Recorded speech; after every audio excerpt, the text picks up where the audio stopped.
Well, hello, everybody. How y'all doing? I'm back. It's your boy. We got Joey. Hello, fine people. The dude's back. My dude's back. I don't have to fly alone anymore. We're back. We're ready to rock, and it's Westjet 737-800 from Winnipeg, or excuse me, Vancouver to Winnipeg. Okay. Tone down the autism. It's okay. Okay. All right. Everything's okay. Dialing it back. It was at a 10. Now it's at a 7. All right, cool. 7 I can deal with. 10's too much. Well, yeah, anyway, like you said, we're doing Westjet ops today. I'm sure you guys saw the fucking title anyway. Why am I even telling you? But yeah, we're going to Vancouver. Or we're at Vancouver. We're going to Winnipeg. Jesus.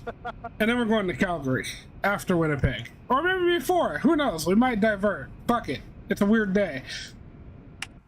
But I'm having an issue where my universal flight tablet is fucking blank. And I can't get it to do things. So I'm trying to find where the hell I turn it off in the equipment list, but I don't see it. I know it's, oh, there it is, flight tablet. No. And then yes. Turn it, okay, it's still blank. What do I do? What did I do? What do I do? What the hell? PMDG! I don't know what to do about this. That's a little annoying. That is a little bit annoying. Worst case, I can't use my tablet. Real fast. Just reload it. Yeah, I can just restart, but I didn't wanna. At light speed, not much, my dude. Just fucking stress testing PMDG's products, apparently. Goddamn tablet doesn't want to work. No, it's still blank. What the fuck? PMDG! Oh, well, whatever. It's not strictly necessary. I mean, it would be nice, but it's not necessary. Alright, I guess just do everything manually then. We're at CYVR, gate oct then. Route YVR to Charlie Yankee Whiskey Golf. See if I can at least request the flight. Nope.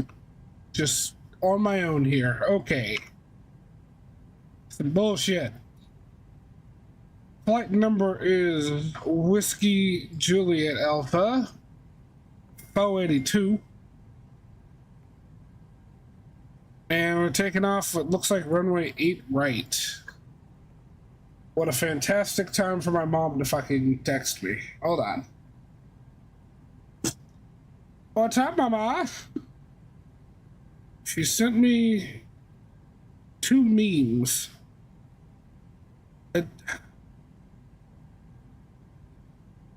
What?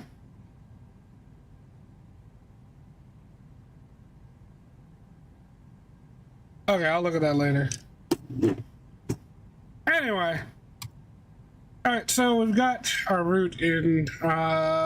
Let's get our actual route information in here. We're going direct all nod. Oh, we're not even using a departure. Okay, well, shit.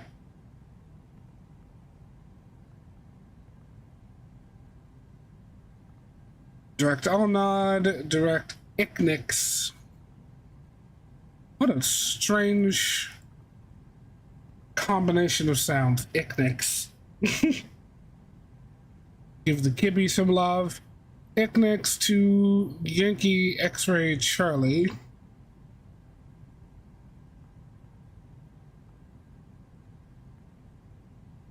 Then direct Ropla. Oh yeah, let me get GSX up, reload sim brief,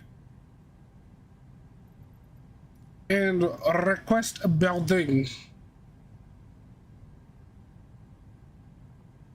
FS actions, ground services. We need to get our fuel loaded. I forgot about that. All right, 23,000. We'll do 23.4 since it's so close. 23,392. Start the fueling. Let that get going. GSX, I should not have to hit request boarding twice for you to actually do things. Come on. Give it the program. Catch up. May I ask you a brief question? Yeah. When you started VPilot, or connected to vatsim, I should say, did you get an automatic PDC thing? I did not actually, now that I think about it. Okay, me either. I was just saying. I mean, we usually do though, so... Usually, but I'm just gonna squawk 2200, and then if we get into somebody's airspace, I'm sure they'll give us another one. No ground power. Okay. Yeah, I even disconnected and reconnected just now, and it doesn't seem like it cared. So yeah, I'm gonna squawk 2200. If we run into ATC, they'll give us one. What was the last one? Vesdo. Then Medak. I haven't entered a flight plan manually in a long time. Kind of fun that way. It is. Gorax, going direct to YBR, which is going to be the transition for the Beffin 4 arrival into Winnipeg. So, yeah, north and west, thank you. I'm in the Western Hemisphere. All right, we're going to activate this and then go to departures and arrivals. 08 right. Execute index. And then it's going to be the Beffin 4 arrival into runway 31. Not going to pick a transition just yet. I don't even know if 31 is going to be active by the time we get there, but I do want to get the star in. So Beffin, YBR, execute, and then we're going to go to our legs page, then head over here to the nav display to check it all out.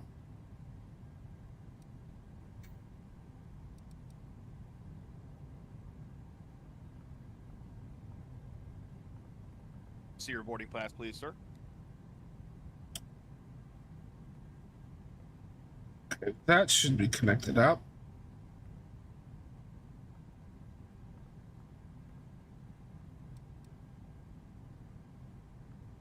And that looks proper. I like it. I like it a lot. Oh, I guarantee 31 isn't going to be active by the time we get there. The winds are already shifting.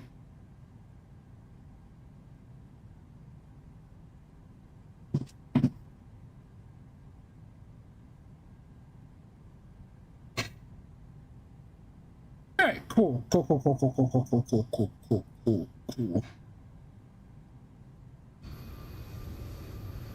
I'm sorry, GSX. You open the cargo doors all the fucking time. Why are you having trouble now?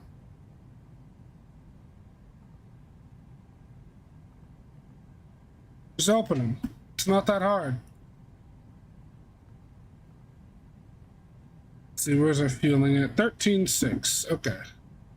Alright, so we're good on our route. Flight plan is good. We're going to Peripherals. Let's see. Our zero fuel weight for today is 122.9er.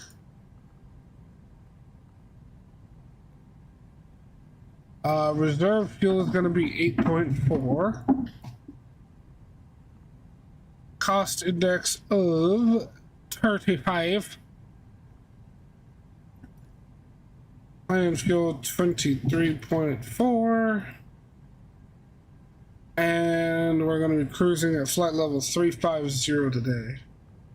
Wait, isn't it even altitudes going east, odd altitudes going west? I'm not sure, to be honest. I got 350 as well. Okay, east altitudes go from 360 to 179, and the west altitude. So if you go on track 100, you should be at an odd altitude, and we're going directly north, you should be in even altitude.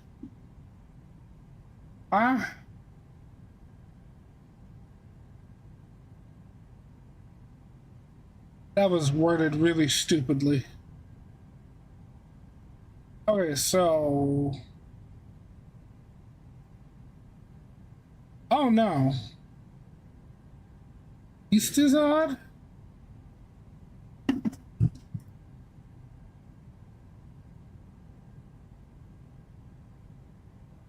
Okay, if your aircraft has a track between 0 degrees and 179 degrees, so going east, your flight level or altitude must be odd. If your aircraft has a track between 180 and 359, your flight level must be even.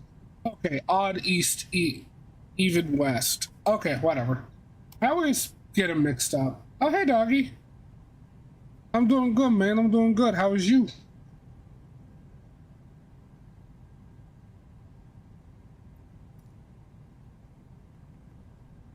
$222 for 58. Execute that. I did not mean to hit E. I keep forgetting there's no init B. I didn't need to go to the next page there. Okay. Oh, so doggy. Yeah. So my tablet decided to die. So I'm just doing everything manually today. It's fun. On the bright side, though, SimBrief has its takeoff performance and whatnot, so I'm gonna just use that since I can't use the tablet.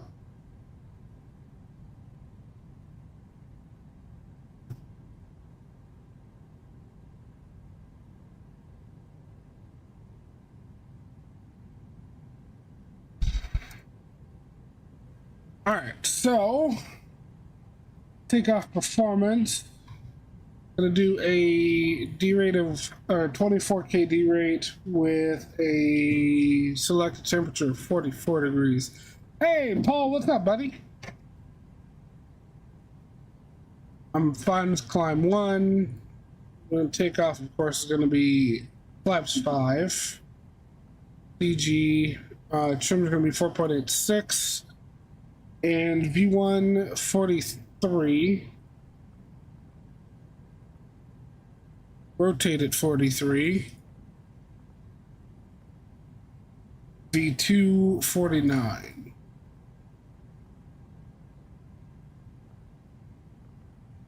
One for not 19.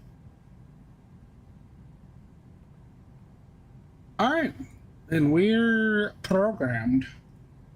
Okay, so for departure, we're going to have a 3-knot tailwind and a 2-knot crosswind from the left.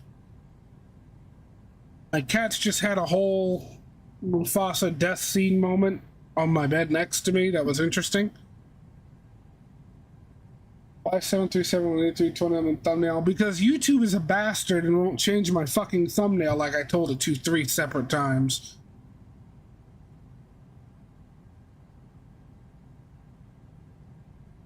Alright, we're done fueling.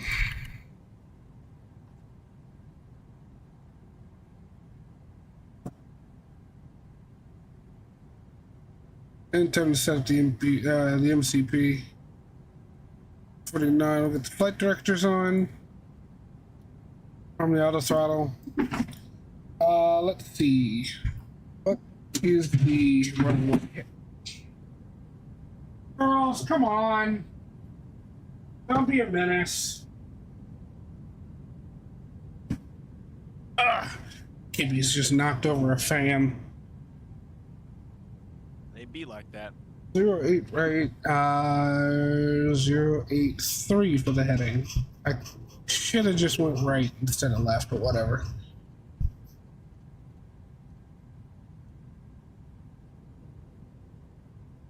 And since there's no ATC on here, I'm gonna just go straight up to my cruising altitude of 350.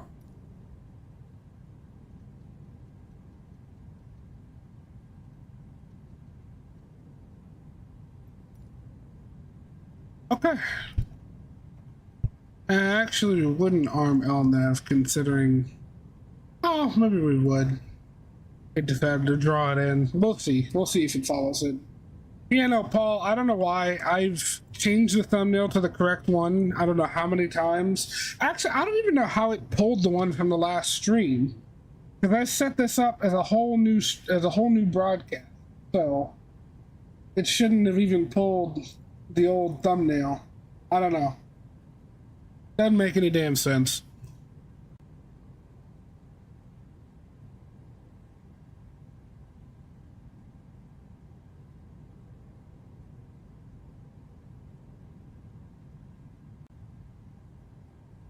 See, like, if I go into my actual channel and like content and like go to change things, go to edit it, it shows me the correct thumbnail. But for some reason, everywhere else it's the wrong one. I don't know. Just leave it alone. It does what it wants to do.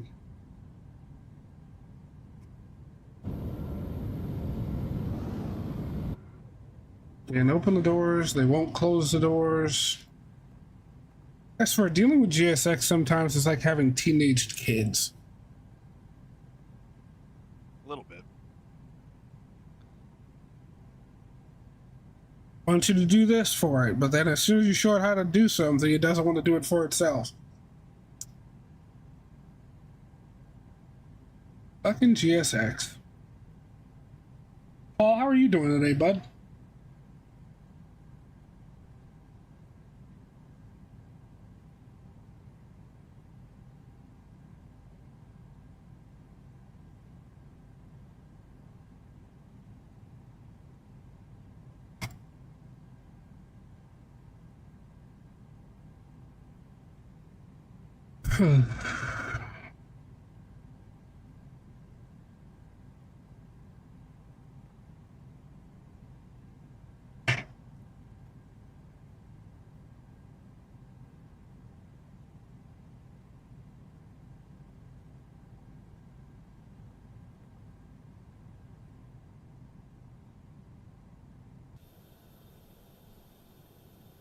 What do you mean, did I make my choice? Boarding complete. Didn't I just close those fucking doors?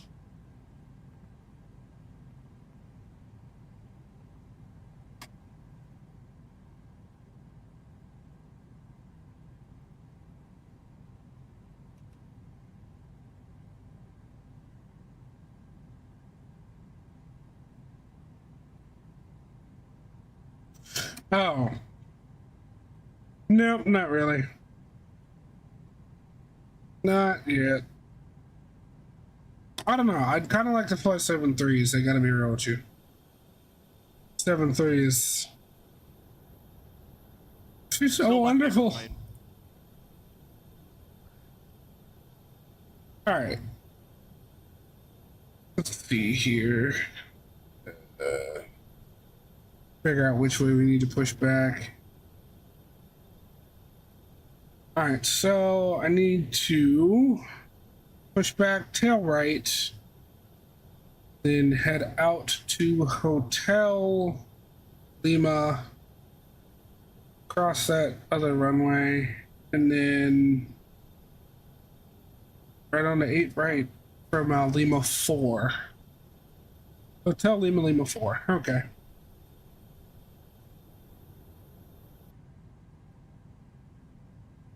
All right, go to the overhead. We'll get the passengers and crew in their seats. What is that? Frequency is 118.7, by the way. Sweet.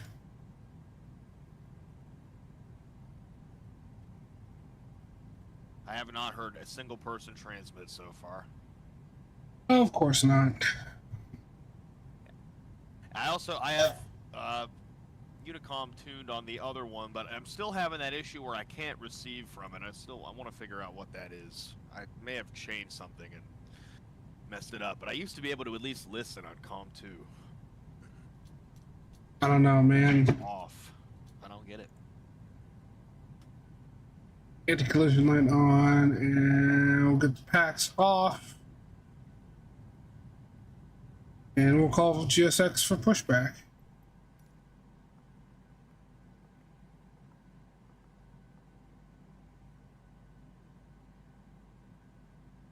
Oh God, Paul, let's not even go into that.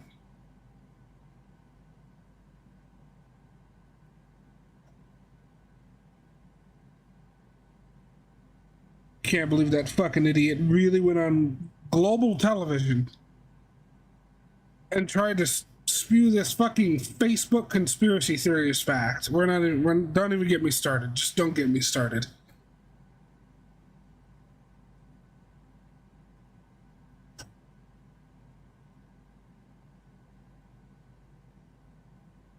Vancouver traffic, Westjet 482 pushing back gate 18. Westjet, or not Westjet, sorry, Vancouver traffic.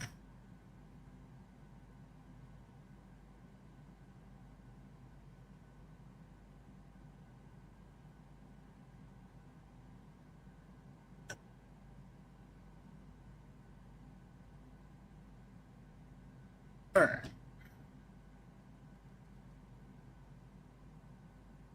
By the way, the altimeter is 2985. Thank you. You're welcome.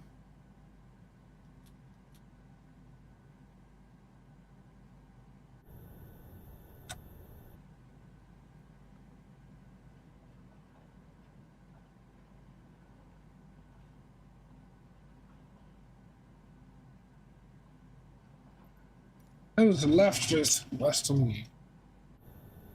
All right, take a look around, clear behind.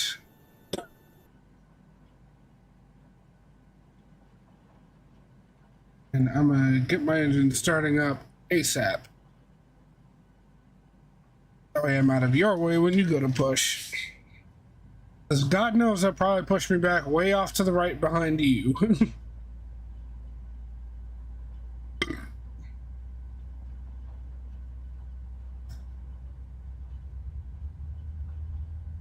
We'll see where they put me.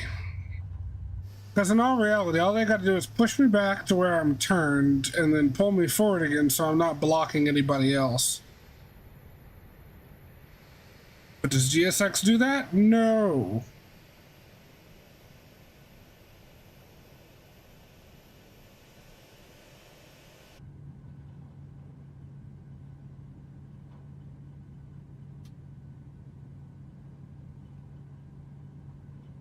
All right, right engine is running stable, starting left.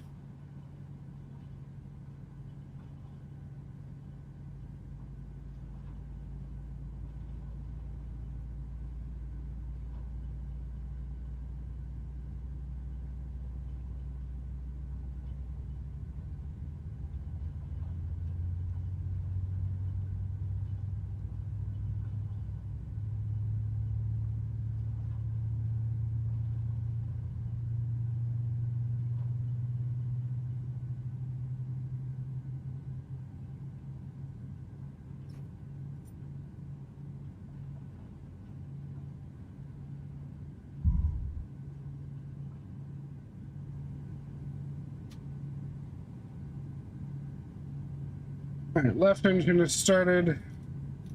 Hydraulics on. Swap over the bleed air. Gens on the engines. We can kill the APU. We didn't need the lights yet. Wing ice we don't need. Engine ice we don't need. Probe heat auto. Window heat is on. All right, I do believe we're good.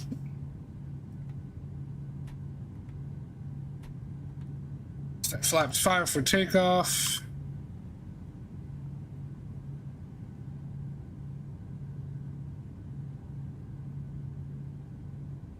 And we'll set the takeoff trim.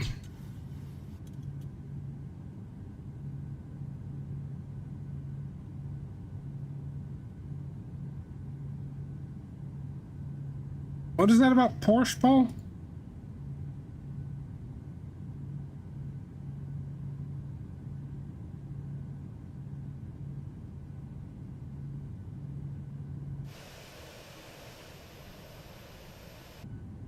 Release parking brakes, please.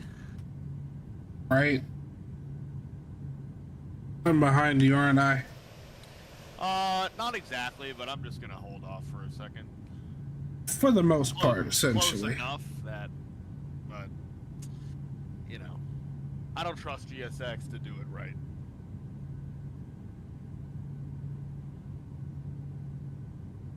Vancouver traffic, Westjet 482, heading to runway 08 right for departure by Gulf Hotel Lima 4. Vancouver traffic. All right, let's go.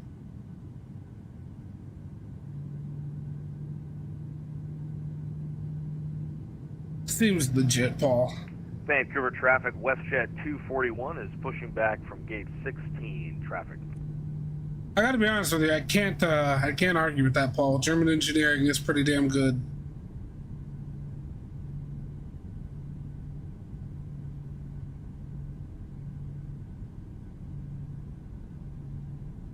But you know, the funny thing is, the history of that whole German engineering is best engineering, or the most precise engineering, comes from the kitchen knife industry, oddly enough. Because if you remember back in the days of World War II, the Porsche Tiger II, that transmission was garbage, dog. I mean, pioneering in the field, definitely, in all electric transmission back in the fucking 30s and 40s. Amazing foresight. However, execution of it was a bit jank. Thing would catch fire quite a lot, or just flat out stop working.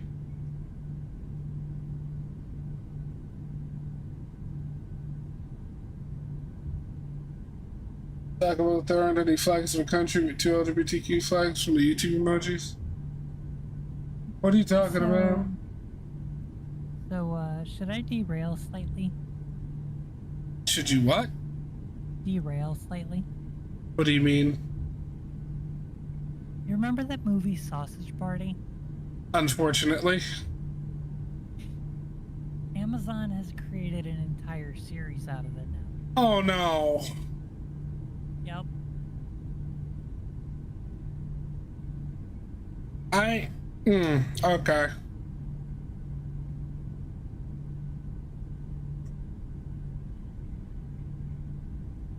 Save FPS and have a little bit more realism. We should deactivate ground traffic on airports. Well, I'm at 60 FPS. And I actually usually have ground traffic off. I had just recently turned it back on because I could afford to. Give the airports a little more life, you know? I love that this Air Canada is pushing back. Probably they're connected to Unicom, but they're just pushing back right in front of me. Nice. Nobody seems to understand that they're doing the CTAF thing in North America. People don't actually read shit on VATSIM anymore. And it's a permanent thing. Like it said, they've extended it till further notice, and will soon be joined by other divisions across VATSIM. Yeah. Well, I guess it's just VAT USA, and maybe it isn't North America, so maybe it's not Canada. No, it's all, as far as I understand it, it's all of North America.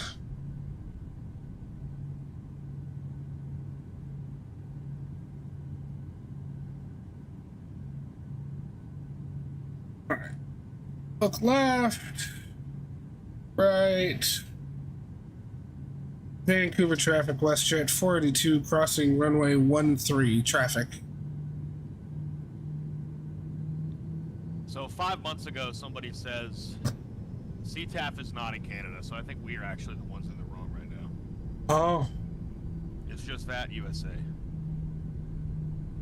Okay. So let me switch over to that really quick.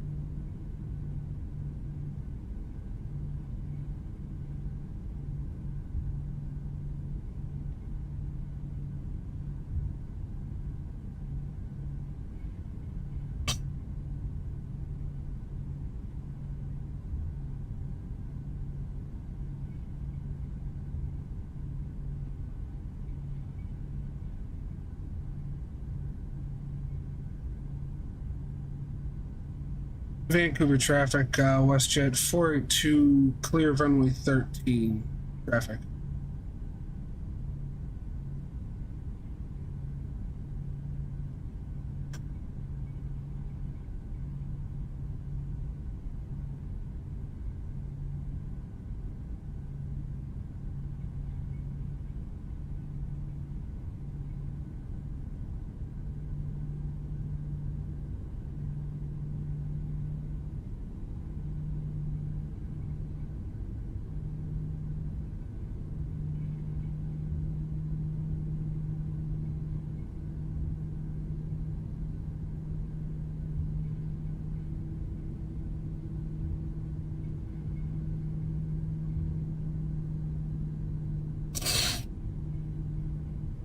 Alrighty then.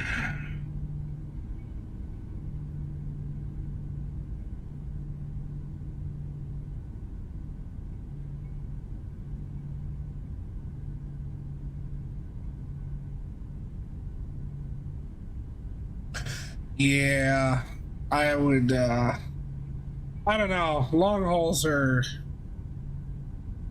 a whole different beast, doggy. I mean, the flight lengths that you do you get a relief crew, or is it not long enough for you to get a relief crew?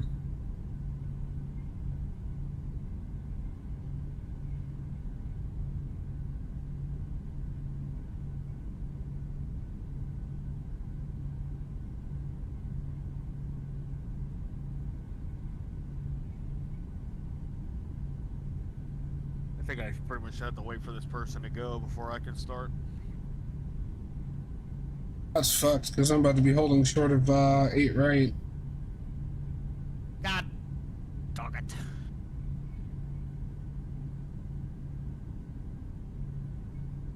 it. Gotcha, bud. Gotcha.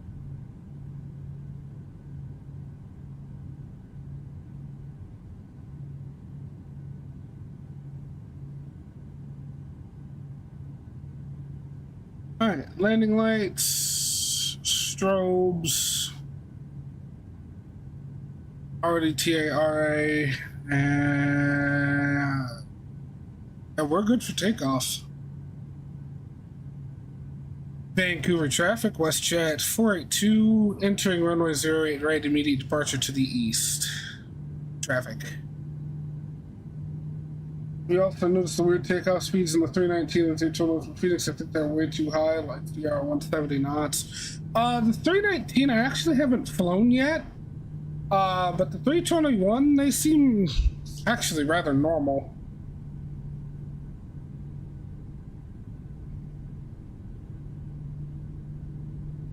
All right, let's get the engines up to 40 and stabilized.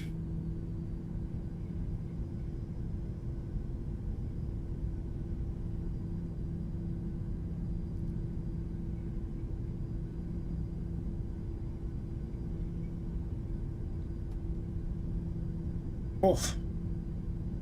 And toga. A little bit of forward pressure.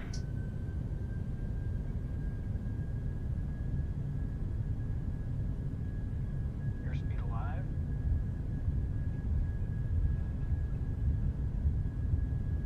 Knots.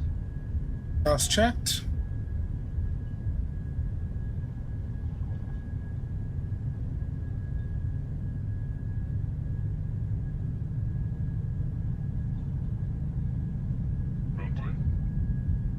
That? Oh, come on, truck. Jesus Christ. Gear up.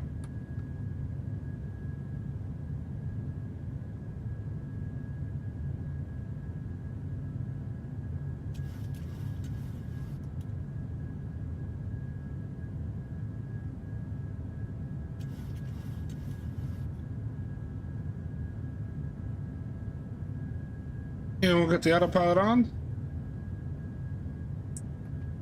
Flaps 2.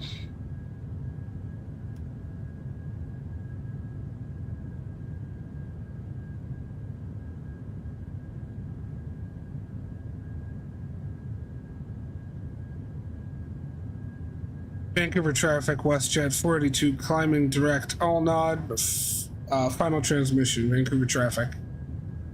And flaps up.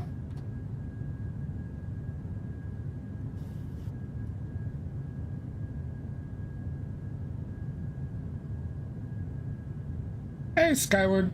Also one of my PFD display cables for the homemade A320 cockpit is not displaying. Oof. Is it just not seated, or is the cable done for?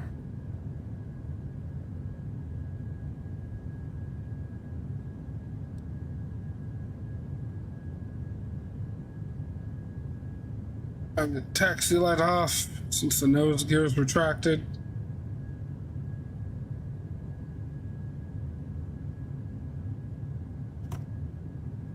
Take a quick screenshot of that.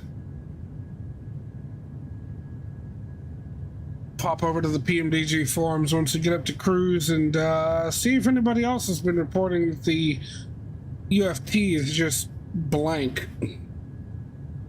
I have to replace it. Ouch. That sucks, dude.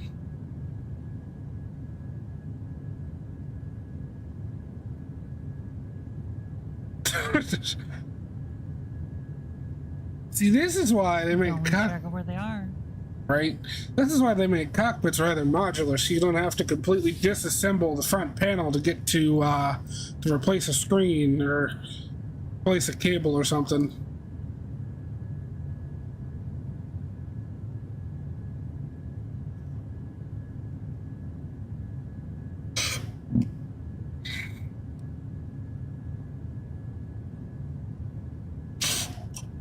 Joe, are you still waiting for that Air Canada to get it out of your way?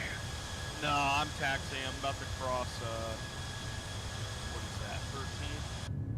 Oh. I haven't heard you make any calls.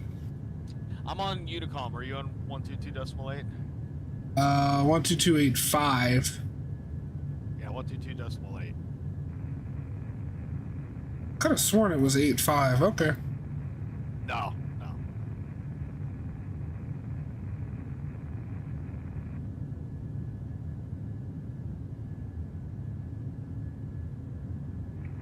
Vancouver traffic, Westjet 241, crossing runway 13. Renewed your side sticks?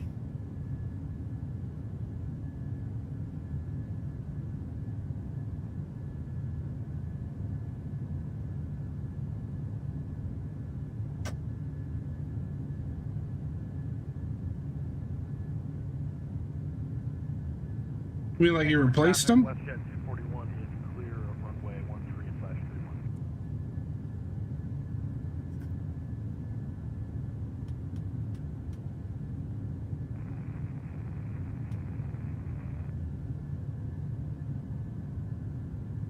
There's another person making calls, but I cannot really hear them at all. Oh, I see what you mean, doggy.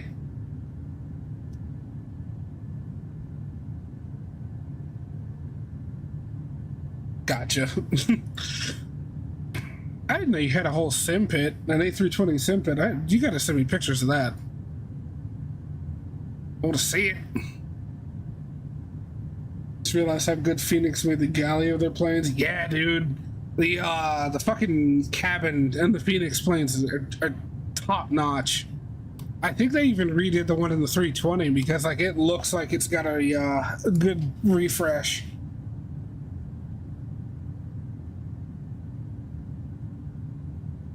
By the way, Paul, I had made a post on PMDG's forums about the interior of the 7.3s to find out if there had been any like news about it.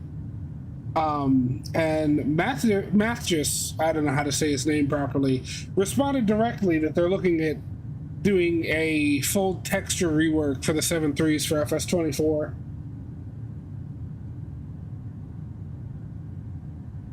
What do I think of the PMDG 777 physics? I think they're about as good as they can be, given the simulator.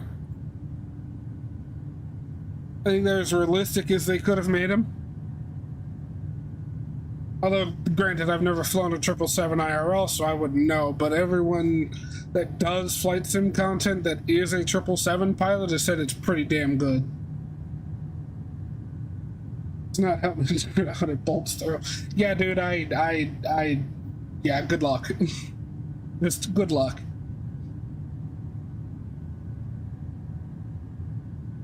So separate them all out into baggies. Keep track of them.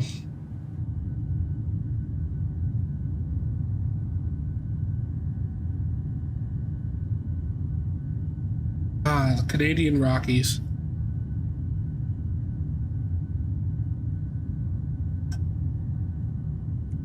What is going on with my shadows?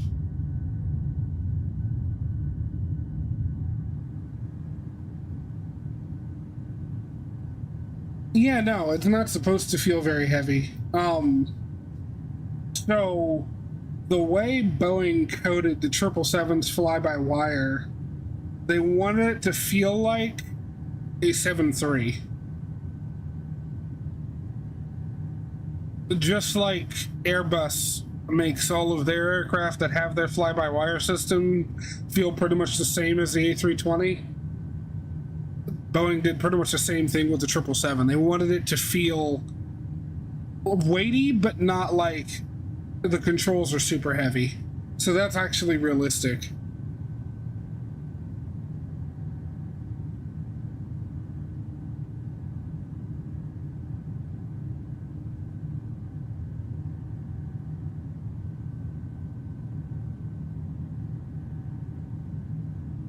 We are rolling.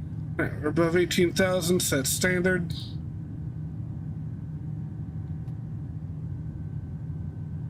And for the most part, we can relax. Also, I tried to invert the A320 flight simulator. It feels so weird to not invert it like Flight 227 movie.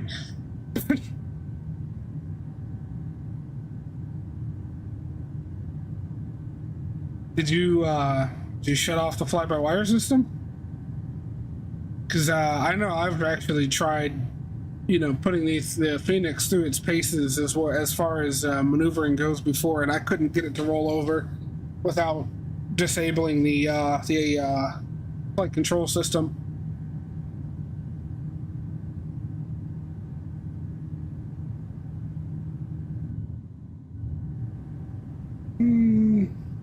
Yeah, we'll stick with this view for now.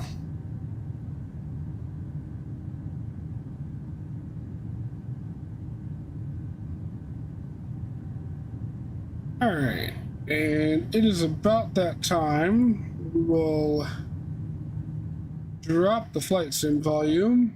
Let's get some music going.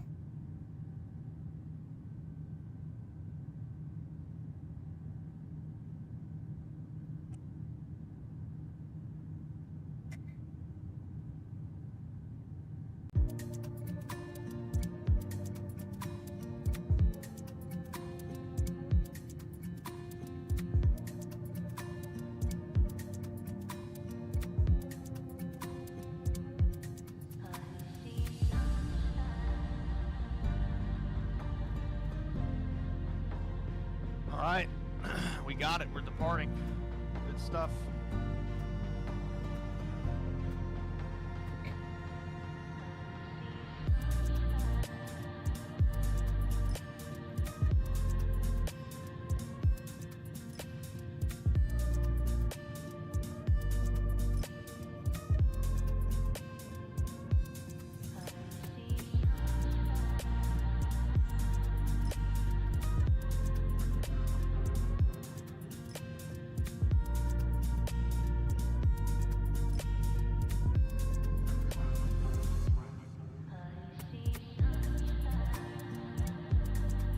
Stuff.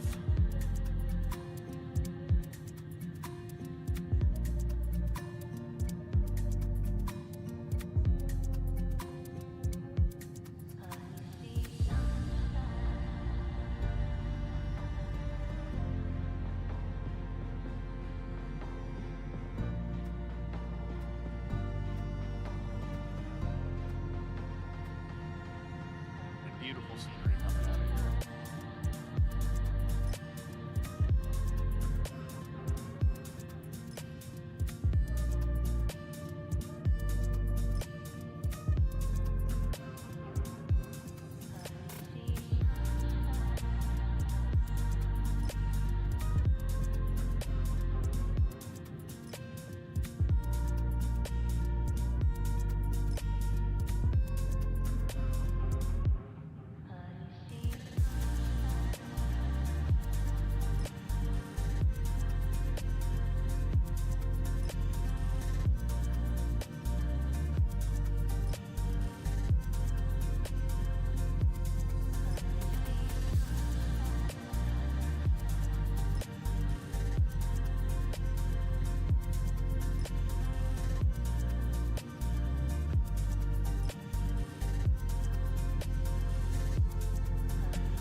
Last 73 tournament Concord level and space level. No, what? Oh wait, yeah. When you I think you were flying the Tolus at that point when you throwed it into space.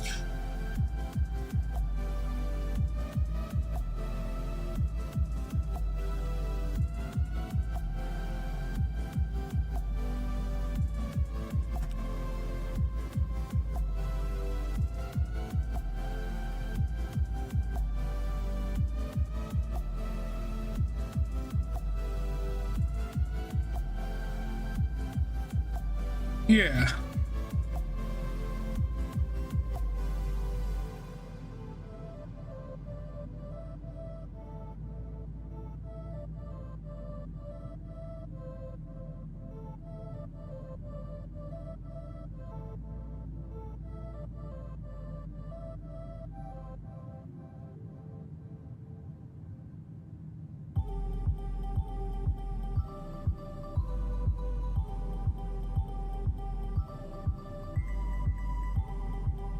All right.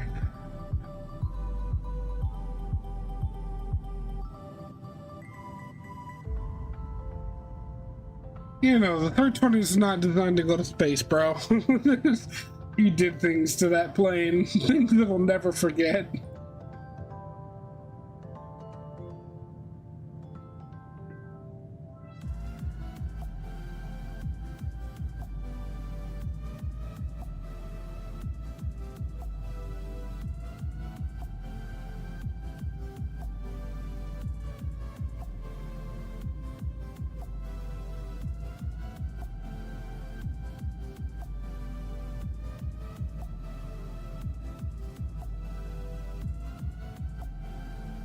By the way, guys, is the stream doing okay? Because right now, OBS is telling me that it's transferring less than 1 megabyte per second.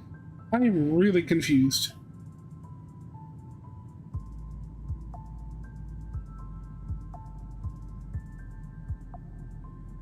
Still making the guide for the A320 callouts for you. Oh, thanks, For man. me.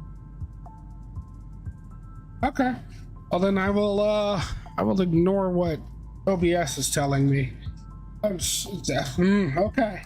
Like, literally, it's at 79, 85, 86, 94 kilobytes per second.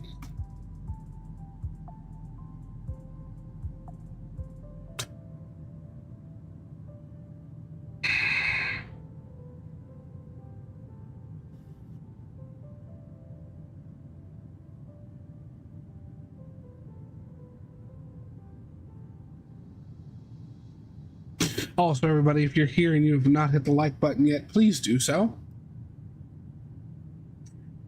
If you're here and you really appreciate it. Oh.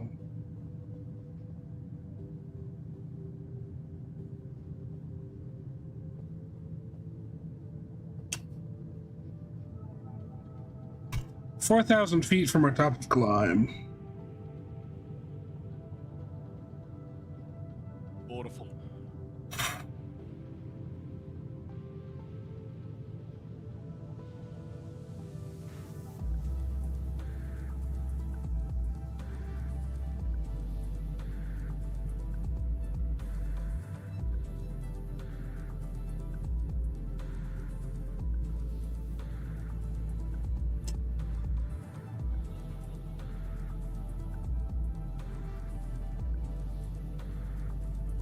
All right.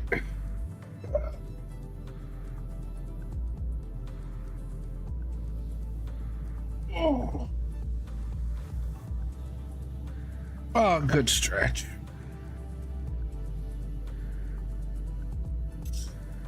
All right, so airtime today is going to be 2 hours and 19 minutes. We're 17 minutes into this thing, so got about 2 hours left in the air.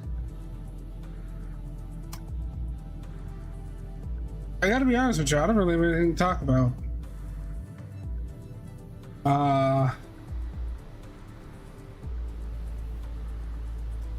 Pretty sure most of us already know about what happened with those 2 Delta flights over in Atlanta. apparently, I saw something a little bit ago, but didn't really look into it quite yet, of an A350 that had to land with no reversers and no brakes.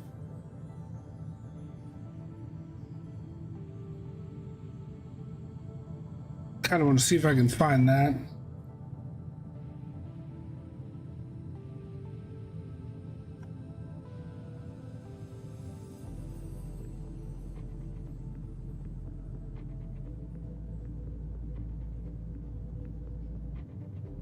Oh, this was from 3 days ago. Virgin A350 lands with no thrust reversers, causing the brakes to catch fire. Oh, okay. So I'm guessing something was malfunctioning with the lockout for the reversers. And they couldn't unlock them and, you know, deploy them. They had to use nothing but brakes. Interesting.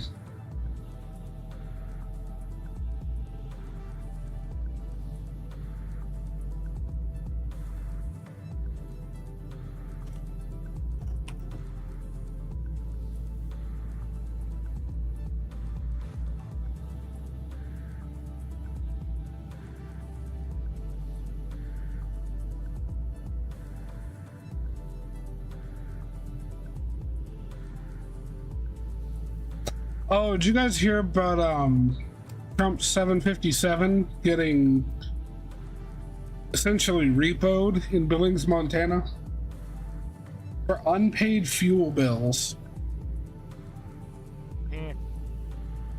Not totally surprised by that. Yeah, me neither. Oh, but here's the big kicker. Ever since then, he's been running around the country in, get this, Jeffrey Epstein's jet. He bought Epstein's Gulfstream, and he's been using that since his 7.5 literally got a boot put on it. Dude, the pictures are hilarious. They literally booted the nose gear. Oh, it's not going anywhere.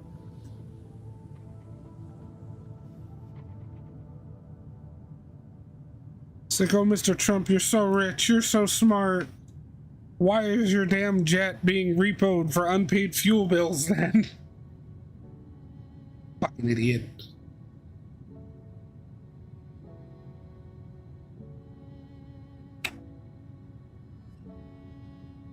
He's a good businessman. I'll give him that. Sure. That's why he's declared bankruptcy 6 separate times since the 90s.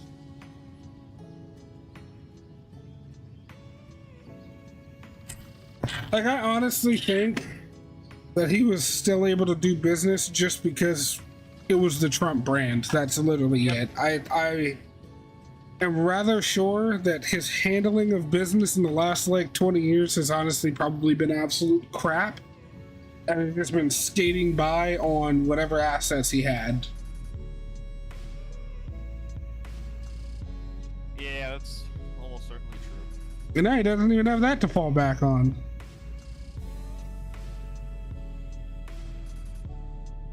But hey, fuck that orange bastard. Like, secondary to his politics, secondary to his very clear involvement with Project 2025, which he vehemently denies, he's just a shitty person overall. He's just a shit person. I get into fights with my grandfather about this because I always just ask my grandfather, like, why do you actually think that this guy cares about you?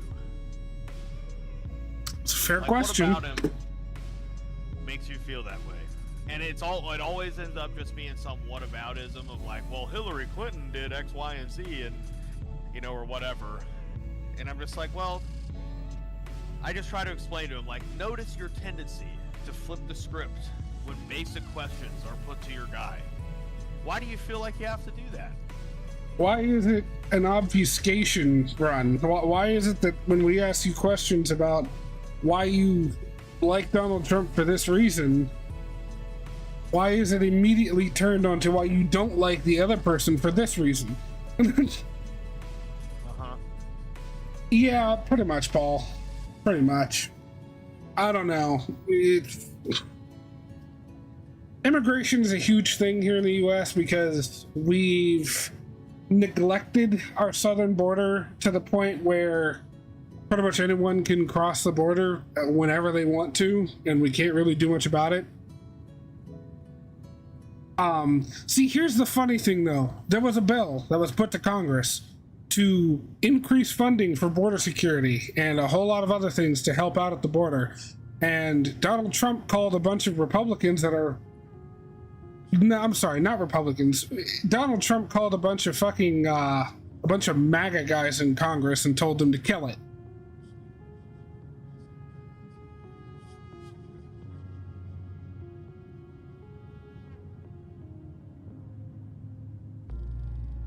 He's the kind of guy who would try to shut down the Democrats doing something that he himself professes a want to do, just so he just so that the other person won't be able to take credit for it. Yeah, that's literally what happened with that border bill. Yeah. Biden was on board, the White House was on board, the Democrats were on board, most of the Republicans were on board. It was about to be passed, and he called all his fucking Trumpists in Congress and said to kill it because he didn't want them to have the win on the border. He doesn't give a shit about us. He doesn't give a shit about the country. All Donald Trump gives a shit about is Donald Trump, and that's the reason he should never be president. All he cares about is himself. He legislates for himself. He leads for himself. I'm honestly rather convinced the only reason he's still trying to become president again is so he can get out of all the hot water he's in right now. That's pretty much it. He doesn't give a shit about running the country. He wants the fame and he wants the immunity. That's literally it.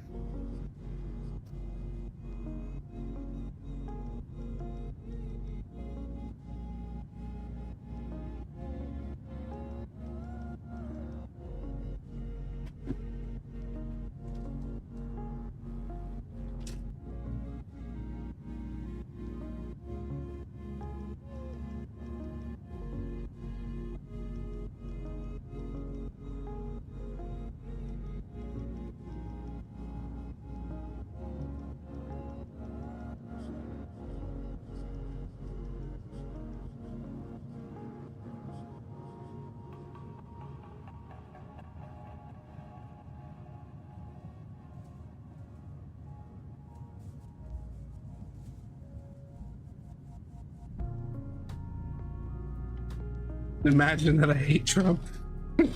Seems legit.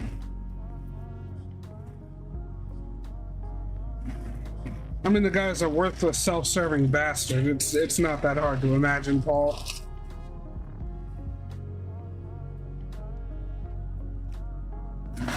All he does is rage bait. That's literally all he can do. All he knows how to do is rage bait and call people names. Dude is a fucking 5th grader in a suit.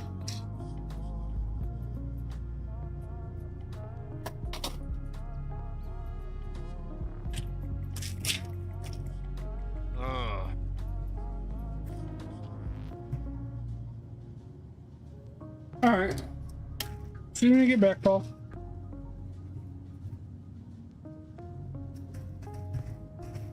He's a social media president.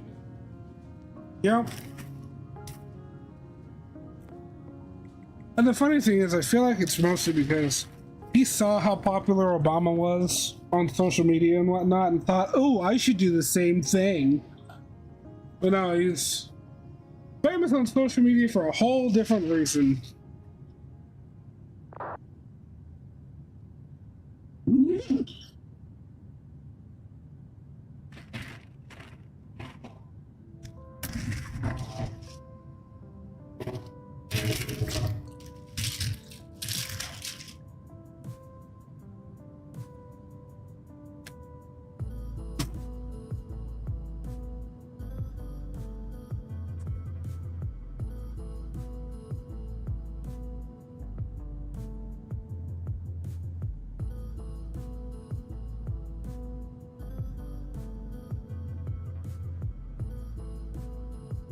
pretty well. I upped my cruise altitude to 370, and I upped my speed a little bit too. Just because it seems like it's slightly more optimal. Yeah. I'm going at 370 now, and a target speed of 0.8.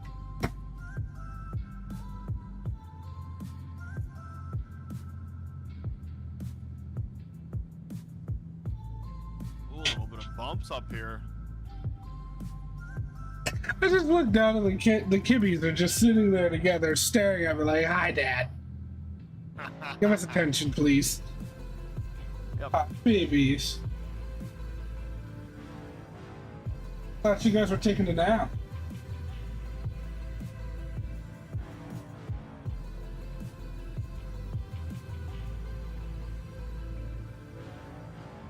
Zachary, you have the softest fur of any animal I've ever seen, I swear to God.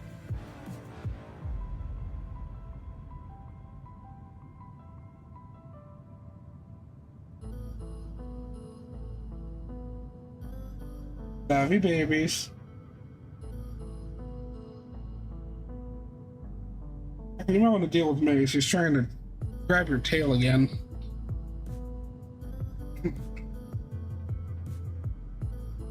Alright. 3. I need 6.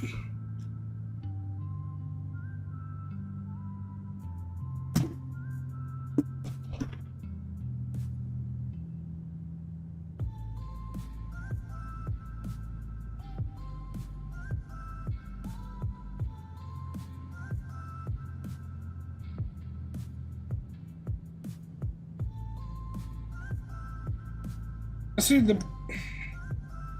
illegal migration problem isn't even the biggest problem when it comes to the border. The biggest issue is the fact that they're bringing drugs from.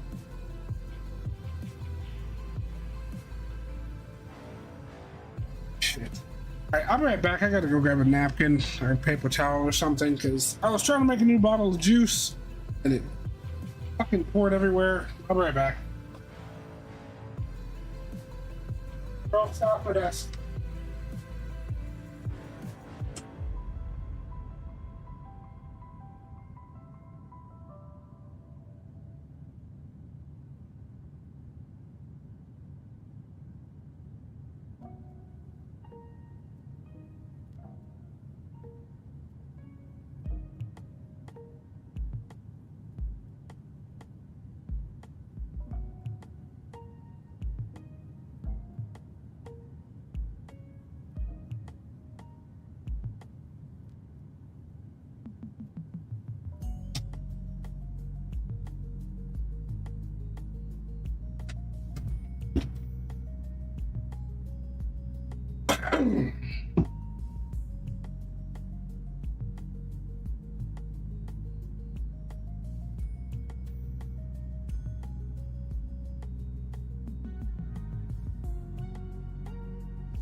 All right, Chad, I'm back.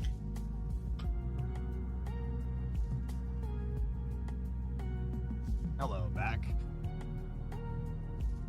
You know, Joe, you can go back on vacation. Oh, would that I could.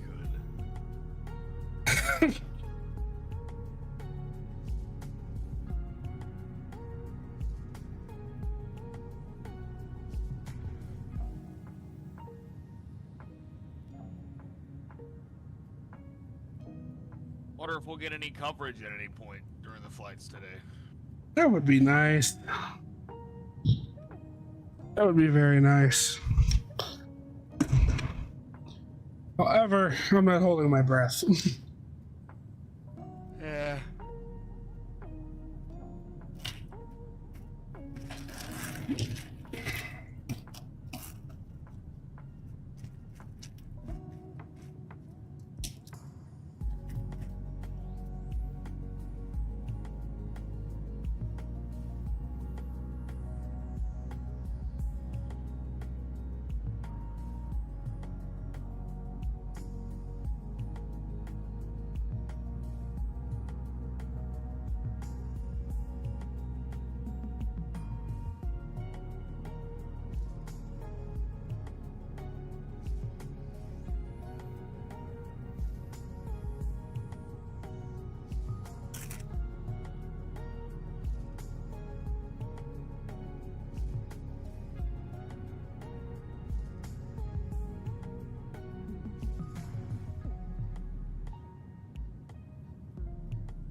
Welcome back, doggy.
You guys see Boeing finally kicked out Dave Calhoun and brought in a new guy about a month ago? Huh. No. Yeah.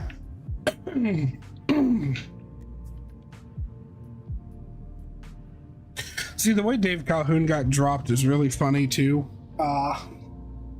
So the airlines that do business with Boeing, namely United, they were the biggest reason Calhoun got sacked. They all told Boeing, we will not do business with you any longer as long as Dave Calhoun is still CEO of this company. So figure it out. So Boeing's board of directors said, yeah, Dave, you're out. You're by the end of the year, you're getting replaced. You gotta go. So they brought on, God, I can't remember his name. He's someone from Raytheon, actually. Kelly Ortberg. Or not quite Raytheon. He was part of another company that Raytheon bought out, and they kept him in there. Yeah, Kelly Ortberg. He's, as far as I can tell, pretty decent guy. In his letter to Boeing's employees, he was talking about how he thinks that one of the big mistakes that Boeing made in the past was leaving Seattle for the most part. So all of the executives and whatnot are in Chicago now, and so he decided that he was moving to Seattle so that he can be closer to the engineers and the machinists and whatnot. And also they've been in talks with the various workers unions they have to deal with their employees, and have agreed that whatever next aircraft they build, they're going to be designing within the next 4 years and getting production started, designing and getting production started in the next 4 years of whatever new aircraft they come up with. I suppose it would be the 797. Most likely it's going to be a direct replacement for either the 7.5 or the 7.3. And it's going to be a from the ground up whole brand new design. They're not recycling an old fucking fuselage anymore. And they struck a deal which they're going to be doing all of that in Seattle. So that's good. And hopefully all those people will get their benefits and decent wages back, because I think it was 2014.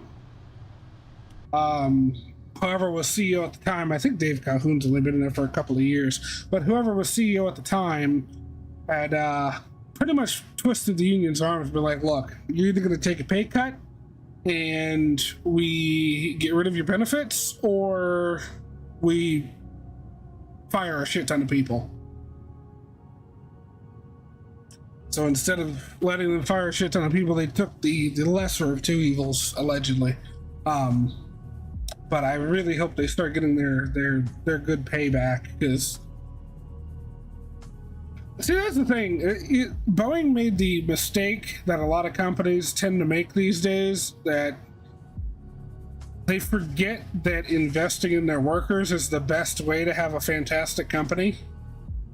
It's the best way to make money, whether it be long-term or short-term. If you invest in your people and they're happy, they're going to do good work. And if they do good work, your products are going to be fantastic. If your products are fantastic, you're going to make more money. And for some reason, they seem to have forgotten that.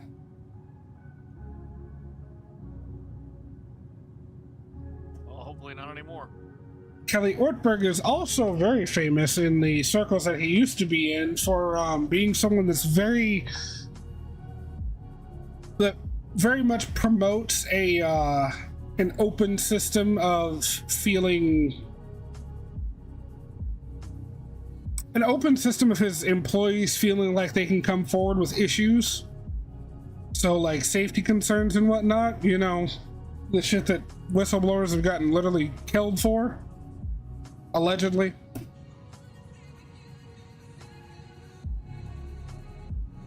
I don't know. I'm liking what I'm seeing with the changes at Boeing. He's a Boeing outsider. He's not part of the cabal that came from what's his forehead from GE. It's his forehead. You know what I'm talking about, right?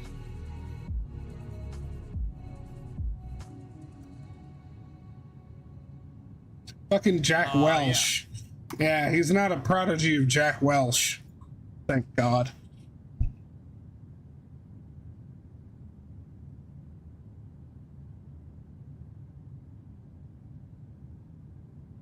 But the OOOI page? No fucking clue.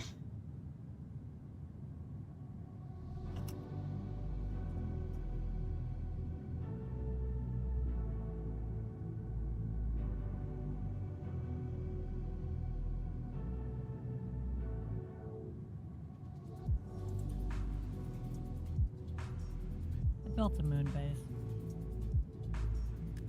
Okay. Ooh, I like it.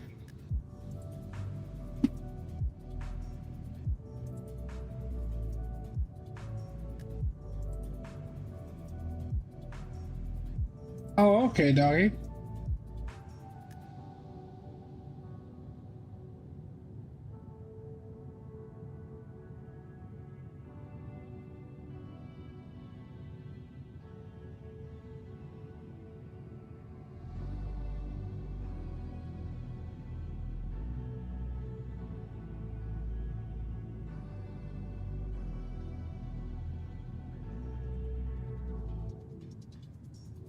So what sort of stuff can you dig up on the moon?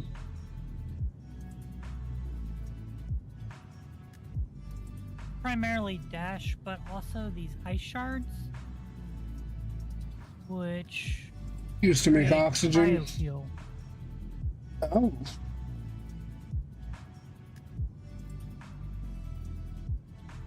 And I'm importing energy and water from Earth.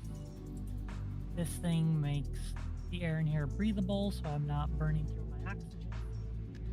And I'm in a safe little building because there are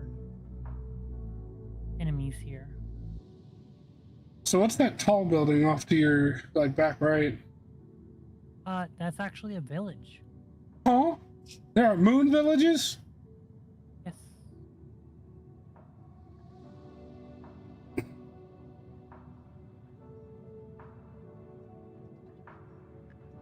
Calgary next year. Hoping for Toronto and Calgary Phillips Towns 7-4. Dude, that'd be cool. And it really makes me sad that Lufthansa is one of the only operators that adopted the passenger variant of the 748. How was my new monitor, doggy? Oh, fantastic. I love them. Dude, it feels like my eyeballs got a firmware upgrade. I've never seen fit this smooth. Like, literally every monitor I've ever had until now has had a maximum 60 hertz refresh rate. And these two are 165. I love them.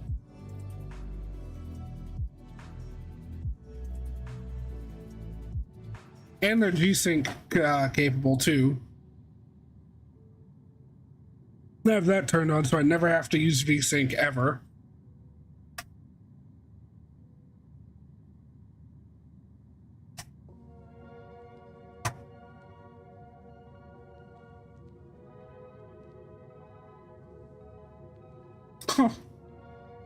Blue-skinned moon villagers.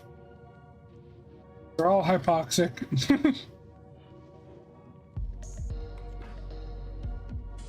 The iron golems look normal though.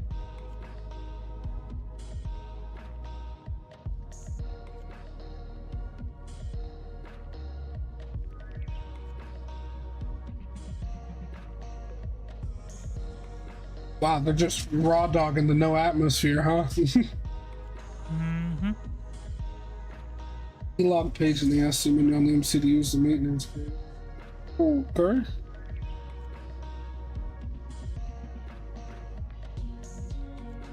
Yeah, doggy, when the A350 comes out, you and me are going to be spending a lot of time together.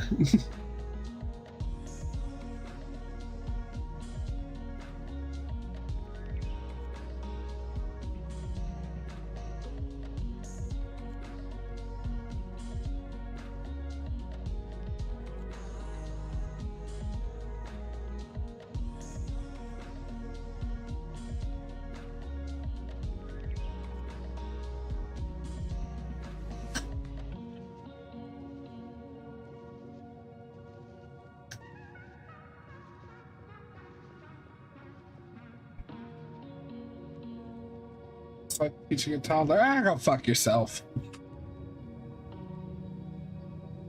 Rude.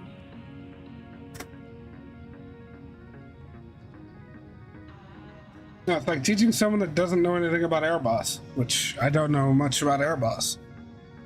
I primarily fly Boeing.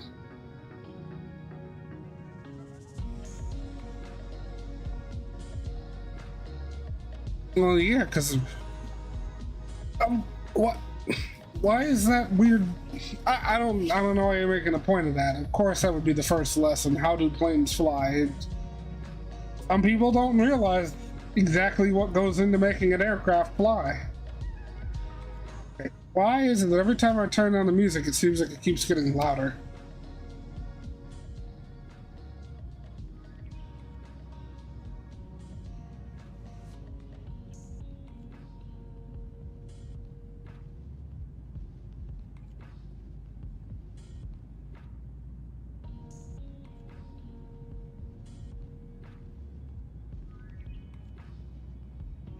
Yeah, no, as far as I know, there is no Christmas music in this playlist. Thank God.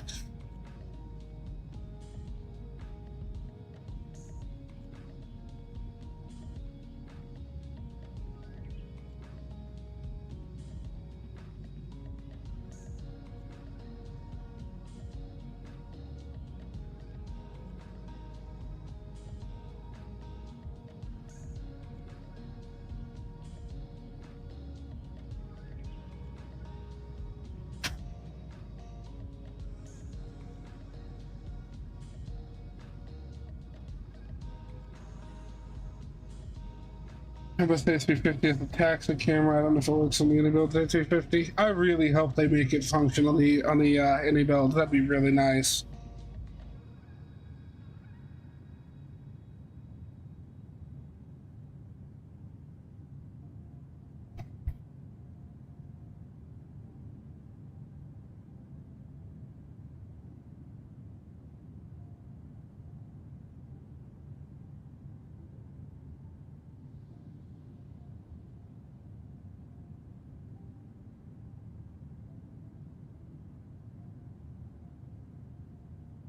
Ooh, we got an Air Canada 777 out ahead of us, heading from Toronto to Vancouver.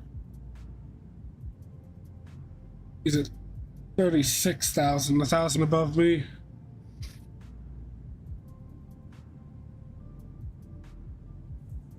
Not ahead of us. Okay. Well, he's like out north of Minnesota. He's like way out ahead of us, but we will be passing each other sooner or later. Because of sim limitations, isn't it? Everything needs to render twice. The only thing I'm scared of is that the performance is worse with the A350. Dude, I still can't even attempt to fly the Lemuria. That thing's performance is so effing bad, it's not even funny.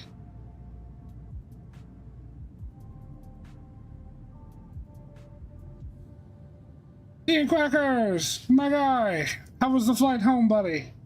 My flight's going well, man. We've been in cruise for a while, just chugging along. Weather's pretty calm today over Canada. Nothing really major going on, at least along our route.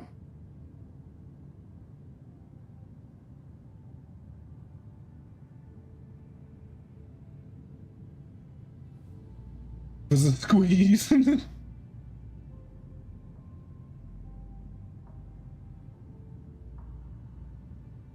300 is CPU intensive and has a lot of bugs. Yeah, 300, I mean, granted, the performance in the 300 is much better than it was when it first got launched, but it does still have some issues. I'd say that's one thing any build is very good at is optimization. That's something they need to work on, at least for their aircraft.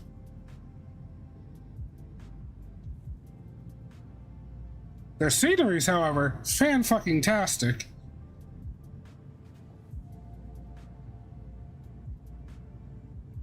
A225 was so unnecessary to fly. I flew it once and probably never again. Just the physics are upsetting. Feels like the CJ4.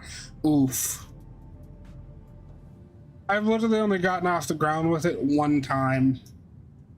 Like, I was gonna do a few streams with it when it first came out, but the performance was so terrible I gave up on the idea. It was just bad.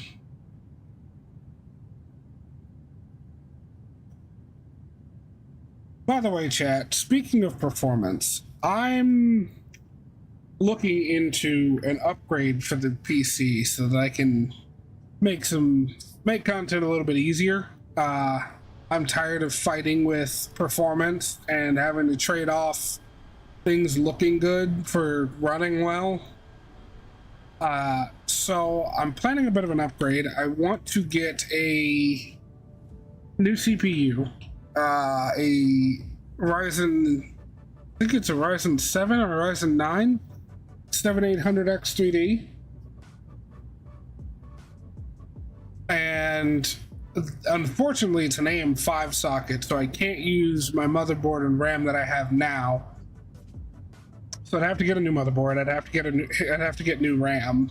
All in all, if I recall on PC Part Picker,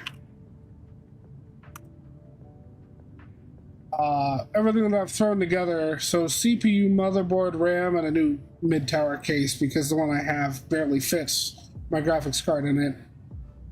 It's about $1,100. I know I don't ever ask for donations.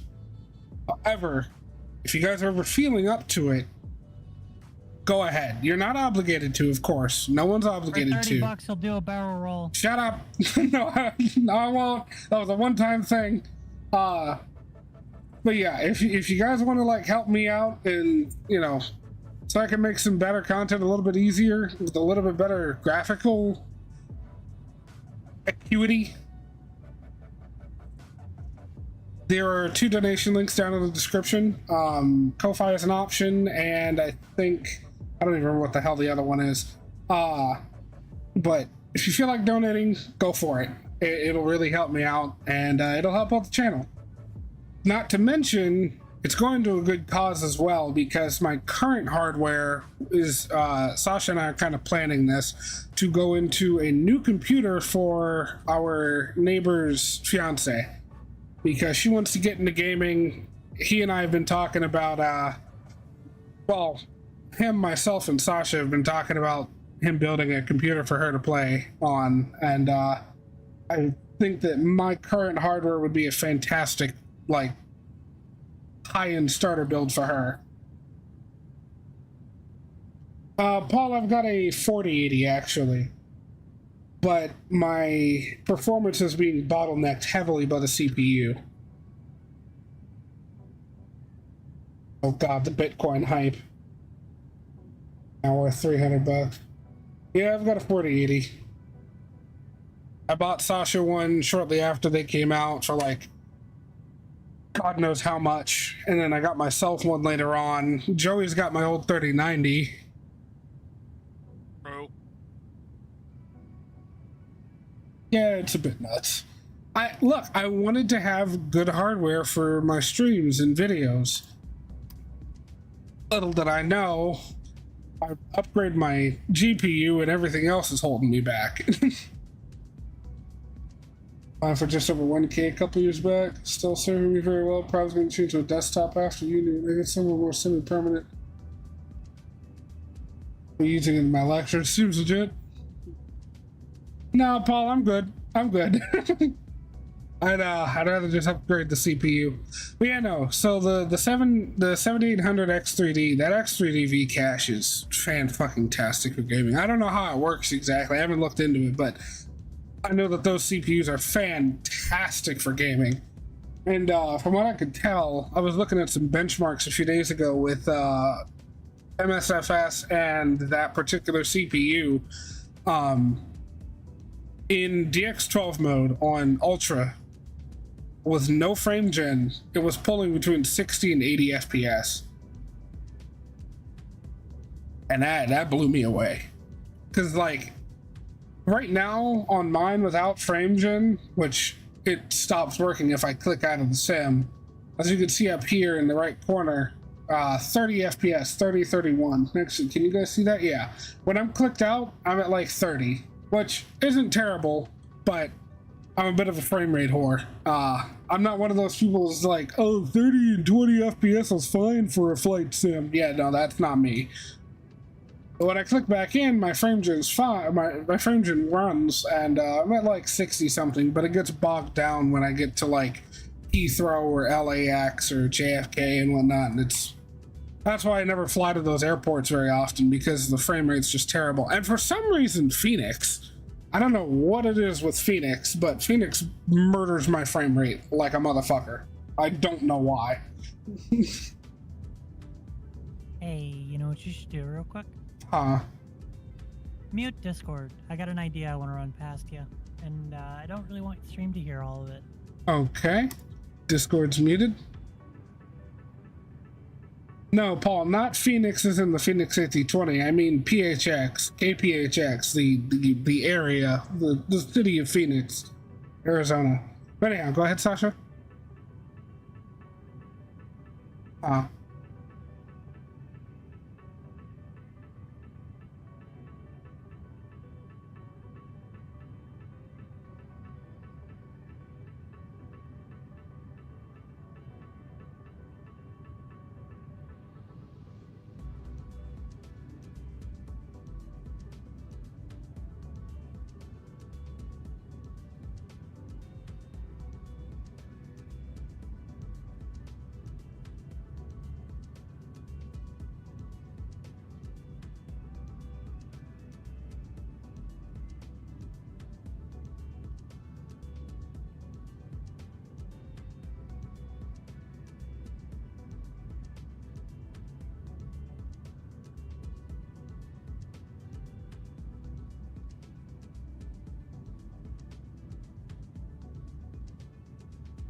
All right, unmuting. Yep. Anyway, God have mercy. That was an idea and a half. I like it. I like it though.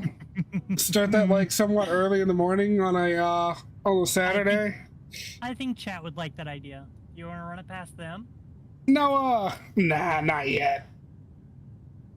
Hey, kid, how you doing, bud? Your mom just had a scary idea and I'm on board.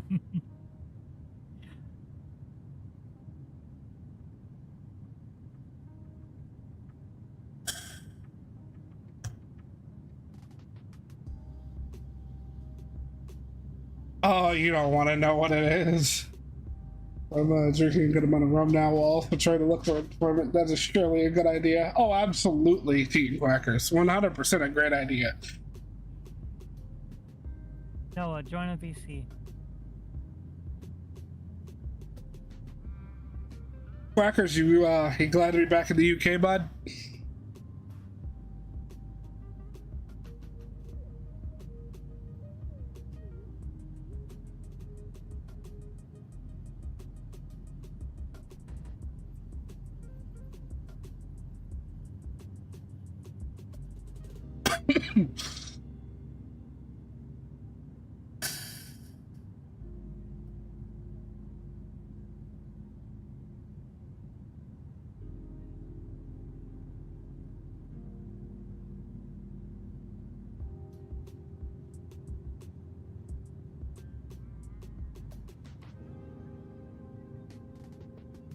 Sasha Team Quacker says hi.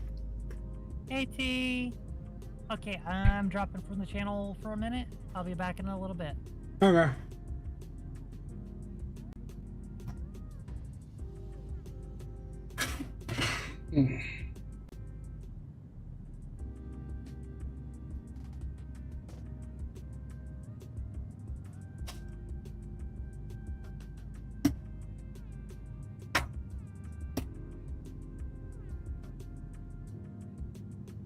Storage space could be better, but I ain't complaining when my bed sheets aren't staying and my flatmates' friends this time are clean. Hey, that's always good, man. Always good.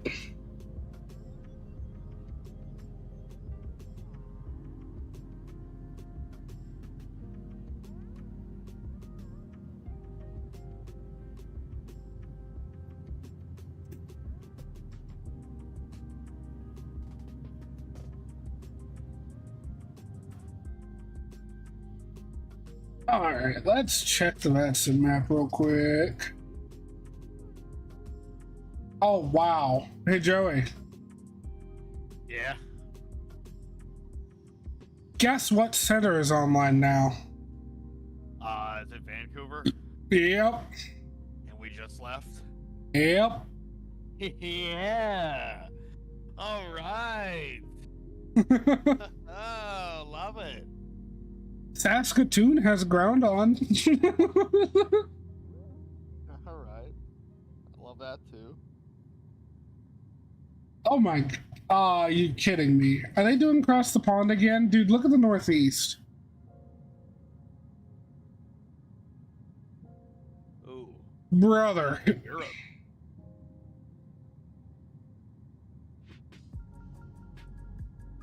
We might change our second destination. I might head down into New England instead of heading to Calgary. Or even just going to Toronto instead, maybe. Let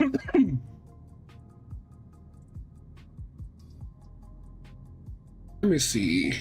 Bravo 738. BYWG CYYC. That's another like 2-hour lag.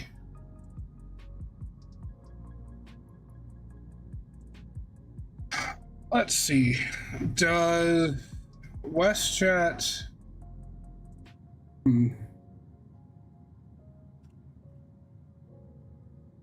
Where else does Westjet go out of Winnipeg?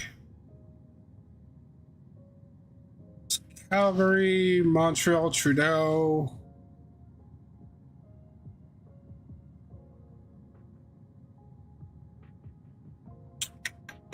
Toronto, Pearson.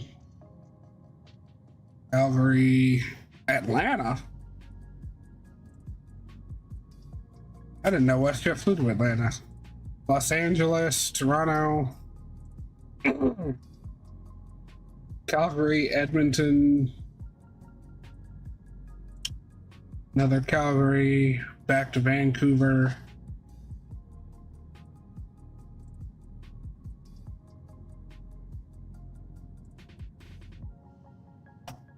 Come on, I don't fly to like Austin or anything from here. Toronto, Edmonton. Okay.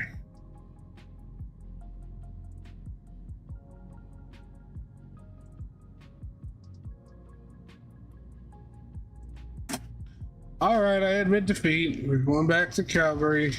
We're not back to, but we're heading to Calgary after. Oh, goody. Time to live my life. Me and my friends can annoy each other whenever wash your dishes and pick up food and drive a sort of no brainer. Why not here? The new sort of exosuit for Star Citizen? No, I haven't.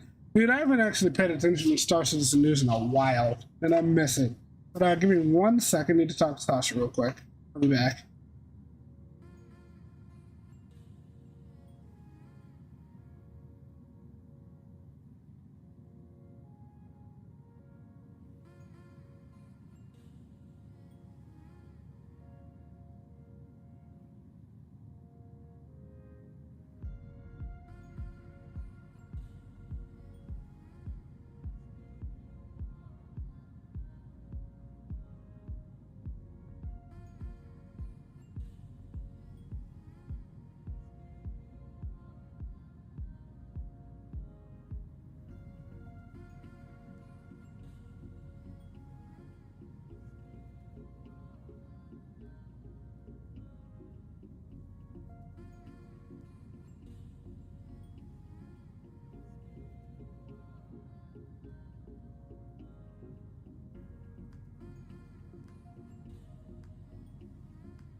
All right, chat. Dad's back.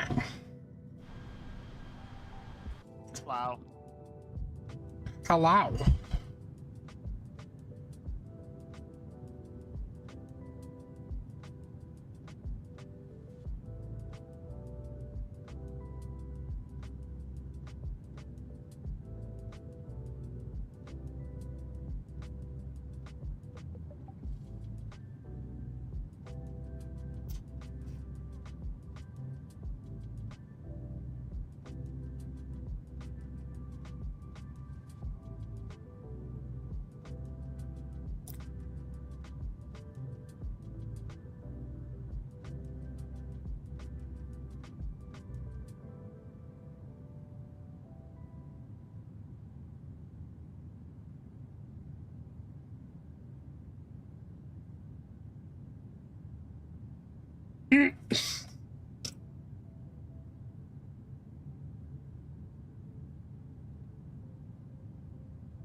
I'm sorry, Team Crackers, you said it's being sold at $40 fucking dollars?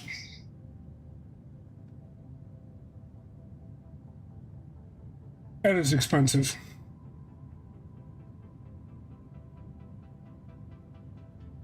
And Jesus Christ, Paul, butter it more, why don't you?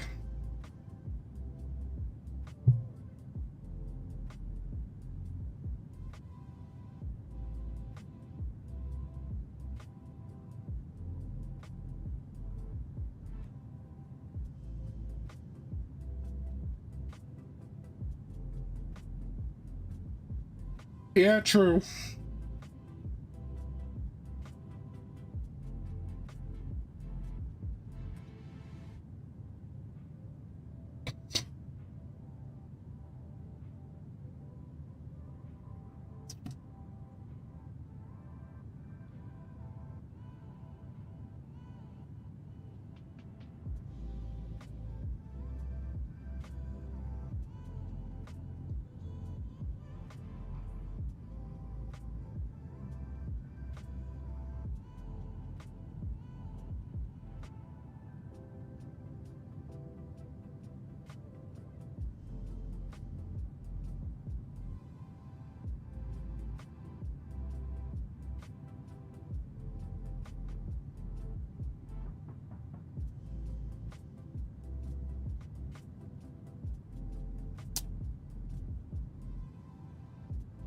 So, Crackers, I have a decent bit of money in store credit. I might grab the exosuit.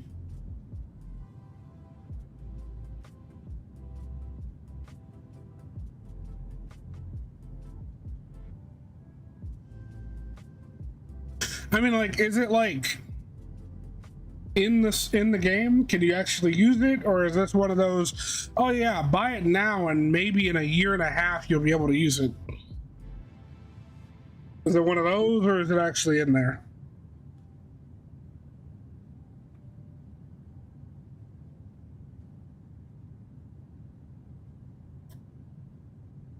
Because I'm getting really tired of them doing that bullshit.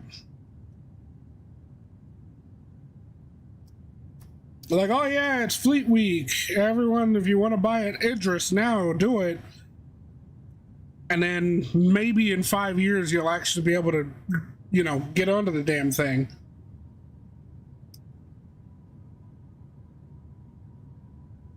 But in the meantime, we'll give you this placeholder that also still isn't in the game.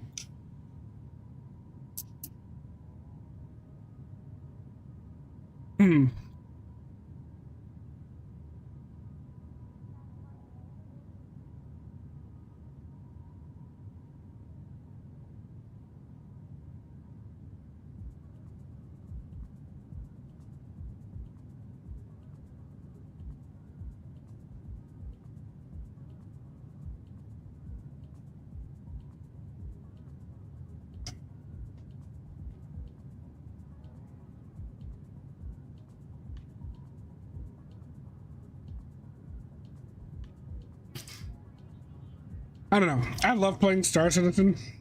I miss playing it too. And I think it's a really awesome concept and a really great game. However, their idea of selling shit to people for exorbitant prices that doesn't even exist yet kind of pisses me off. It's like, if it's not almost ready to be in the player's hands, don't try to sell it.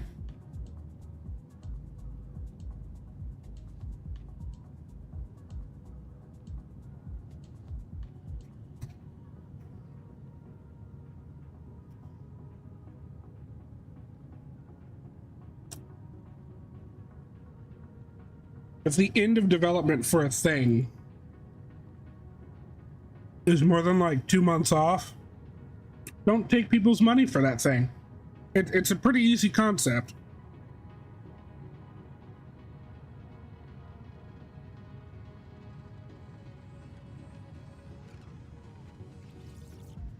Joey, wouldn't you say that's fair?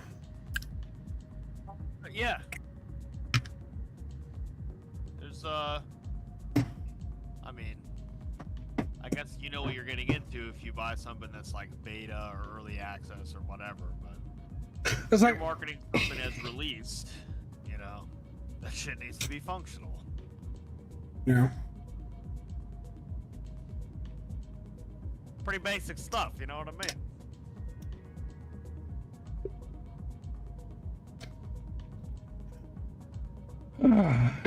See, like, if they were marketing it, like, take the Idris for example.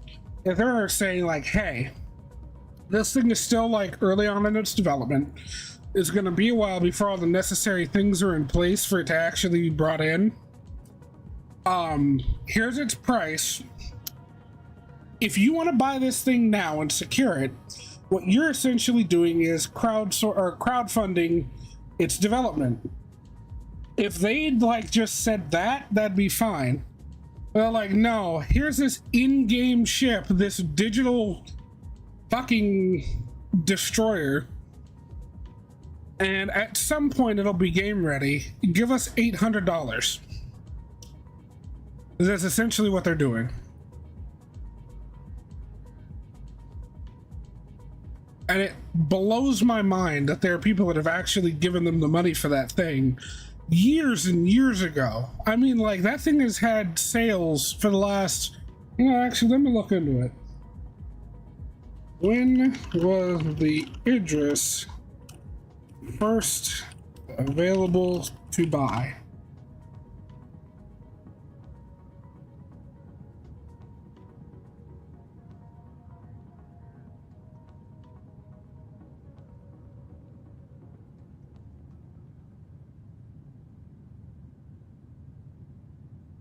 I'm seeing posts all the way from 2018 talking about people that have bought their Idris. It is 2024, and it's still not something that you can actually use in game.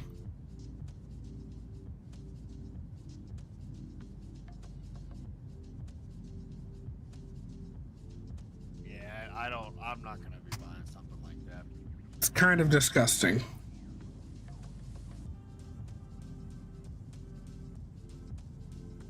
That's like if PMDG had first announced the 777 when they first decided that they were going to develop it, and it decided on a price of like $150 and told people, hey, buy this thing now, and 3 years from now when we're done with it, you'll actually have it. But 3 years from now, we're going to tell you, we still need to do some stuff with development. So it'll be 2 years from now. And then 5 years from the initial buy point, they're like, it's still not quite done. Oy. The forever winter next week, which once it good appeared the forever was frenzy was to go defunct. Yeah, exactly. I don't know. Like, I remember way back in the day when RSI first became a thing, or not really first became a thing, when they first announced, like, hey, we're gonna make this really cool, like, next generation space simulator. It's gonna be like you're a citizen of the stars, you know, the entire universe is at your fingertips. And I was like, that is really fucking awesome. Let's see how this develops. And we didn't even get a playable game until 4 years later. it was just a fucking hangar for the first like 3.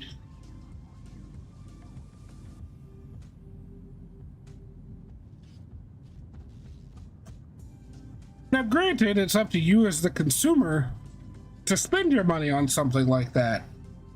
Their smallest pledge packages are like 40 something bucks. That's more reasonable. But the mere fact that a $1,500 ship is a goddamn option and we have no idea when it's actually going to be usable blows my mind.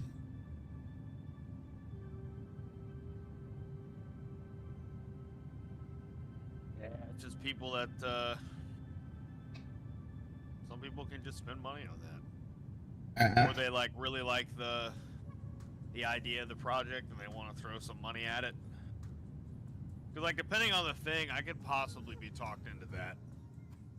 I don't know if Star Citizen would be it for me, but and like I said, that's fine as long as you're like presenting it as though you're crowdsourcing it, or not crowdsourcing, but you're crowdfunding it. Not, hey, give us this money and we'll get you a product when we feel like it. I don't want to keep going on about this because now I just sound bitter. But honestly, I kind of am. It pisses me off so much. And like, I hadn't really thought about it until rather recently, and I'm just like, wow, Star Citizen is essentially a fucking pyramid scheme at this point, or a Ponzi scheme rather. I'm like, good God, they're just grifting money at this point, and it's mind-boggling that I hadn't seen it earlier. I was like, people have talked about it for a long ass time, just like, how is it that a game raises this many millions of dollars and it only became playable X amount of time ago when this all started however long ago? And I'm just like, you know what? You got a point. You got a point. Anyway, like I said, I don't want to harp on it for too long. It's just, oh, it just annoys the hell out of me. yeah, I don't blame you. All right, let's see. How goes flight? We're just over halfway there. We have 254 miles to top of descent. Yay.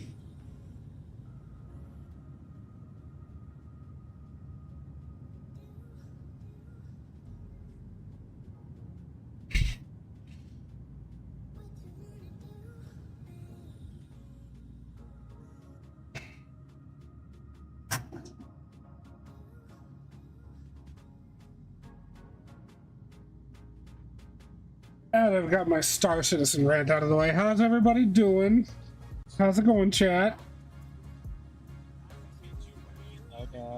Oh, hey, you two finally came back. Hey, Noah, just watch out for background noise.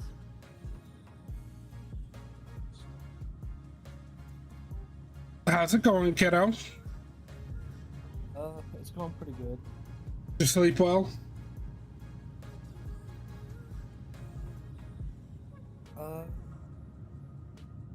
Yeah, decently.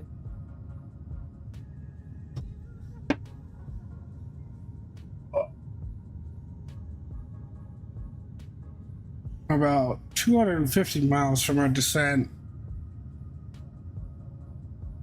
Going on into Winnipeg.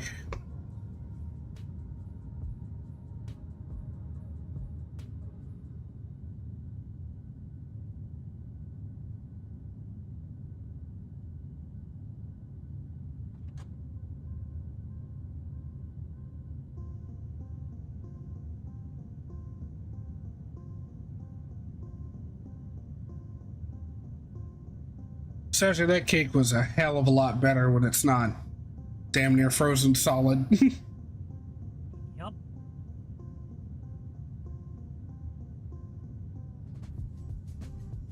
Oh, that shit was yummy.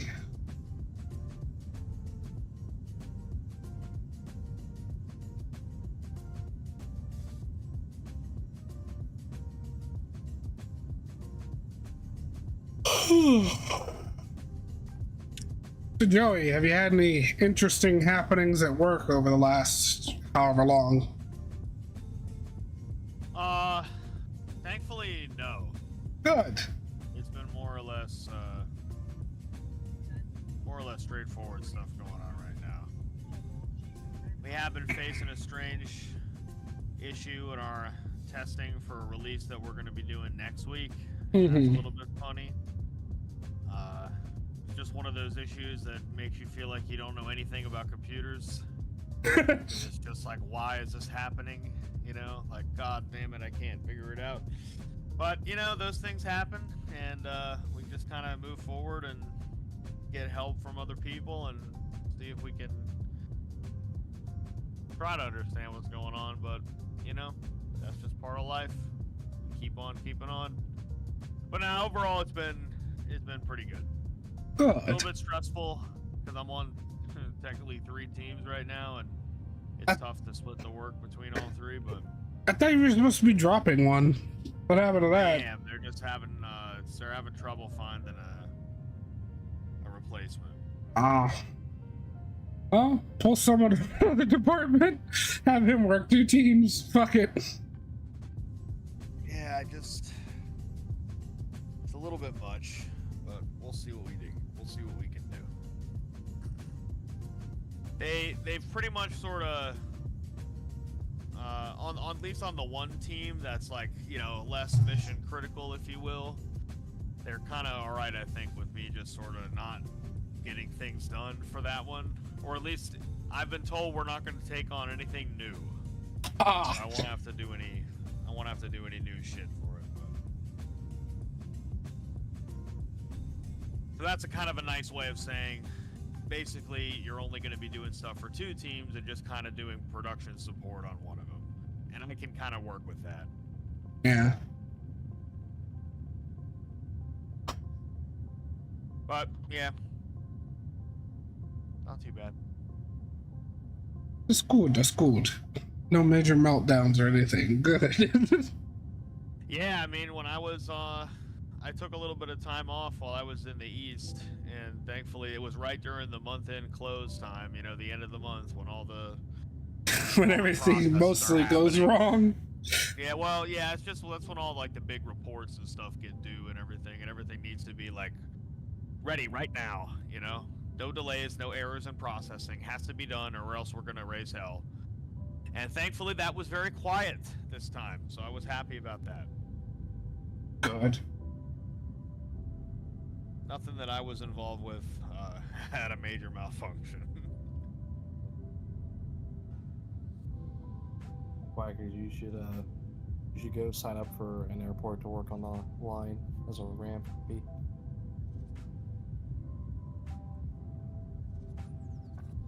What, like put like to load the bags and stuff? Well, not even that. Like marshalling airplanes, refueling airplanes, etc.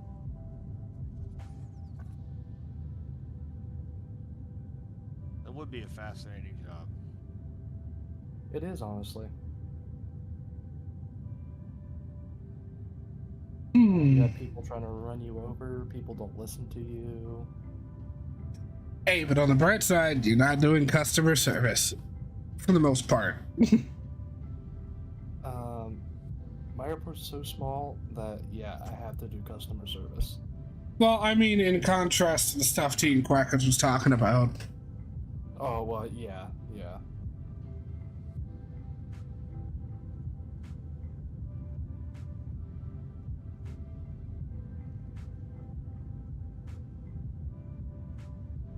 I want to start getting my descent and approach information figured out a little bit.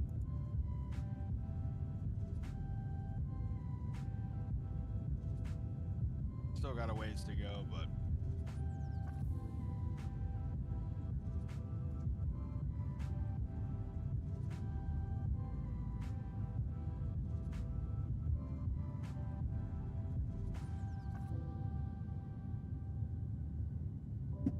Oh, Jesus! Come here, babies. I was giving Decker belly rubs and she got so relaxed she slid right off the bed. Well, it sucked because she dug her nails into my wrist because she realized she was falling and she didn't want to fall. Dad, hold me! It's like, ah, let go. It's a short drop. You'll be fine. Ow. No, Dad, I'm gonna fall to my dad. It's like 6 inches. Get off my wrist.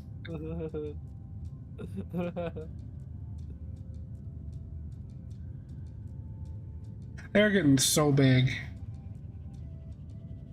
Little puffballs used to be the size of my fist. Now they're like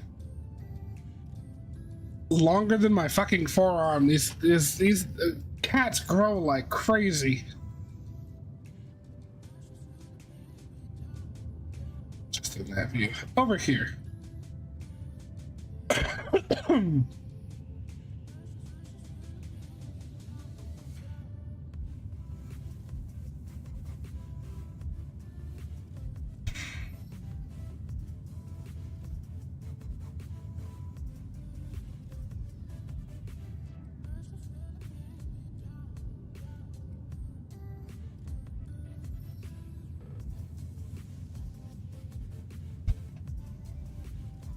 You know, Chad, I brought up this point yesterday while Joey and I were just kind of flying off stream, and I always thought it was funny how when captain or first officer gives a PA and they say, "This is your captain speaking from the flight deck," I was like, if they didn't say that, what are they expecting us to think where they are? It's like, this is your captain speaking from the bathroom, or this is your captain speaking from the avionics bay. This is your captain speaking from the cargo hold. It's cold as hell down here. Send a jacket, somebody. Somebody please turn on the cargo heat. How did I get down here? Yeah. Help. I went to the bathroom, and when I came out, I was down here. How the hell did this even happen? Hey, Prez. Yeah? So, I'm going through the documents for my new job. Uh-huh. And I'm looking at everything. And signing, doing the PDFs where I need to. And, Whistleblower Act. Oh, no. State law prohibits an employer from taking any retaliatory action against an employee because the employee does any of the following, and I'm not going to read the whole thing.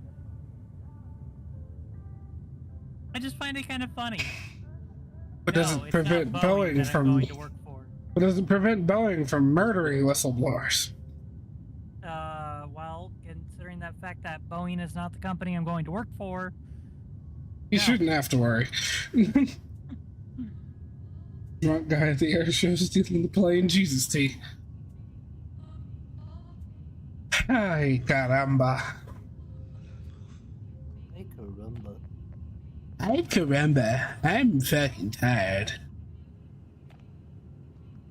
You know, we probably shouldn't have stayed up till like, what, 2 o'clock in the morning? Yeah, probably. No, I have not heard of that, G. Quackers.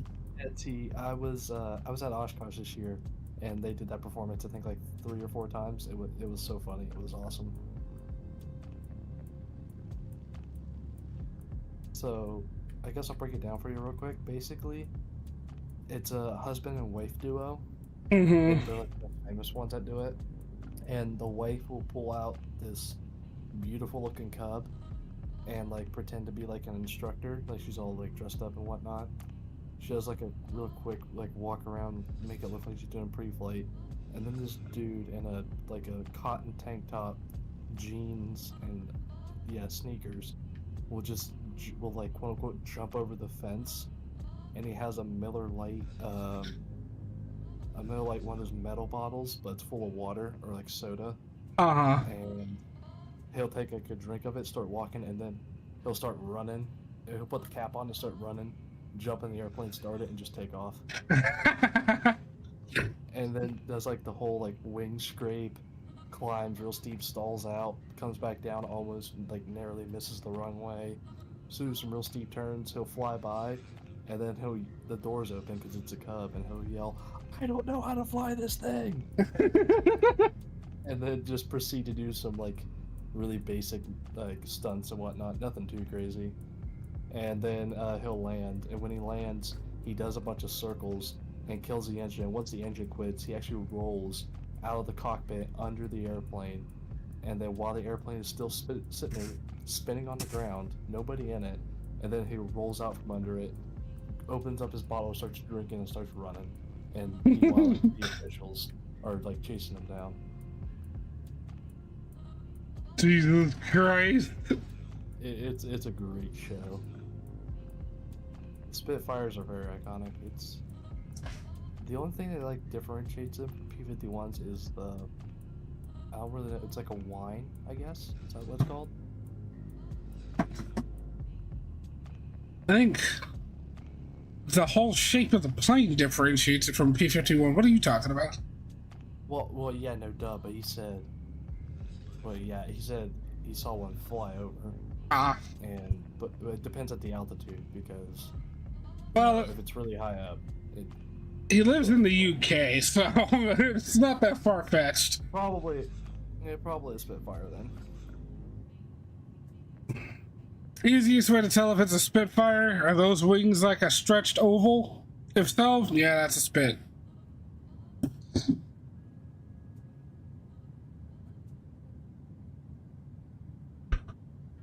I've actually seen the American Spitfire, like the one that Britain gave America. Mm-hmm. Yeah, I got to see it. That was really cool at the museum of the National Museum of the United States Air Force. Oh, you mean the one in Dayton? Yeah. Yeah, we've been there twice. Actually, the last time was rather recently. It was like a month ago. I freaking love that place.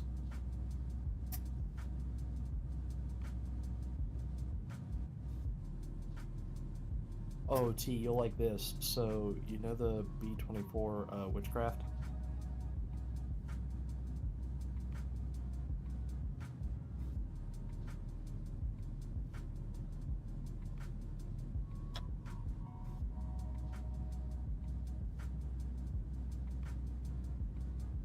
$135 miles.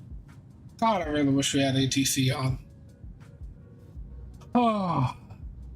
Yeah, the Liberator. The B-24 Liberator Witchcraft. AKA the only flying B-24 left. Hey, welcome back, doggy. It's going We have a good. friend that's on that crew, don't we, Prez? Yeah. Well, they flew over my house at like 2,000 feet. Like, it was awesome to see.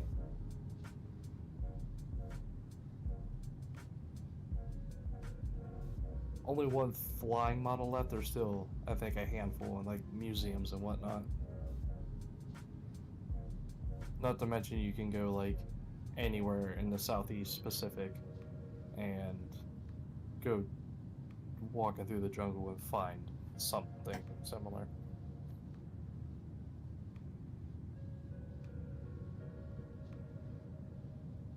Also, same plane flew over one of my soccer games, again at like 2,000 feet. I think he was going to the local airport there. You want to hear a funny story that's air show related? Yeti, that's awesome, dude. Go ahead. So when I lived in California still, I was in what is that area called? Rancho Cordova, which is a suburb on the southern side of Sacramento. You know Mather Airfield? Rings a bell. Used to be an Air Force base, now it's a cargo airport south of Sac. Well, that's where they hold the California Capitol Air Show.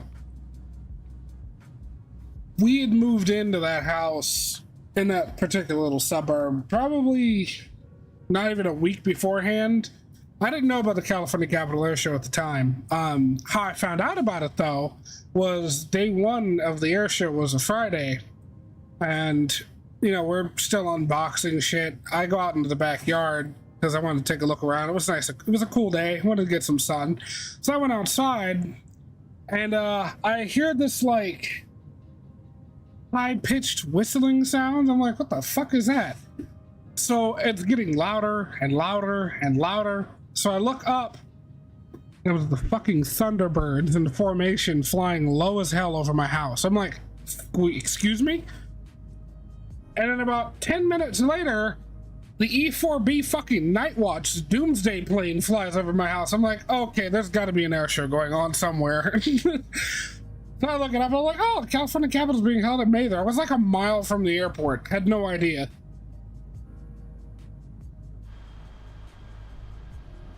I only found out about it because the fucking E4B Night Watch and the Thunderbirds go flying over my house, rattling the goddamn windows. That reminds me of another Oshkosh story. So, like I said, I went to Oshkosh, and the Blue Angels and the Thunderbirds actually usually don't show up to Oshkosh because they're busy doing other air shows. Oh, hang on one quick second. Hey, Joey. Sir? That Air Canada 777 I told you about, it's off just 11 o'clock for you, I suppose. It's like behind me now. See him on VATSpy. No visual in the sim yet. Bro's cooking. But anyway, go ahead, sorry. No, all good. So like I said, the Blue Angels and the Thunderbirds usually don't come to Oshkosh because, you know, biggest air show in the world. It's not like they're hurting for anybody. Yeah.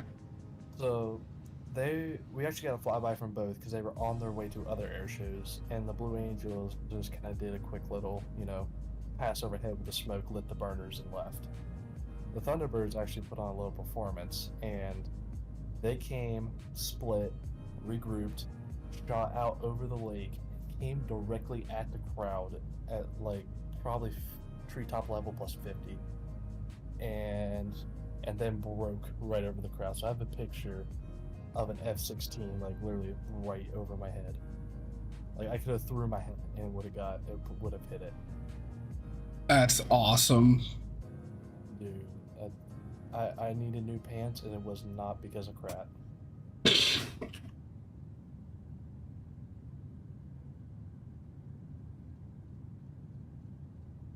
Let's just see if I can't find that picture. Okay, let's see. Oshkosh.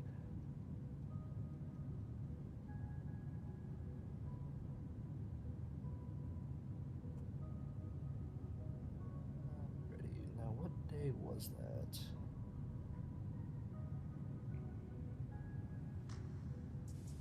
If you ever go to Oshkosh, if you can only go for one day, go on Wednesday. The night show it's incredible.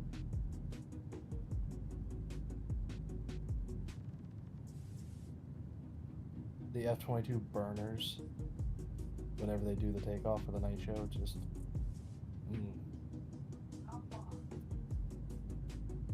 I was at an air show in Pittsburgh once when I was still in high school, and I got to see Air Force One because as the air show was winding down to a close that particular day, this was way back in the day, Obama was heading to Pittsburgh for the G8 summit. So like during the air show they had to ground everything for a bit because they had Marine One flying in, so that they had the helicopters on standby. And then towards the end of the air show, we're leaving, heading down the highway, and I look up and to the right, and just above the trees I can see Air Force One on short final. That's just epic, dude. That was fucking awesome. Jumping out of a C-160 with a parachute, Jesus Christ. German airborne, Paul.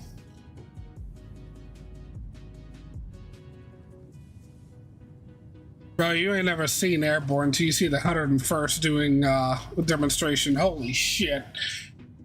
The 101st and the 82nd, that's just... The best there is. Dude, I've seen videos of the 82nd doing like math jump training, and they'll have like 100 plus jets, 100 plus fucking C-17s flying in, and you just see nothing but fucking parachutes, hundreds and hundreds and hundreds of parachutes. And it's just like, Imagine being some random country that's decided that they wanted to roll the dice and piss off the United States. That is, go fuck yourself in 24 hours or less. Like, A fast track on how to not become a country anymore. like, you gotta get the president and Congress to agree on something, and that something was kicking your ass. Usually pretty easy. Oh my gosh, where is that picture of the Thunderbirds? Oh, so also at Oshkosh, they had the D-Day jump. Mm-hmm. So, yeah, actually two C-47s and one DC-3. I know they're the same airplane, but I'm going off a livery here. Taxi, we were like right on the flight line because we got there like super early. And yeah, that was really cool to watch, like the old style parachutes and whatnot.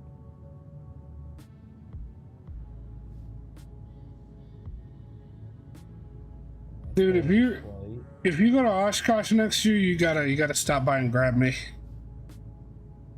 I mean, it's on the way. I mean, it is. I mean, unless you fly over Lake Michigan, you end up coming west directly over me and then heading up north to Wisconsin. Actually, legally, I can't fly over the lake. Okay, good to know then. You have to come over me anyway. Yeah, exactly. And plus the Chicago Bravo is closed to all Oshkosh traffic. Nice. Hey, Cube. Glad you had a good landing, buddy. Sorry I couldn't stick around for your stream. Had to get mine going. Because Joey had just gotten back yesterday. I would have... See, this stream would have happened yesterday, but Joey just got back from his vacation, and I was tired. And I'm like, you know what? We're gonna fly together, but I'm not worried about stream. So, I had to reschedule for today, but... Don't worry about it. You're the best man. Hey, I could see our top of descent on the nav. Almost. Oh, yeah. I didn't get it. I didn't get a picture of it, but I got a video, so I'm gonna take a screenshot and send it to you. Okay. Somebody turned. Like, I could clearly see. I forget what Thunderbird it was. It's one of the guys on the left. Whatever Thunderbird. I could see his face. Wow. I mean, like, they were low doing that pass. It was just, oh my gosh, it was just so epic.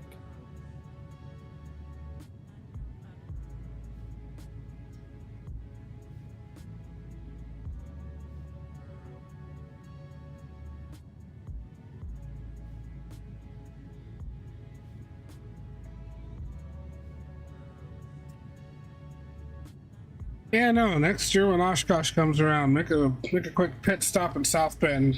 Grab me, get a splash of fuel, maybe some snacks. And fuck it, I'll bring the snacks. I was gonna say, you're in charge of the snacks.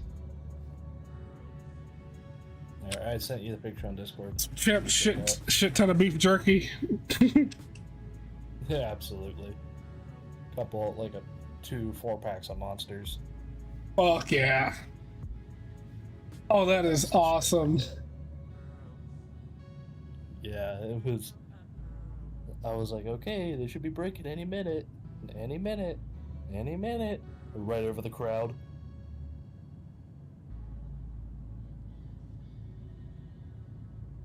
Oh, that reminds me, kid.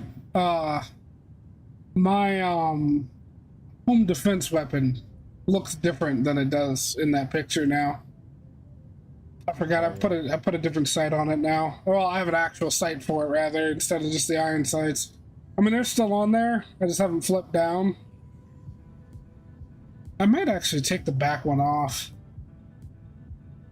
Just leave the front one, flip it down, because it kind of gets in the way of the scope. Would you put like an ACOG on it? No, it's a little red dot. I'll have to show it to you. Oh, sweet. But anyhow.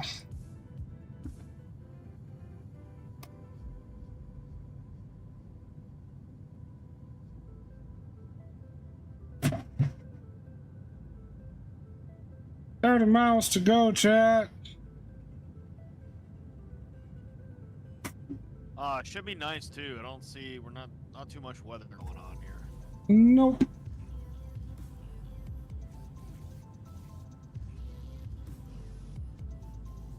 I love how my my tablet's still blank. The EFB just decided no. Yeah, pretty much. Oh, Cube, you mean the like the worn textures? Speaking of that, let me actually, because I had posted about it on PMDG's forums. See if anyone else has said anything about it.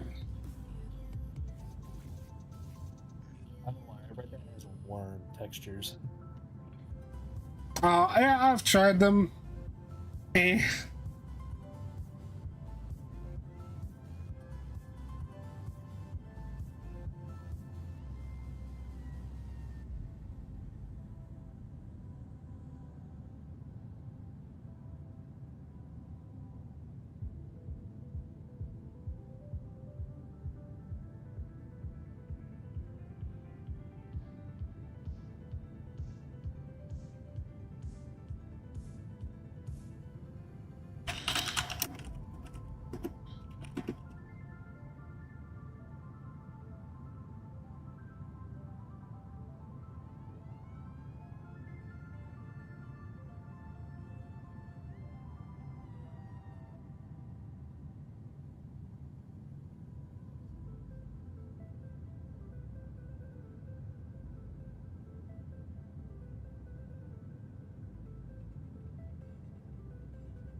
FP sim got uninstalled. Oh, why?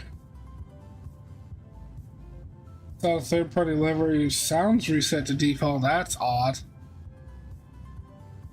Oh, did it replace your layout.json? Because if I recall, for the 7.3 and FT sim sounds, you have to go in there and edit the layout.json.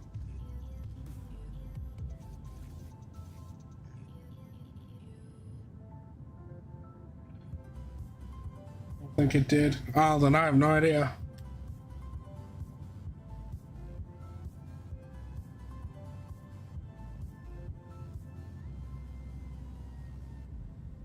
Alright, ladies and gentlemen, this is your captain speaking from the flight deck.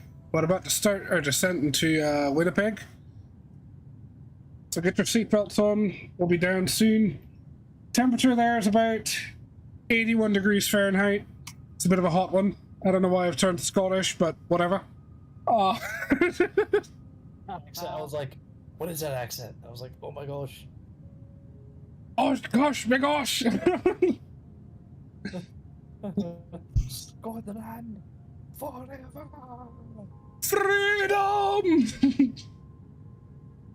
Able to do an approach to the 19 from 2500 without any thrust with an empty aircraft. Jesus Christ. It changed to that JSON. Yeah, you're welcome, buddy.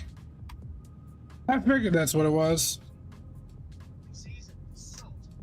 Now, see, here's the weird thing about that. Was it a PTP file library, or was it just a drop this folder in the community folder? Also, kid, that background noise, it can be heard on stream.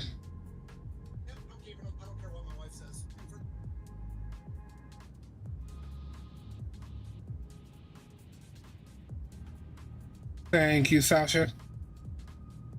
You're welcome.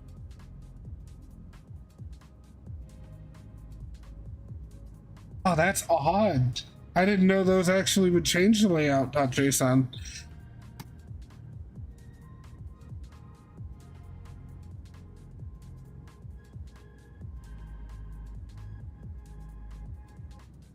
no freaking vatsim. Kid is about to demonetize the stream if you knew you were streaming. He knows I'm streaming. He's in chat. He was responding to you earlier.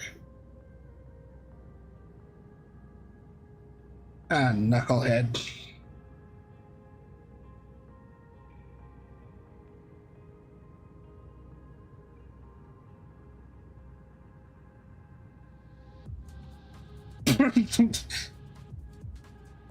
No, you got moved because you started playing something in the background and stream could hear it.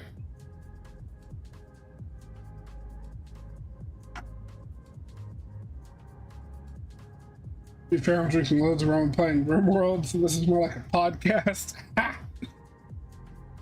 Hey, you do you, bud. Have your fun however you want it. Hey, getting drunk and playing RimWorld sounds like a great time.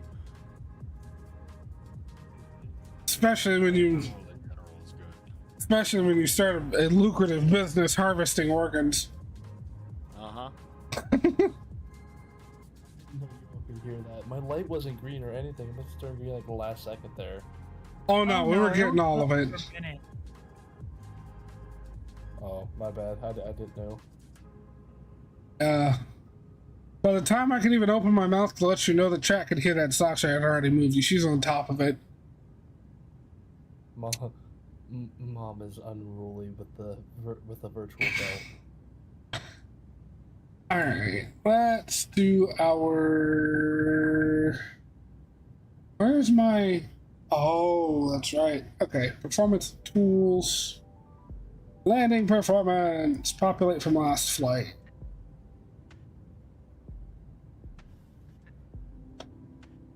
All right, so with auto brake 3, how far do I want to?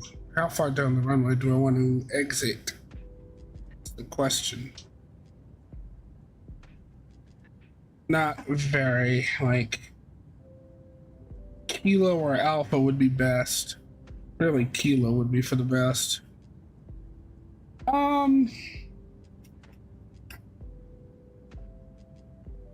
Yeah, I guess auto brake 3 and then just max reversers. No, I'm not gonna do reversers. Reversers are only really used when the weather is bad. I'm gonna just let her roll to wherever she rolls.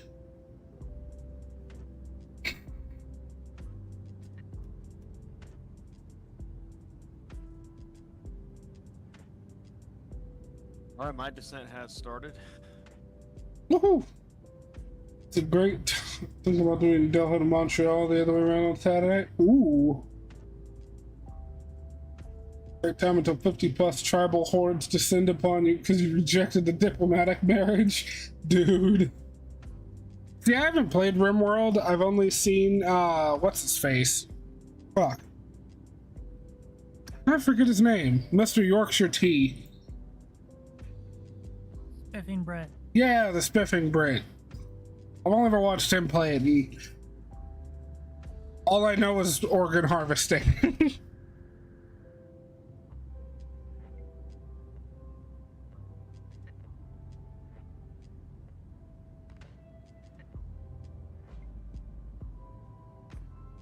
Oh, Seattle to Doha.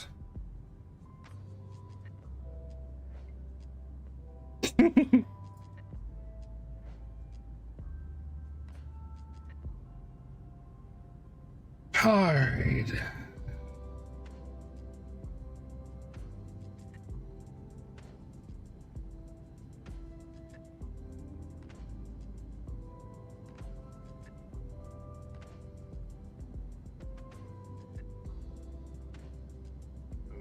Moving along. I feel that, Cube. Like, honestly, that's the one reason I haven't done a long haul on my channel yet. Number one, I wouldn't know what time to start it, because by the time, like, if I started at 1, right, and I do, like, New York to fucking Dubai, right? If I started at 1 p.m., I'm not going to be landing until, like, early as hell in the morning. My time, which means most of the people that would be there to even watch are gonna be asleep, or that'll be like midday in Europe. I don't know why most of my viewers are from Europe. That's just weird. So yeah, I don't know.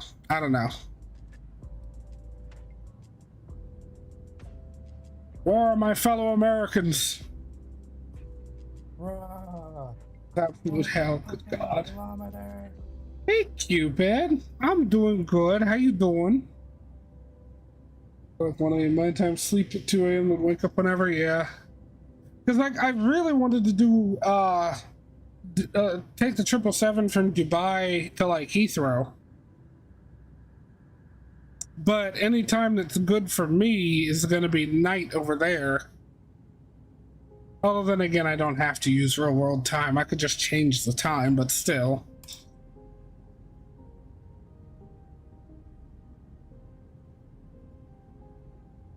Nice, nice.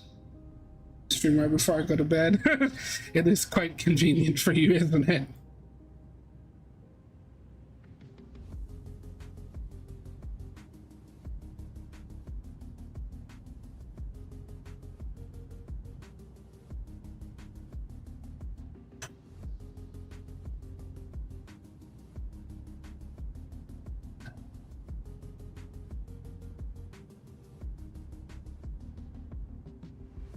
The Last Ship.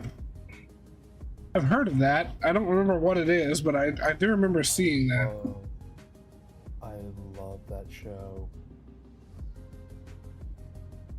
I've watched it like 3 times.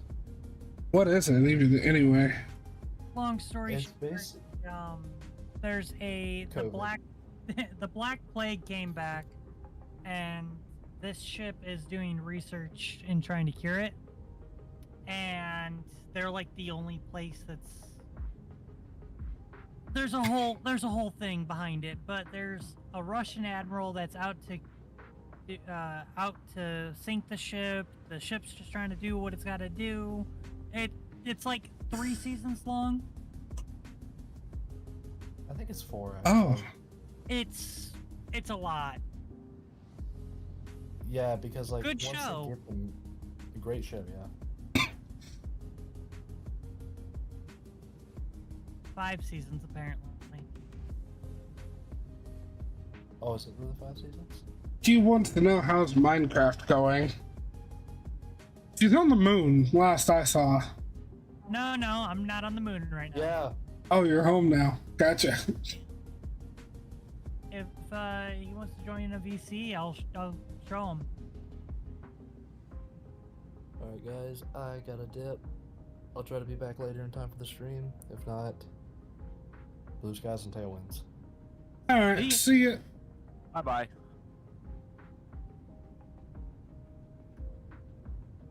Clear skies and tailwinds. Right. I will be right back. So drag you down to. I'll be back. Alright.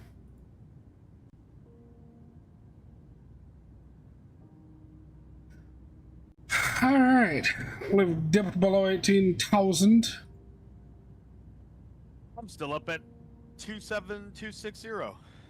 Imagine. Imagine. I'm excited to check out Winnipeg. These are all 3 of these airports I have scenery for, and I do not fly into them enough, especially Winnipeg and Calgary. I don't think I've ever flown into Winnipeg. Maybe just once with you, but that's been it. Seems legit. Yeah, we pretty much never go to these airports. I think I've only ever been out of Calgary like twice, and both of those were not on stream. Because when we got the 777s, we did that Air Canada flight out of Calgary, headed down to Phoenix. Here's a question for you. Are you taking an ILS approach into runway 31 or an RNAV? I do believe I'm on the ILS Zulu into 3-1. Okay. Gotcha. I'm gonna be doing RNAV Yankee. The transition at Davsu.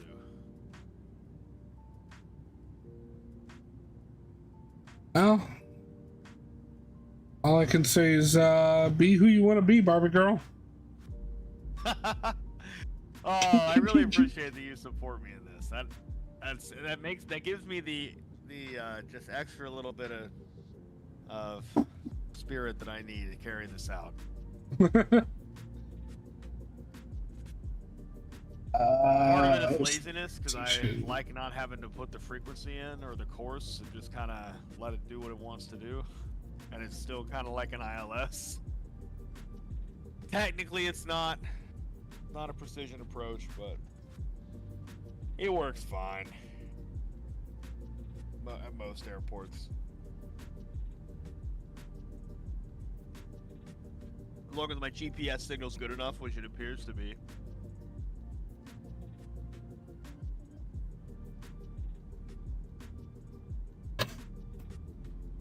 Yes, drive required.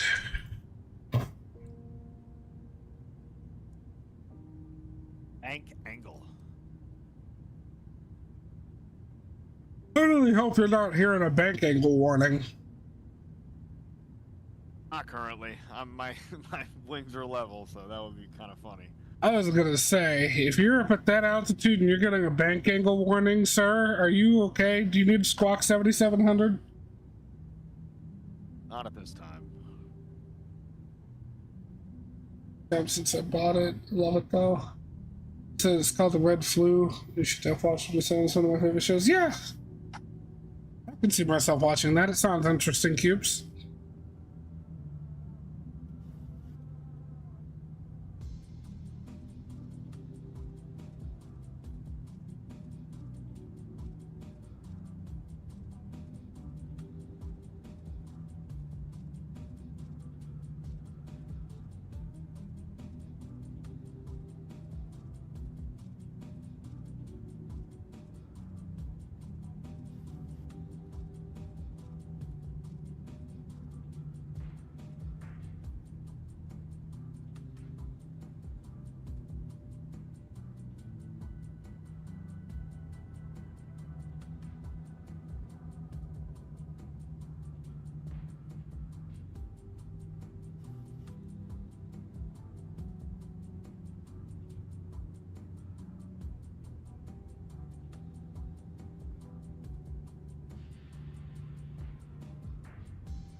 Lots of farmland here, it looks like. Mm-hmm.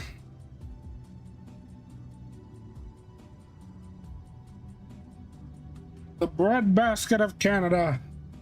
Although, granted, most of Canada is the breadbasket of Canada. Below 10,000.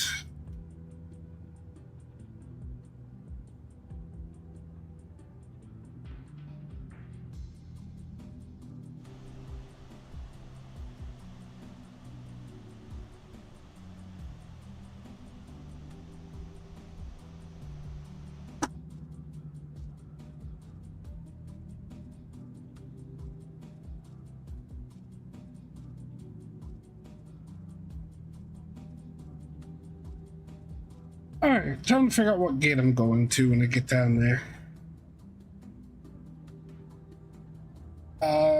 Seems to only be one terminal, so I guess you could just kind of pick one. Yeah, pretty much. I want to take 10. You're gonna take 10? Aw, man. And I guess I'll flip on into gate 11. Or maybe 12.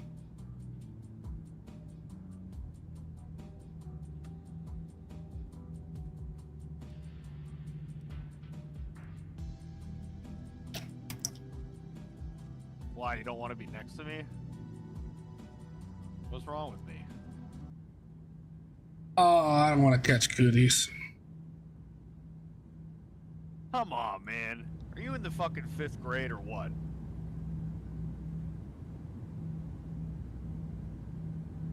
Leave me alone. I'm sorry, I came on a little strong there. Teacher, Joey's being mean. Hey, come on. We don't need to get them involved. Come on.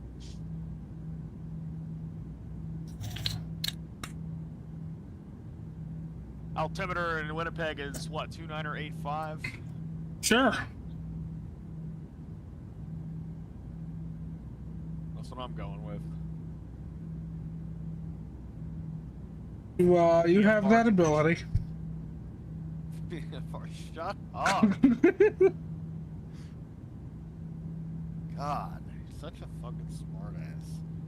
Entirely up to you, sir. I don't know, can you? I fucking hate you.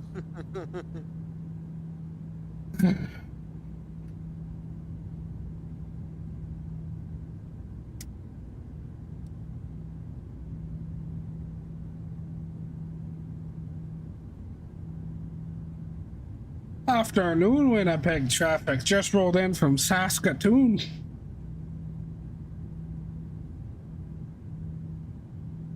Uh-huh. Mm-hmm.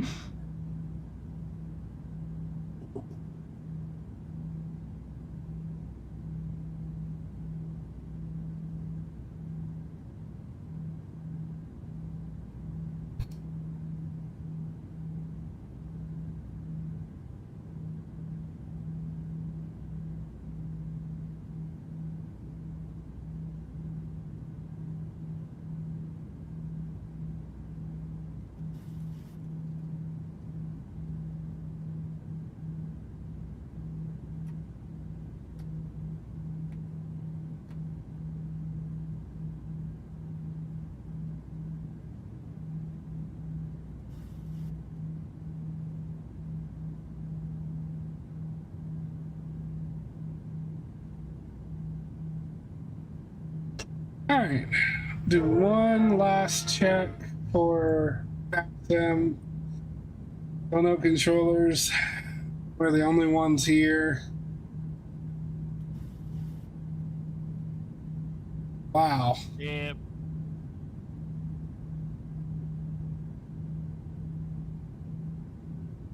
I'm sorry, he got shot at again?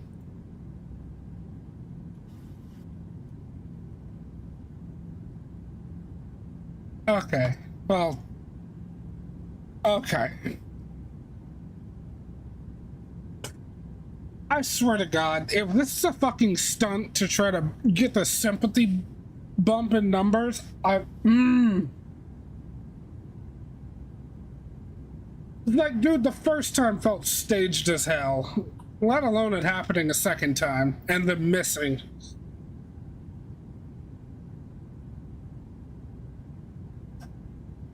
Let's also not forget the fact that his ear was magically fine 10 days later.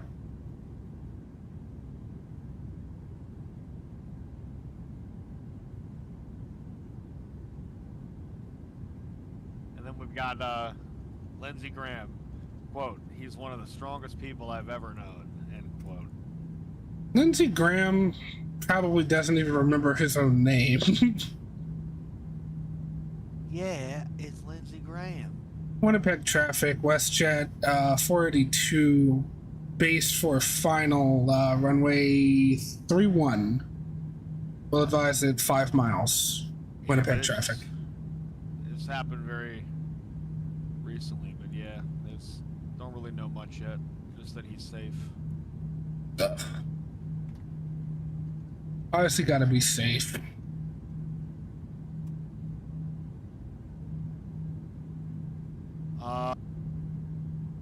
I'm glad that he's safe. Aw, alright, Cube. You're gonna miss the landing though, bruh.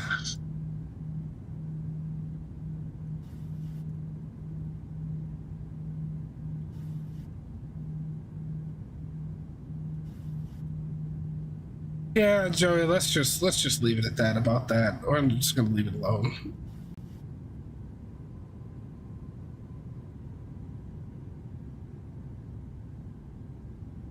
And as we come around, going to capture the localizer. Oh, got you. No, go get some sleep, buddy.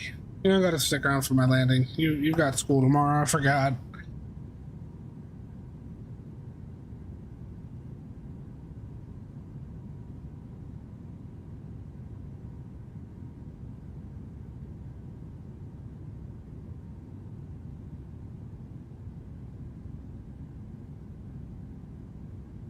Landing's the most fun part of the whole flight.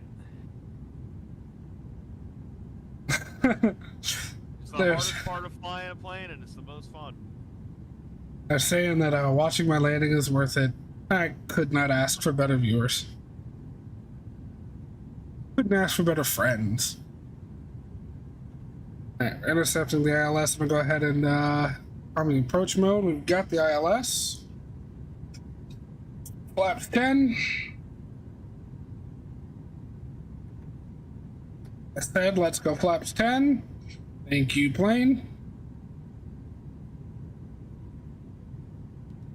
Drop the gear and bring it back to VRAS. We'll go VRF +2. Your bandwidth is too low for data streaming. You have been switched to offline mode. Yeah, okay. Flaps 15. Girls, come on. Not right now. I'm trying to land. Get out from under my desk. Winnipeg traffic, Westjet 482, 5 mile final, runway 31, straight in, Winnipeg traffic. God, how do I keep fucking that up? Keep wanting to say Westjet traffic. Hey, I'm Westjet traffic. Yeah, there's nobody in or around Winnipeg at all. Just you and me here.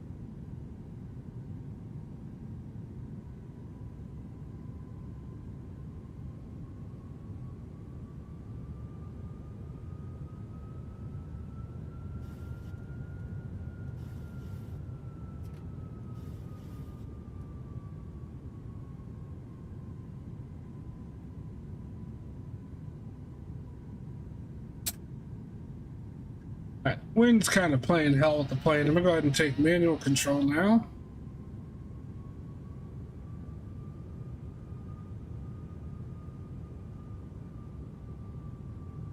Winnipeg traffic, Westjet 241 is 14 miles southwest of the field. We are expecting RNAV Yankee runway 31. We'll advise when we are established.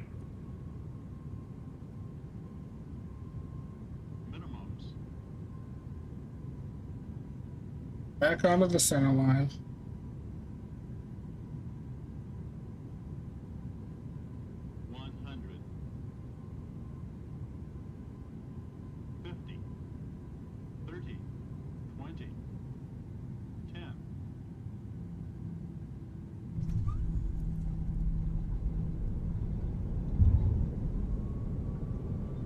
Wherever the hell the center line actually is, because everything just looks like a giant smudge. What the fuck?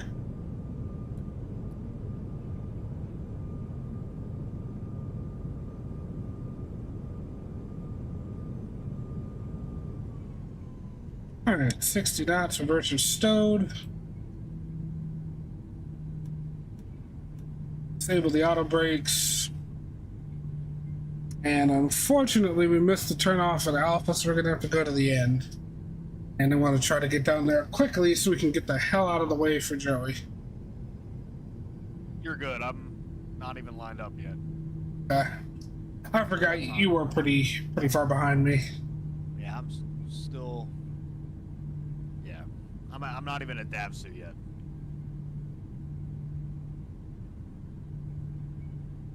Fucking right, Paul.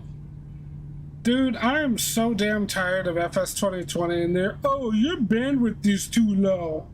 Like, I have fucking gigabit. Stop.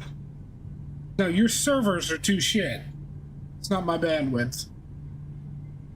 Like, what is this? And I've got payware scenery for this airport. Why are my taxiway textures fucked?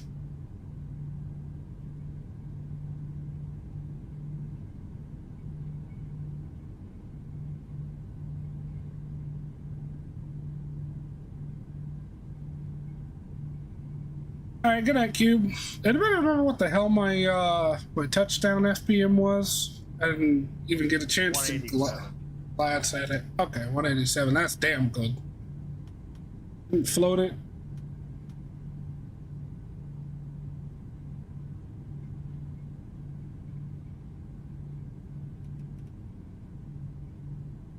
All right, come on, plane. We have to descend a little bit here.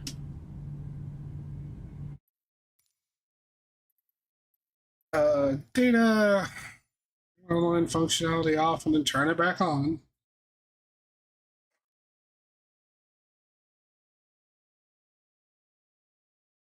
This is a sanity check.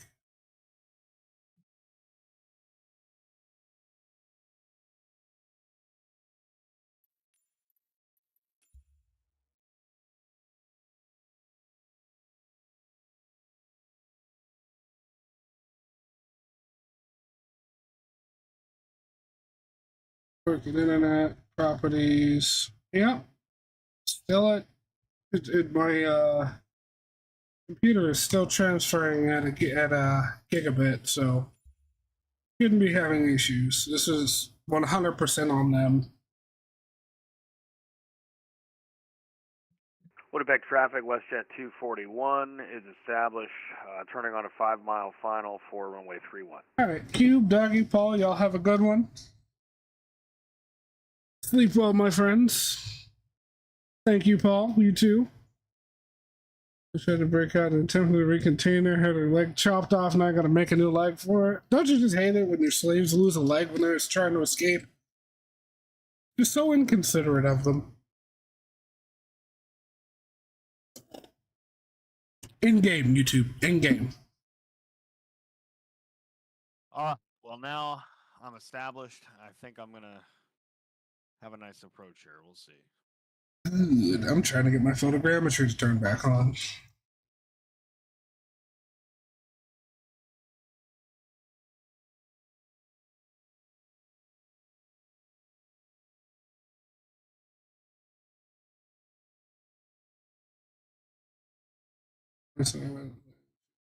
Daughter and craft refuses to I will take control. Aw. I wonder if it'll still do the auto throttle thing on the RNAV. Yeah. Cool. Because that's controlled by the radio altimeter. When it senses you getting within 30 feet of the ground, it auto idles you. Okay, cool. Hey, my ground textures are back to normal. They had to manually disconnect and reconnect from their damn servers.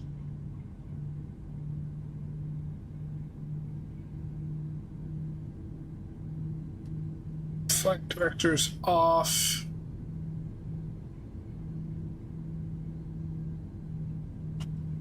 Oop, not there. Lights are good. Everything on the overhead's good. We'll get the APU spinning up.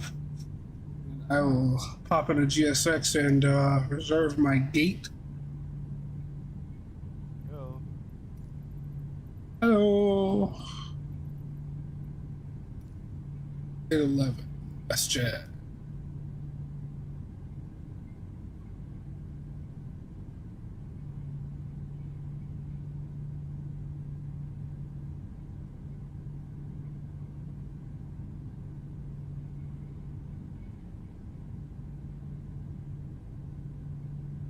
Where am I?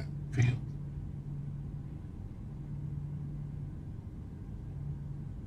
Crossing runway 18.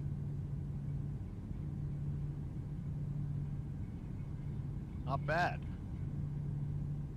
Did well. Got a minus 143. Yeah, buddy. Doing good landings in this thing is so much fucking easier when you don't have to worry about when to idle the thrust.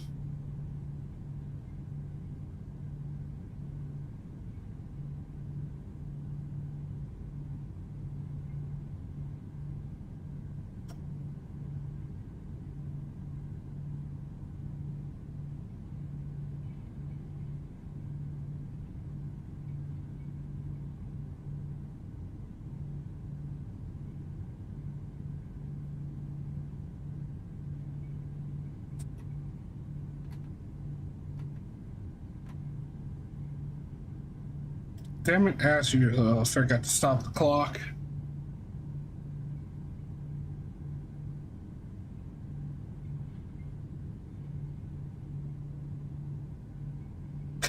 Well, this is a good moment as any to remind everybody, if you haven't hit the like button yet, please do so.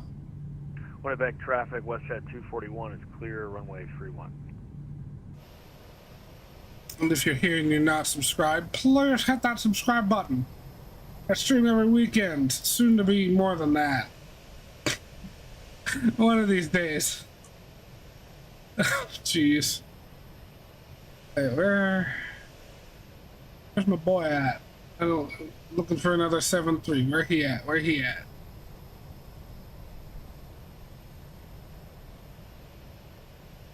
Oh, you're down there. Winnipeg traffic, Westjet 241 taxiing to gate 10 via Papa, Foxtrot, Kilo, India. Winnipeg traffic. It's Kilo Lima. Oh, it looked like an eye for a second. There was a line going through it. Sorry, bud. It's an L. Okay.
Winnipeg traffic, Westjet 241 crossing, runway 18.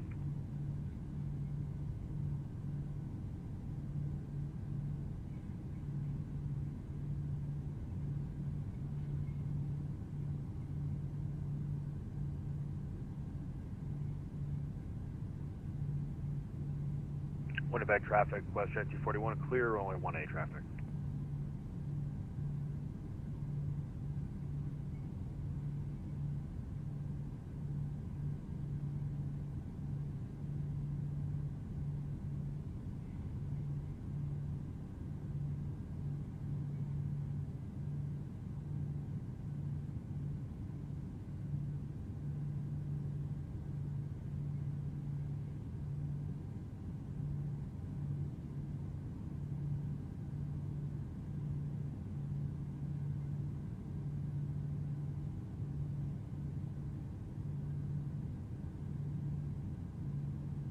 Winnipeg traffic, Westjet 241, slight change of the taxi route. We're going Foxtrot, Echo traffic.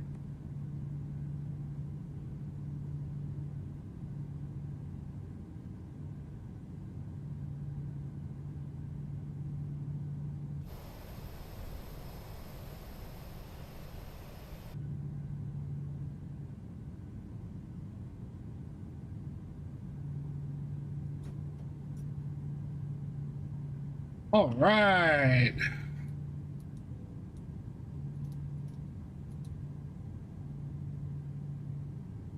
Good shit, brother. Good shit. Made it to the gate. Hydraulic pumps off. It is good there. Fuel pumps. And we're on the APU generator GSX. Plus deboarding. Set the wheel chocks.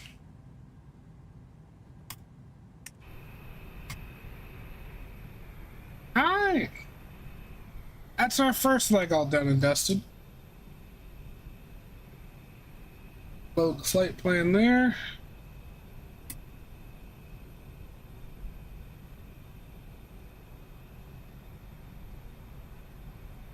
You park here. Huh? What the hell are they talking? Alright, anyway. While we get unloaded, yeah, we'll request ground. Why not? Now, while we get unloaded, I am going to go take a short break. So, chat, I will be back. Enjoy some music while I'm gone.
All right, chat. Oh shit, that's way too loud. Chat, I am back. Yellow. Blue. I forgot to disconnect from vatsim when I left. All right. Let's make our new flight plan.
Westjet flight 600 from Winnipeg to Calgary.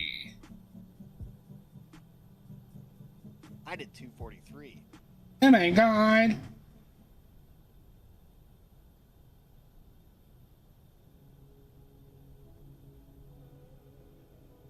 We connect to vatsim.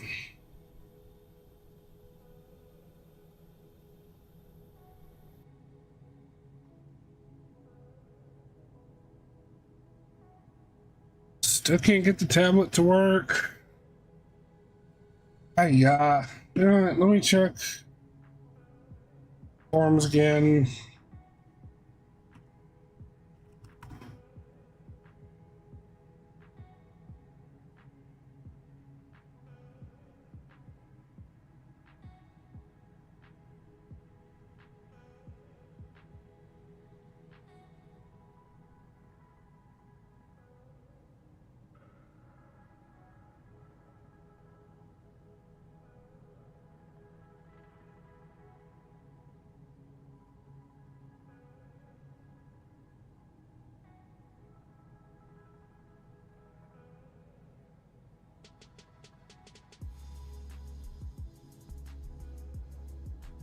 No, nothing new.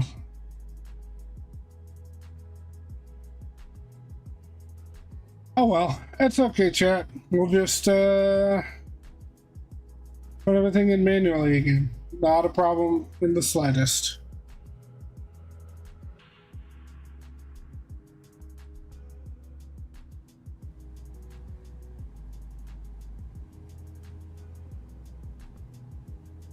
Now, here.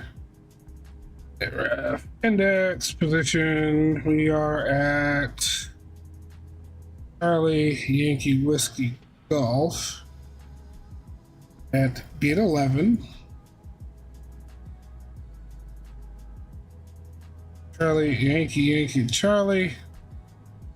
Flight number Whiskey Juliet Alpha 600. And we're taking off runway 31.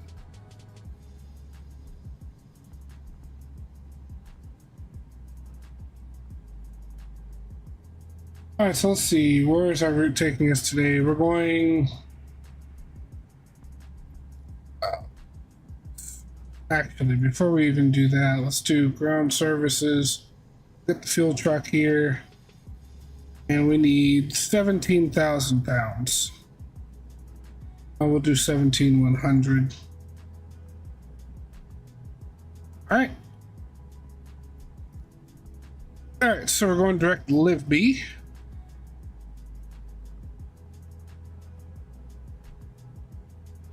And to Duckbow. Okay. Oh. Then on to Sharon. Dog.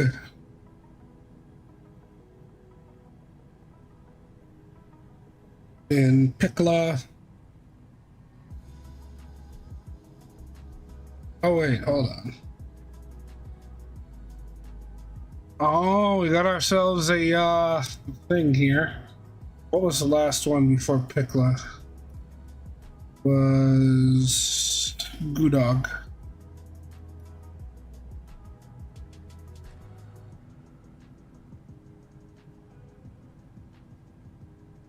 North 5131, west 11,000. There we go. Gudog, and then Pickla. Actually check the flight plan to see what the coordinates were, because apparently there's two of those in the northern hemisphere over here. Interesting. And then it's going to be the Berco 6 arrival via the Berco transition into Calgary. So we're just going to activate and execute that. We're going to go to departures with 31. Execute. This is where you don't have any SID. And then we runway ILS 11. The Berco 6 with no transition. All right.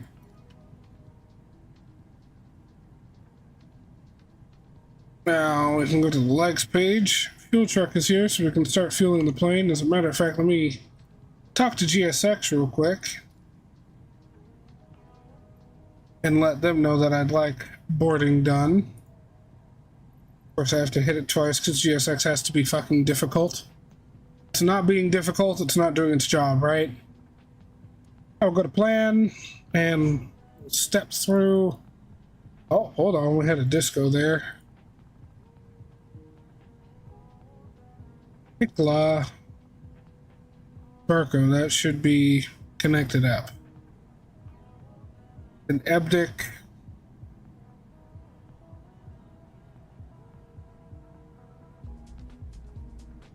Actually, oh, okay, I see. Totub, Ebdic, Leetit, Let It, and then Botax. And then it'll be coming around onto final for the ILS. All right, cool, everything's good there. Let's take that back into map mode and we will continue our flight planning. Perfect. Zero fuel weight is 119.6. Let's see if it, yep, cool. Final reserve plus alternate, 5.2 thousand pounds of fuel, right up at 5.2. With a cost index of 10 for this flight. Flight level, we'll be cruising to flight level 380. Cruise wind 232 for 56. Not very strong winds up there, but it will be a headwind for the most part. We're not using reserve fuel, it's okay. It's in 17.1, so the plane doesn't think we're going to be out of fuel. We're good there, go in one limit. And again, because the tablet's not working, I'm going to have to rely on SimBrief here for our takeoff performance. It's not a bad thing. I actually rather like using their numbers. Their numbers feel good. Now we're going to do a 22K D rate with a select temperature of 42 degrees. And I'm going to back that up to climb 1. Takeoff flaps 5 as per the usual, the 7.3. Got our CG and trim in there. Alright, our V-speeds, V1 at 41. We will rotate at 43. And a V2 of 150. 350. GSX has done our payload for us. Great. Go back to ground services. We'll watch the fuel truck. I'm gonna go ahead and release ground power, just so we don't forget that later, or just in case GSX doesn't prompt us. 4.81, just got 5 there. I'm gonna leave that alone for now. It's okay. We're going to go ahead and set our pressurization panel here. So we're cruising at 38,000, and I do not remember what ground level is over in Vancouver. I think it was 13 feet. If I'm not mistaken. The Calgary, right? Oh, that's right. We're not going to Vancouver. We're going to Calgary. Elevation is 33,606 feet. So 3,600 set it to. Cool. Thank you. I'm so used to just flying back to our initial departure. Yeah, get that.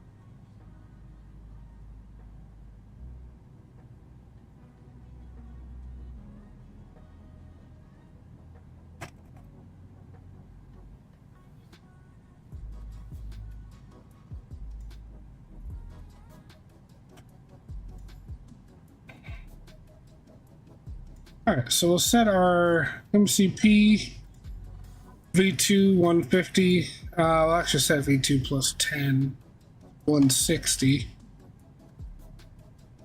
Runway heading should be 315. I'm going to check just in case. Yep. Yep, 315. It's the beauty of departing the runway that you landed on. If you haven't reset your final approach course knobs, you know exactly what the runway heading is going to be. And once again, we'll just set our MCP altitude to cruise. We don't have any controllers online. Still. I'm not salty, chat. I swear, I'm not salty. I sound really salty, don't I? Right. Thanks, man. You had to come in there and shit all over me trying to obfuscate.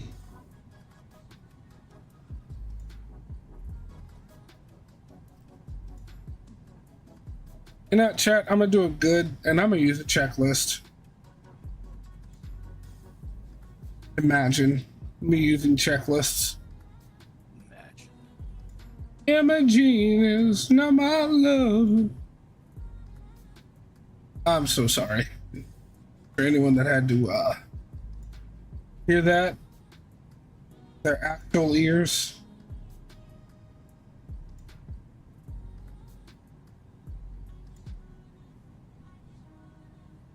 Just about done boarding.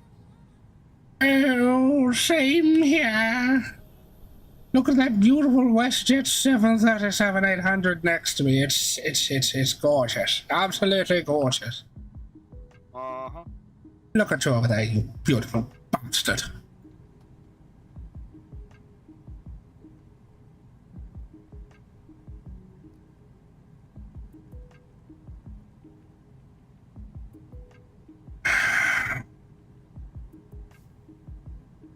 Alright, ladies and gentlemen, the boarding has completed. To tell the fuel truck to fuck off. It's finished. And we will throw on the anti-collision lights.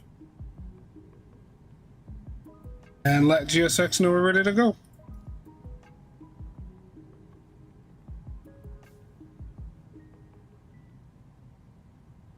Oh, did I not finish pre-filing this?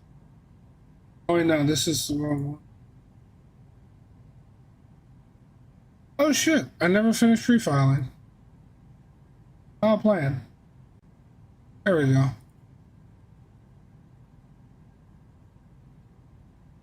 Okay. That brought up the tab for it, but never actually did it. You may have to disconnect and reconnect too. I did. Okay. Disconnected, filed, reconnected.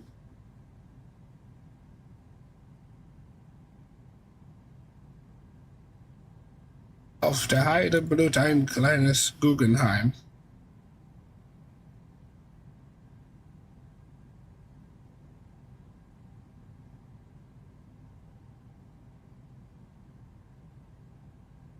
Locking gear. It auto brakes over to RTO. Flight directors are on. Auto throttle's armed. If you have an LNAV. Okay, LNAV doesn't want to arm. That's okay. We'll just fly out on runway heading. Oh shit. Alright. Got our transponder over to TARA.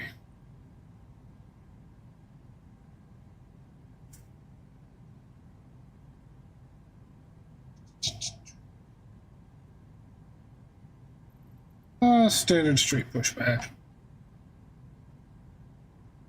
Oh yeah, they never remove the chocks.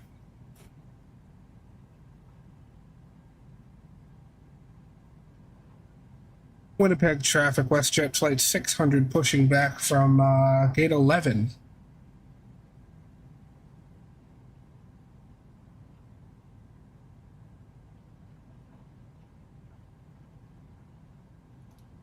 Let's get the packs off. We'll start up engine 2.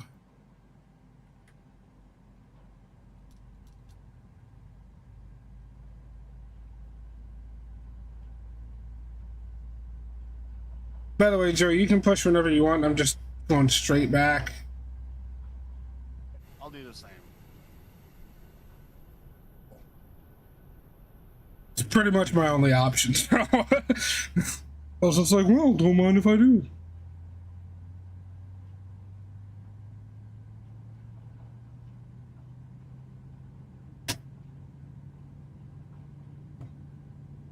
I forgot I can do the electric hydraulic pumps as early as I want. Okay. Parking brake set.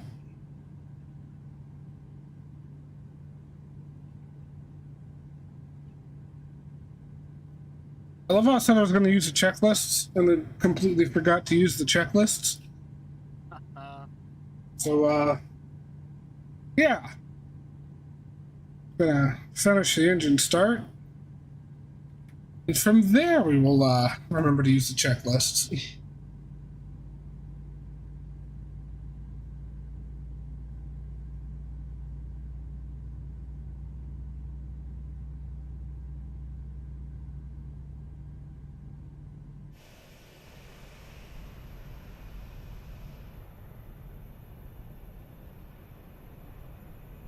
Tow truck disconnected, bypass been removed.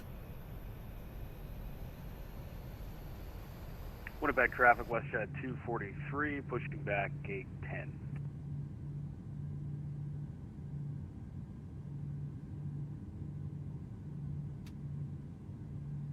Alright, engine 1 is started and stable. Finally, before taxi checklist, generators 1 and 2 on. Probe heat, auto. Wing anti-ice as required, not necessary. Engine anti-ice, not necessary. Packs. Back to auto. Isolation valve, auto. APU bleed off. Engine bleed 1 and 2 on. Engine start switches, auto. And we'll go flaps 5 as needed.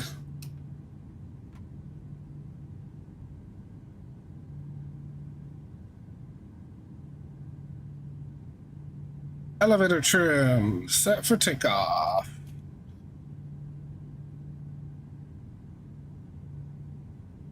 Flight control check. Full left, full right, neutral, full back, full forward, neutral, full left rudder, full right rudder, neutral. Flight controls free and correct. Do a quick recall, if I can remember where the hell it is.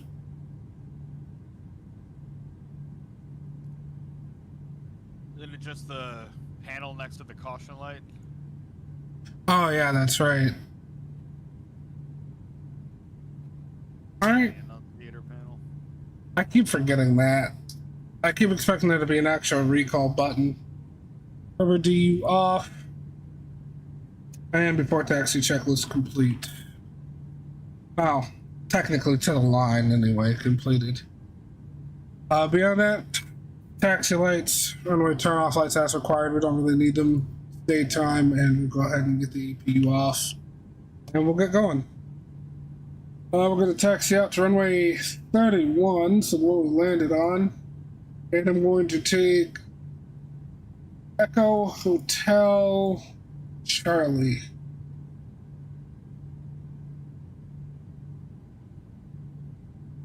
Good afternoon, Winnipeg traffic. Westjet 600 taxiing to runway 31 for straight out departure. Taxiing to Echo Hotel Charlie.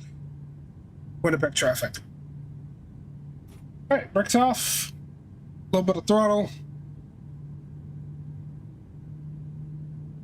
Now we'll start turning to the right. 43, also taxiing runway 31. We're going to follow the company traffic via Hotel Charlie. Echo Hotel Charlie traffic.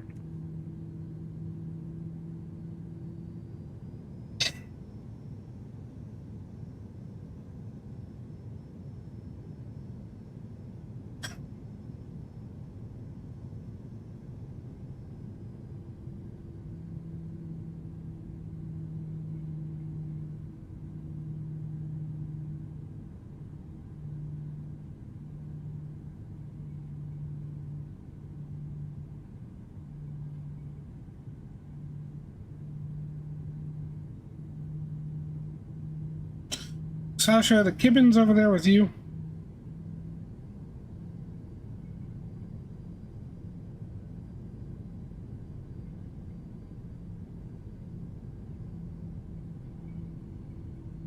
One was it.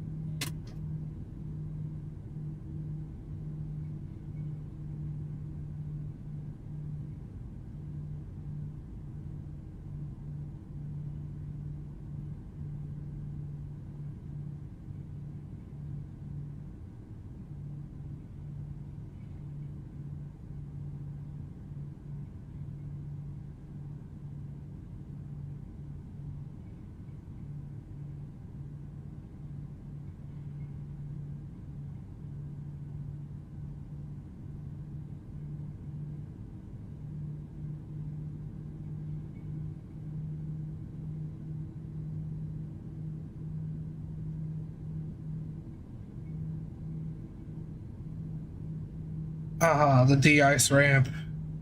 I've said it yesterday, but I'm gonna say it again. I cannot fucking wait for winter ops again. Yeah, that's gonna be fun.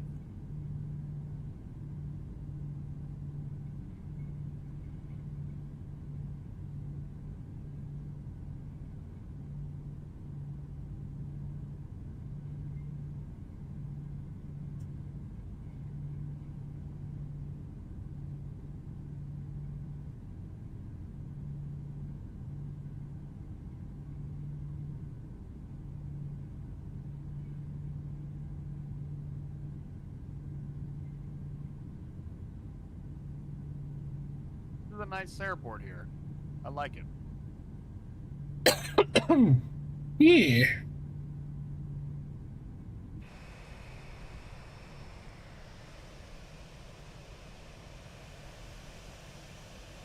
It's really nice when my photogrammetry doesn't shit itself. Yeah. Your bandwidth is too low. Bullshit.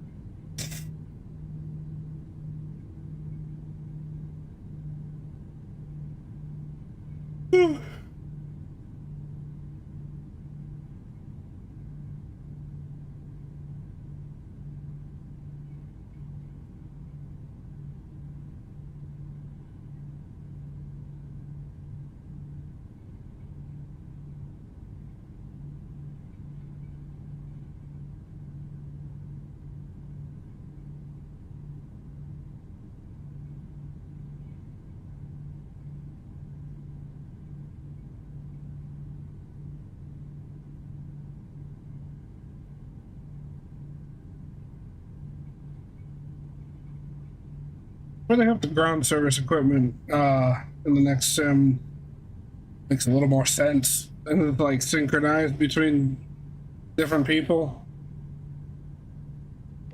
Because I've got a pushback tug just hauling ass down a taxiway in front of me right now, and I'm pretty sure you can't see that. I was heading over to the FedEx ramp.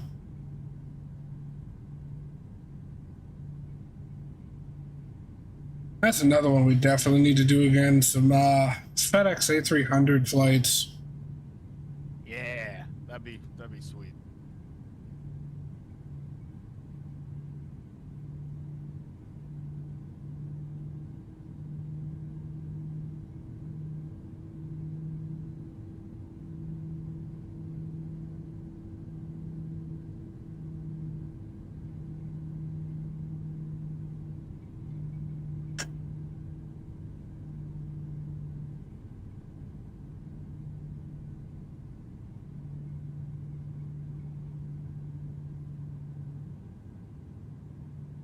Winnipeg traffic, Westjet 600 taking runway 31 for departure. Straight out. Westjet, or not Westjet. Here we go again. Winnipeg traffic.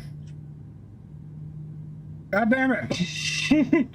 Alright. While we're getting out on the runway, we'll run the before takeoff checklist. Fuel flow. Now. Set and rate. Center fuel pumps, unnecessary. Don't have anything in the center. The ice not needed, cabin lights not needed, flight instruments already checked, engine instruments checked. Takeoff data is good. Navigational equipment is working. Winnipeg traffic, Westjet 243, will hold short runway 31. Traffic. Traffic. Traffic.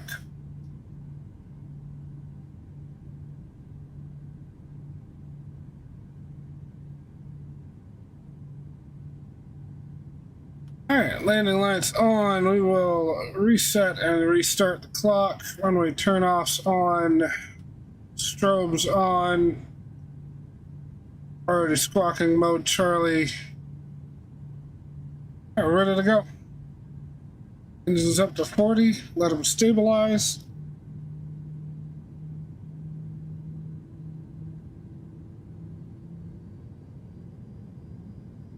And toga.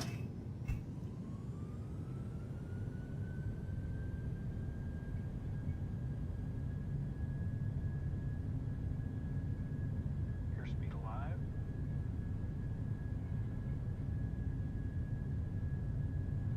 Knots.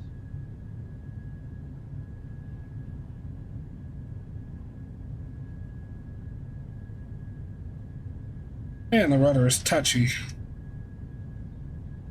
Winnipeg traffic, Westjet 243 to line up and wait on runway 31 traffic. Me2. Positive rate of climb. Gear up.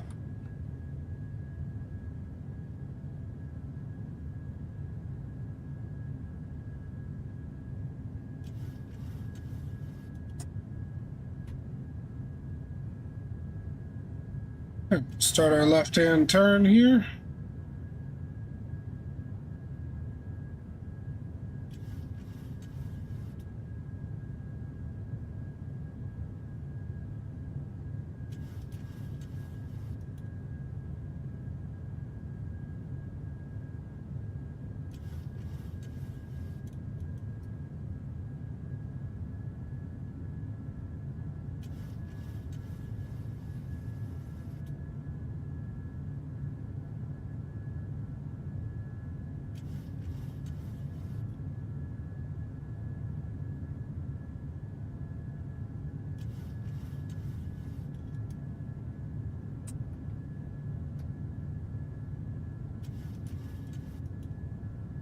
Once you hit 5,000 feet, I'll start going. Alright.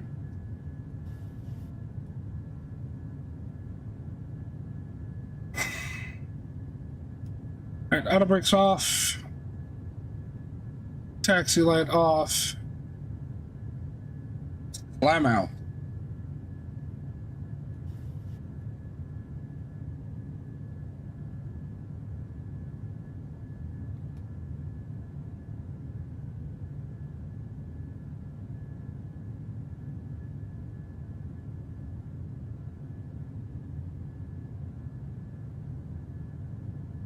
Winnipeg traffic, Westjet 600, climbing direct Livby, final transmission, Winnipeg traffic. I'm so tired of almost accidentally saying Westjet traffic.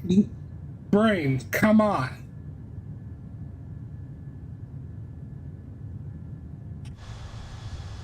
Winnipeg traffic, Westjet 243, departing to the west, runway 31 immediately. Traffic.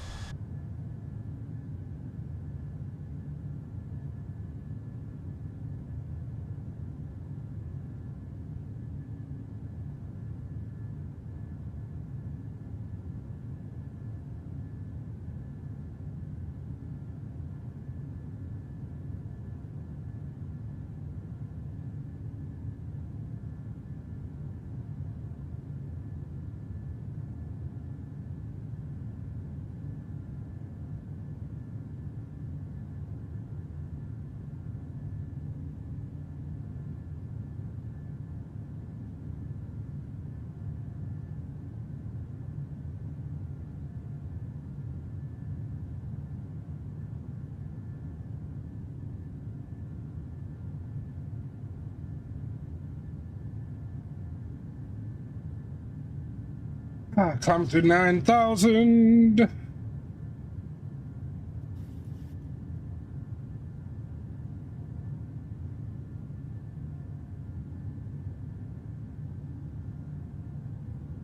Alright, landing lights off, runway turn-offs can go off. And, go ahead and let people out of their seats.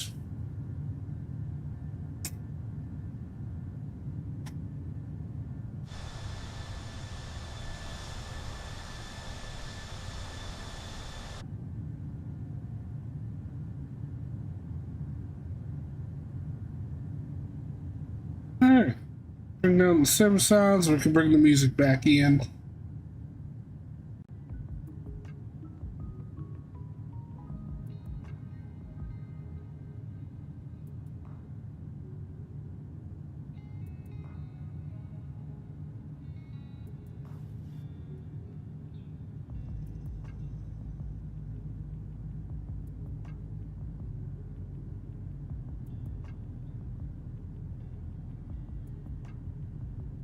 Winnipeg traffic, Westjet 243, clear runway 31, departed to the west, climbing 3,500. Last call, Westjet 243 traffic.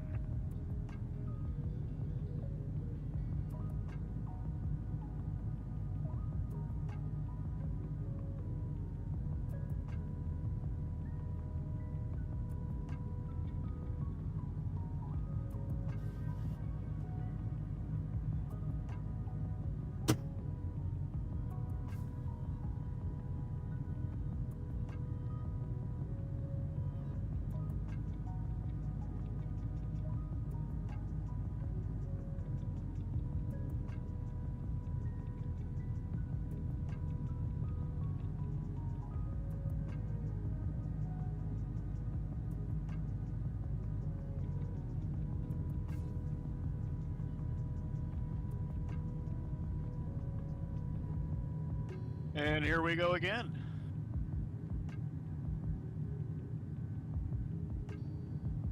Climbing like a bat out of hell.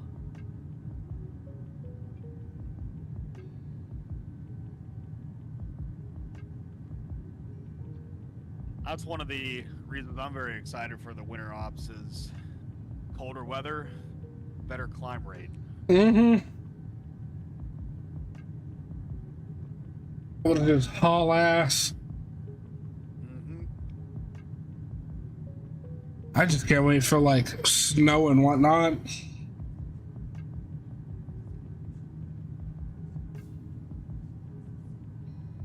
Dude, other than that random ass hurricane, the weather has been so freaking mild over the US the last like 2 weeks. Yep, pretty much.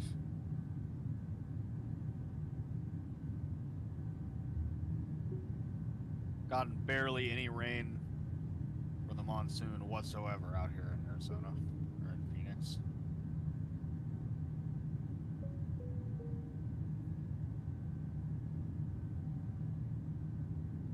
all just goes around.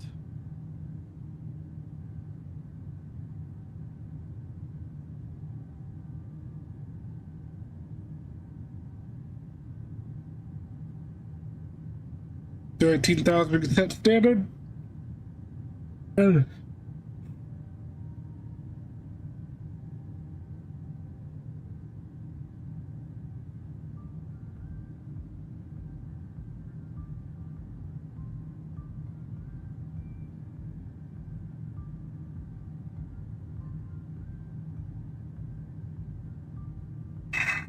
Anybody alive in chat?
Let's see, our flight time is going to be 1 hour 52 minutes.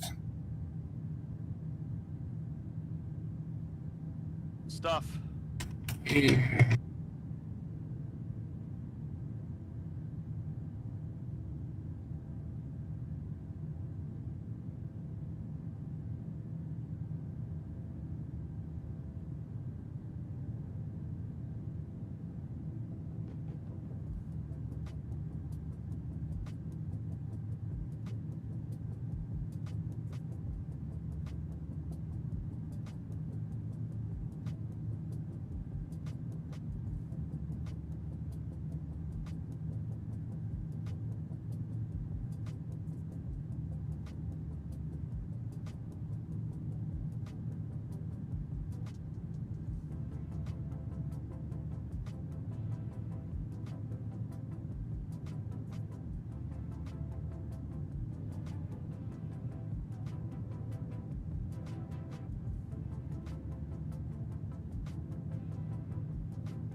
Sorry about that, y'all. My shrimp fried rice just got here, and it looked way too good for me down to immediately dig into.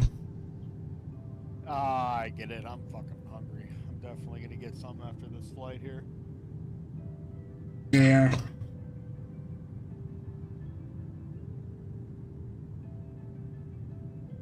Most definitely.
God.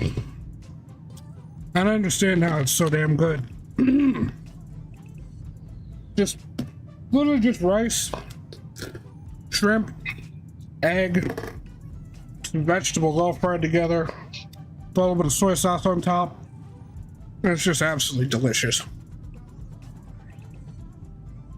Shit, buddy.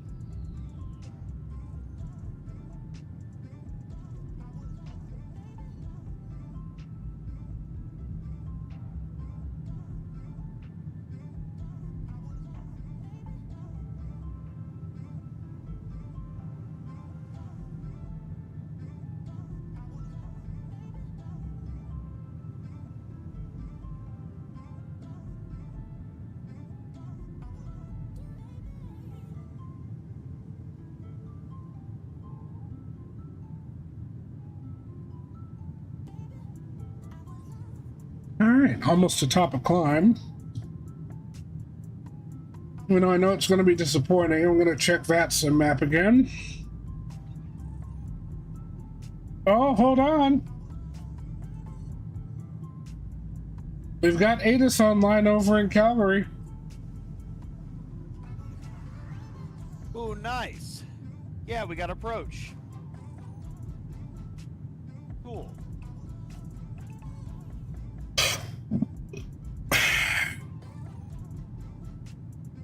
Absolutely wonderful. Wait, do we have approach? So I just see ATIS. Oh yeah. Calgary arrival and departure. 125.9er.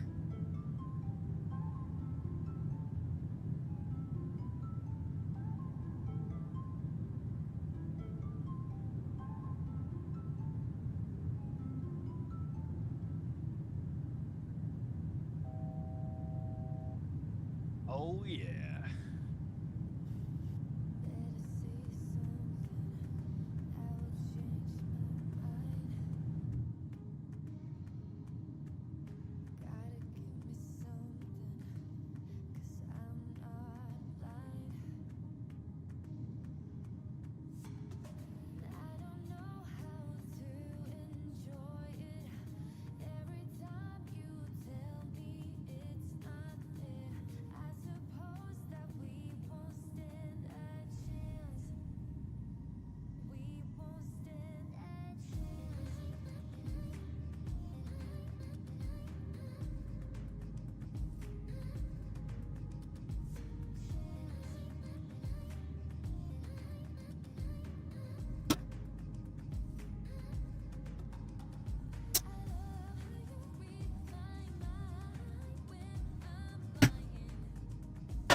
Hey, Noah's back.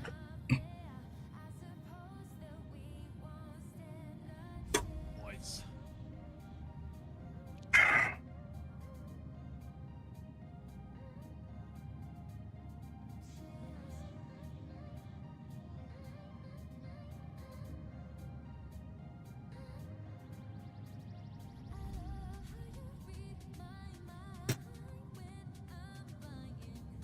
Welcome back, kiddo.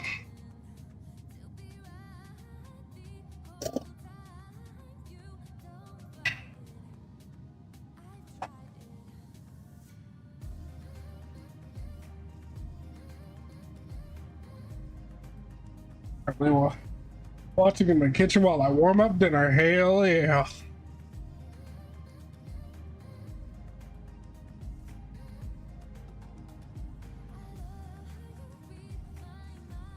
Already on our way back back west, heading to Calgary. Yes, sir.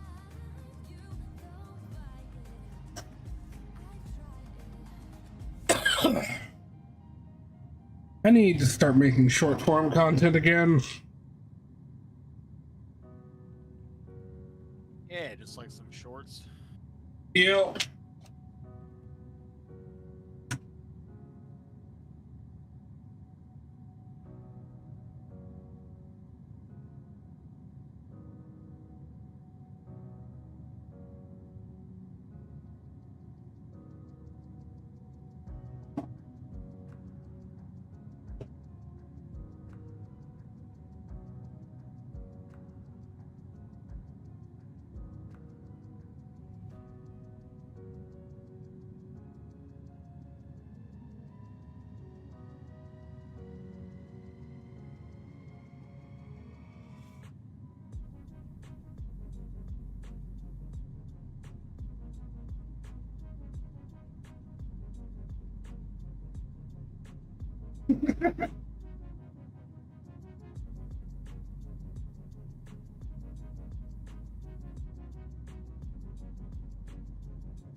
Oh boy.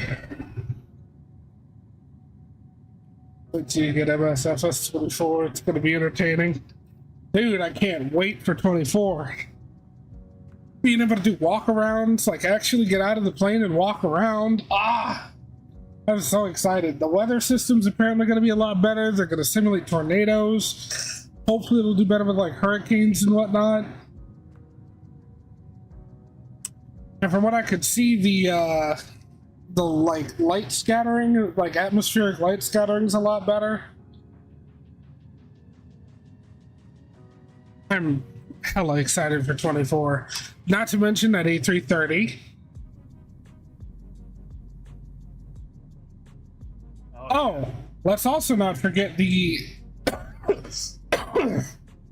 Now, allegedly, it's going to be a high fidelity. Allegedly. But, 737 MAX. Yeah, that's exciting too. God, I'm so excited. Plus, like, the story-driven, like, missions and whatnot. That's going to be a fun series to make.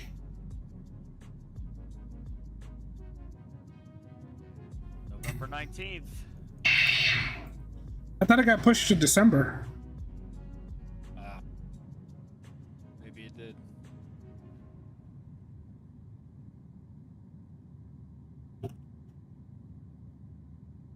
No, it's still November 19th. I don't know who told me it got pushed to December, but 2 months. 2 months.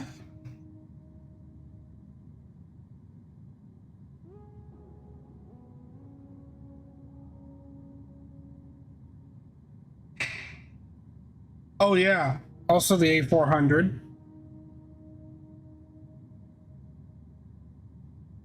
The 172. Nice.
So,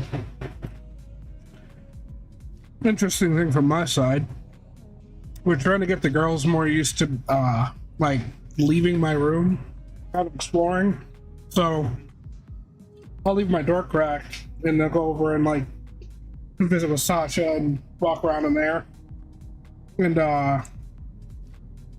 like, I want them to be able to, like, go downstairs and whatnot.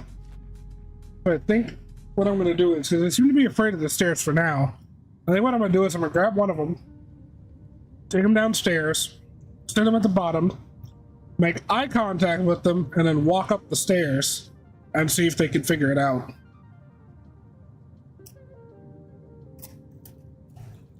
Okay. All right. fun to mess with them sometimes.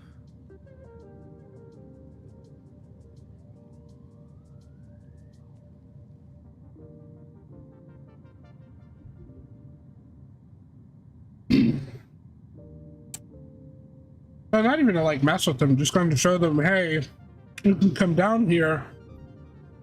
But not only that, go ahead and figure out the stairs if you want to come back up. Yeah. Good to start getting them in. Just get them acquainted with it. That way they're not always stuck in my room and they can go and explore, find something else to do than jumping up on my desk and knocking shit over. I am worried about them going into the bathroom now.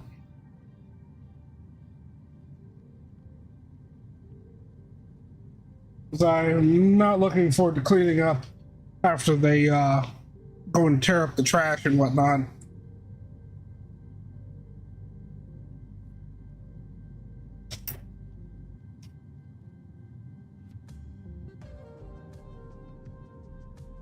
That, and they're way too curious. I kind of worry about them falling into the toilet by accident.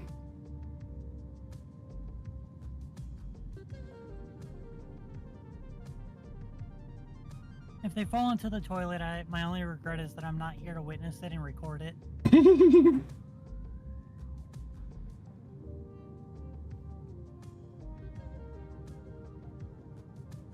As being cats, these two absolutely love to perch. And I know they'll walk into the bathroom. One of them will be playing in the trash. The other one will perch on the toilet seat and then fall in.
Oh wow, Joey. Yeah. Runway in Calgary swapped already. Yeah, I changed mine. I want 1.7 left.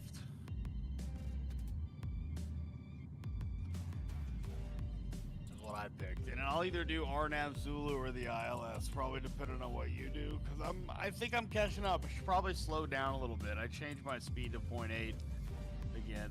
And I'm a little bit faster than you now. 427 ground speed versus 413. God, what is my... Oh, wow, I'm at 0.773. I could probably speed it up, honestly.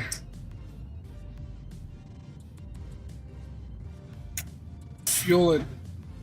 Oh, Calgary is 7.2. What was my final reserve? 5.2? Yeah.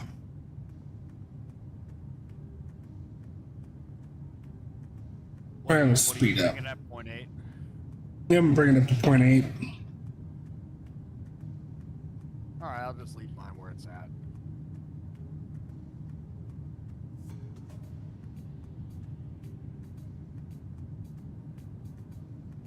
Unable 250 knots at Ebdic. Oh, fuck, I'll stay. All right.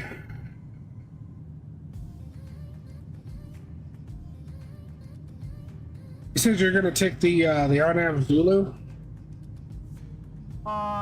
It was either that or the ILS, either one. They both work fine.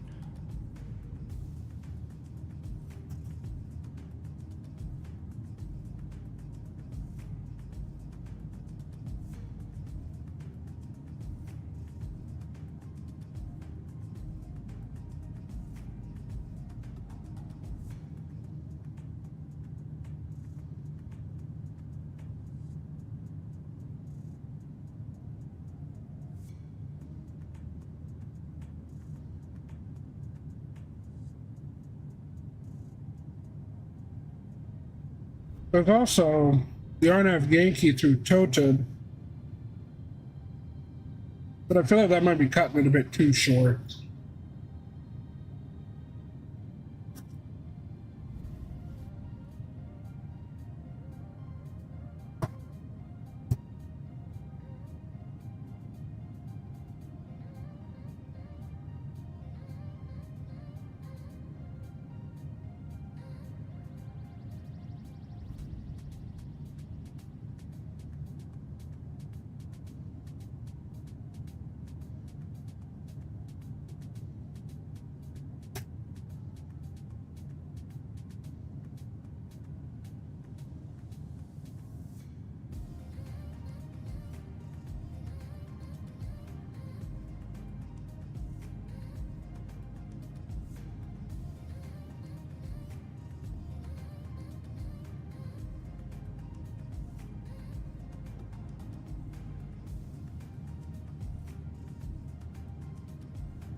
Would appear I'm about 20 nautical miles behind you, which is a decent separation, I think.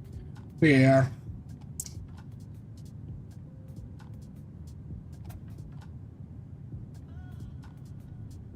Also, it would seem we can't do the RNAV Zulu.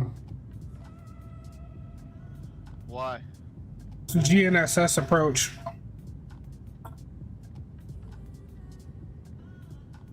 Flight Sim doesn't have the ability to even support that, so I'm gonna take the ILS into 17 left. I'll plan for the same thing. That's probably the simplest, given that we'll be on vatsim too. Yeah. I'll plan for that. ILS, just the final, no transition, and then we'll just get vectored. Yeah. Oh, whoops, I added the wrong one.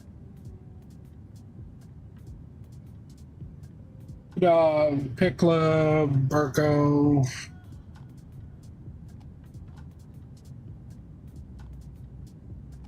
Tube. And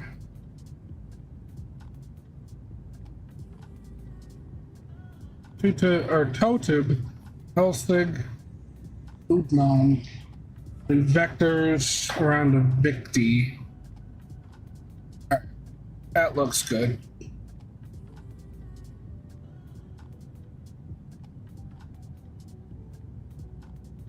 See, here, chat, things got switched around on us. We were originally coming in, what was it, runway 1 or something like that? Runway 11. But that is no longer the active, so we decided to take 17 left.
Man, such a beautiful day.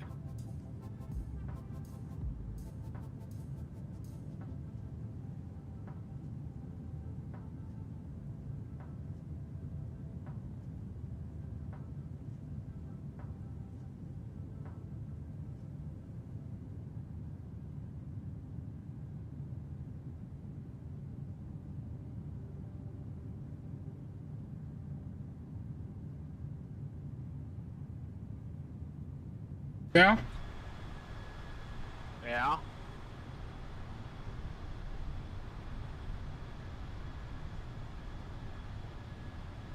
Yeah. Yeah.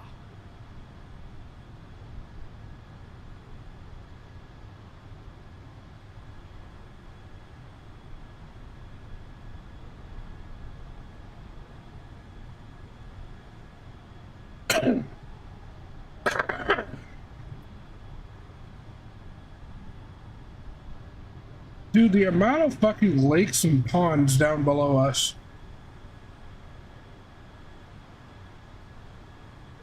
It's a lot. There's many. Like, just thousands upon thousands. Lots of water here. Where are we?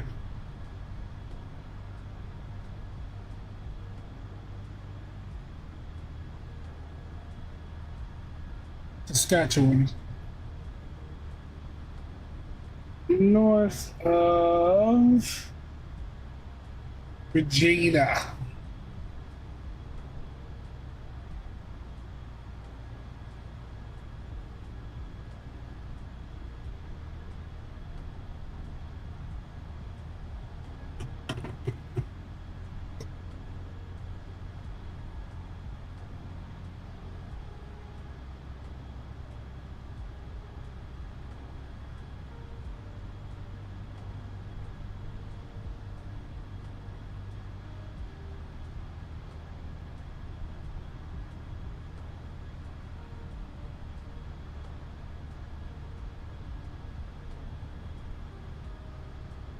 Crazy. Just that whole region just covered.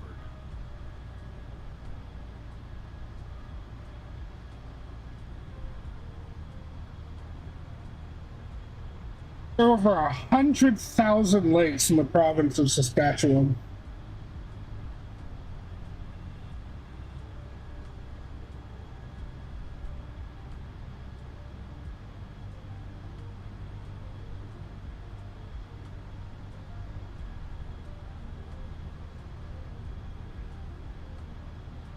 So,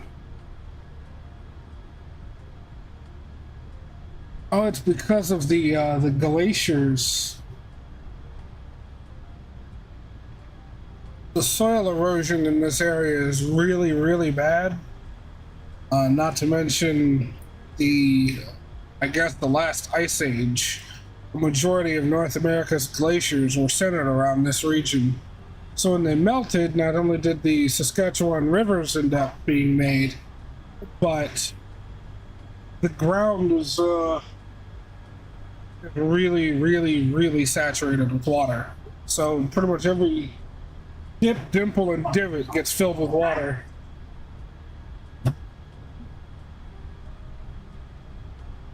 What's wrong, BB? Why are you hiding under my...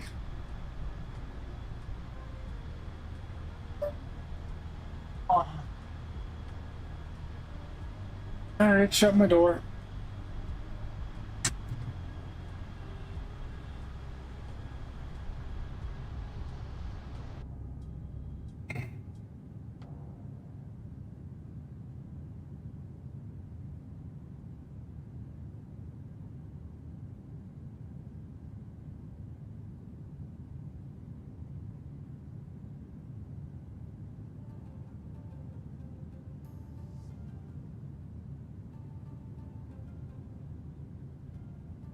Thanks.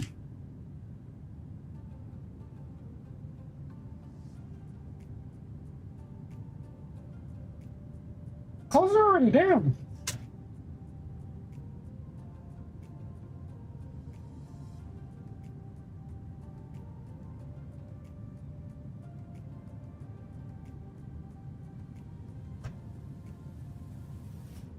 Okay, so what happened, Sasha?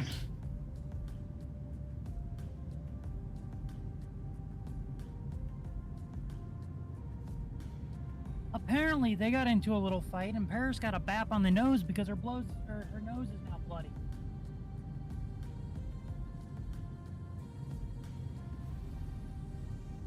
Y'all As is gotta, my foot. y'all gotta play nice with Paris, damn it. You can't just stay cooped up in my room forever. She was here first. She has been growling at them, though, so she could be the instigator as well. Yeah.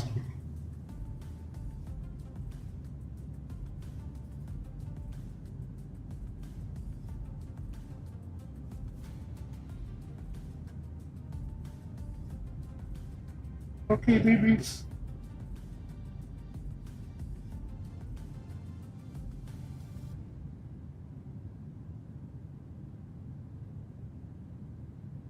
One of them, I'm not sure which one, was at the bottom of the stairs, just kind of peeking around the corner looking at me. So I made sure Paris got into my room, and I'm standing there blocking the door and like, come on, come on, come on. And very slowly and cautiously, the kitty came up the stairs. Well, I'm sure I know which one got into it with Paris, because Maze is the one that flew in here immediately onto my desk and under my monitor. You know, the little like shelf that I have my monitor on? Yep.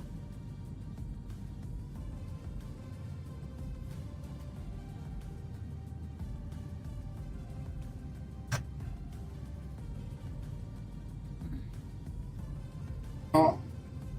They're gonna have to learn how to play nice with each other, because these two can't stay cooped up in here forever.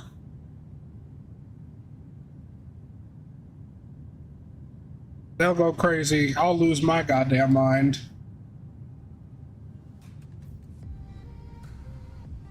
She learned how to cohabitate with Tag. To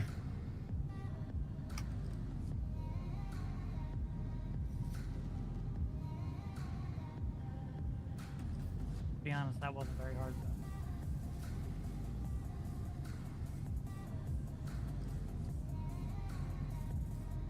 though. Alright. Joey, I'm 180 some miles from TD. Yeah, I am 200 from mine.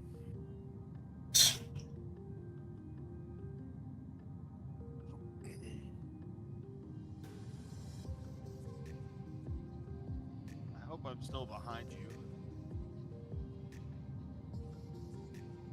Or about 20 miles behind.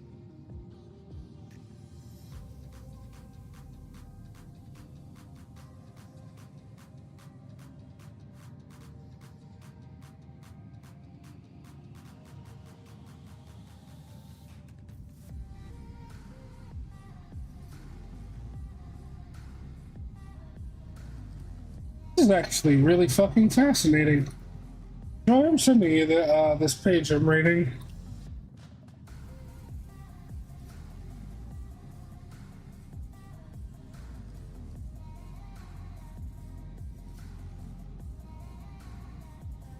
Oh, I can tell this is gonna be cool.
It's insane to think that how much more land was on the surface during the last glaciation.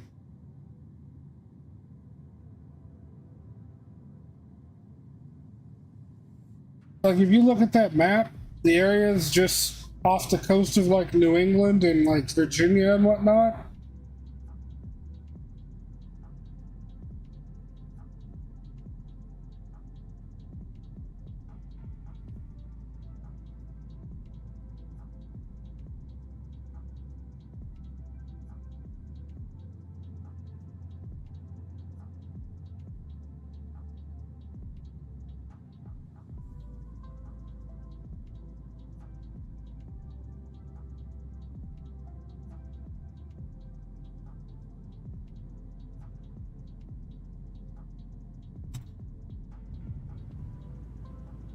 Alright, let's see, 157 miles to go.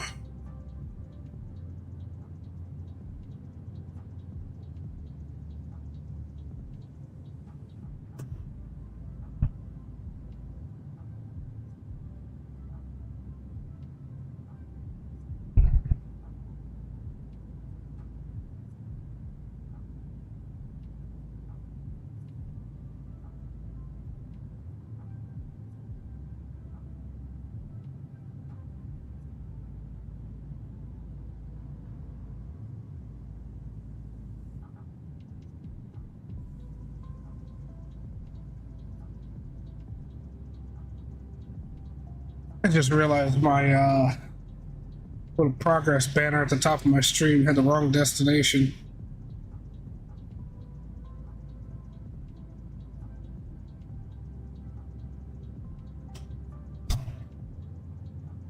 Oh.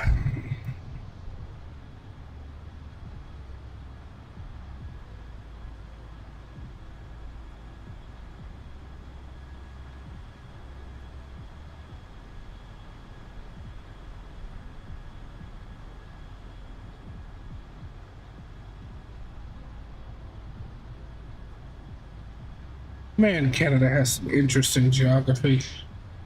Yeah, it does.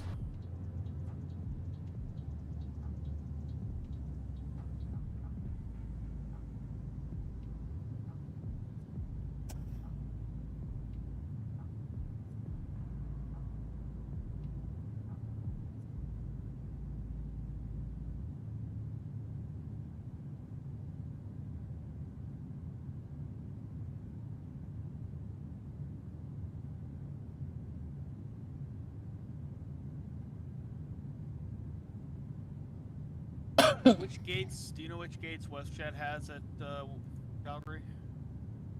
Well, considering that I think Calgary is WestJet's home airport, a good deal of them. Let me see here.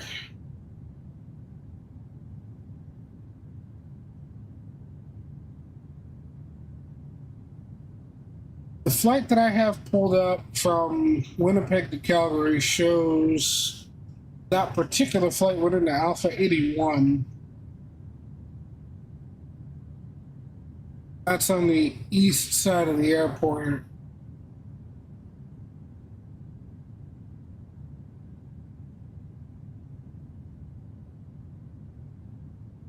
I think I'll probably pull them to like 84. Nice. I'll pick maybe 74. Or 80. 80 is probably good.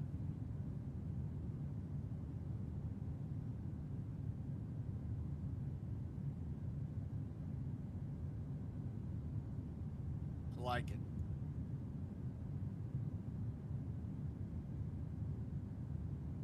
And maybe the approach person will be on long enough for us to be guided in. Yeah.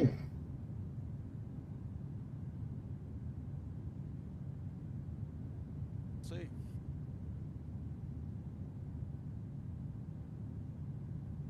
Did my playlist end? Yeah.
Oh boy. Oh, buddy. This is a nice flight, but I ain't gonna lie, it has been boring. Yes. Same old scenery right now. So much nothing.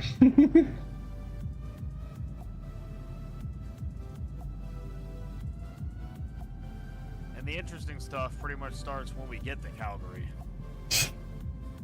Yeah. Alright. I guess I'm gonna start getting everything set up for my arrival. ILS frequency is 109.15. That final approach course 165. Oh, went too far. There it is. God damn it.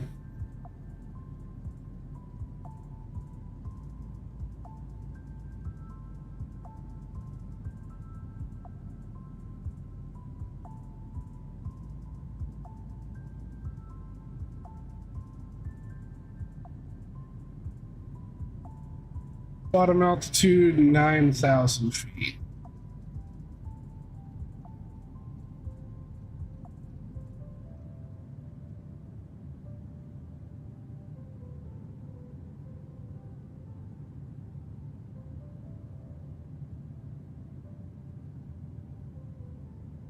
Oh god, the minimums. Someone's. One thing, what? Oh, so that's the one thing I hate about the constant speed of this dial. Even if you just kind of like click and hold, you're dialing the minimums in for a fucking while. Yep. 9856.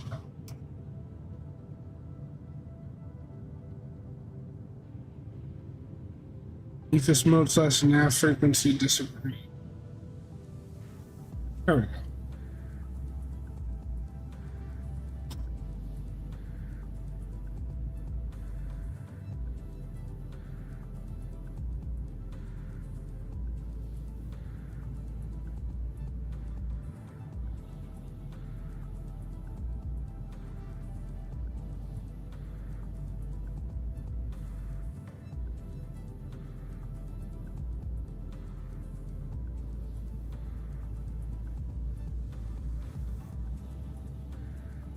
Wow.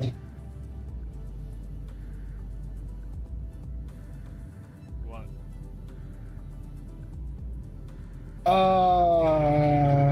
Let me Southeast USA? No. Oh wow, Southeast is popping. All the way down through Cuba? Jeez. No, but CYEG Center is online. I don't know what it is. Fucking tell me. Edmonton Center. Do you see how massive the region is that Edmonton Center controls? Wow. Yeah, big. I guess it makes sense though. There's not a whole lot there.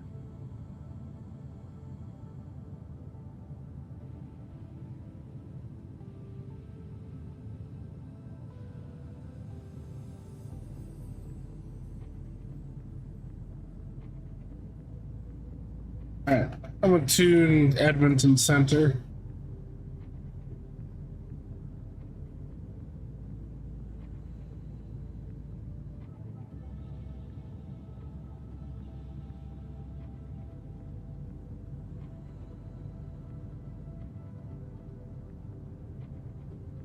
Hey, welcome back.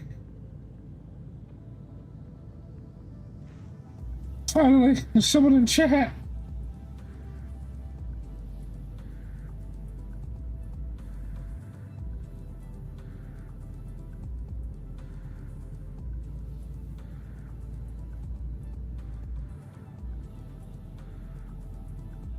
Edmonton Center Northwest 906, followable 310, 65 miles west of Whitehorse. Northwest 906, Edmonton Center, squawk is 0631. 0631, Northwest 906.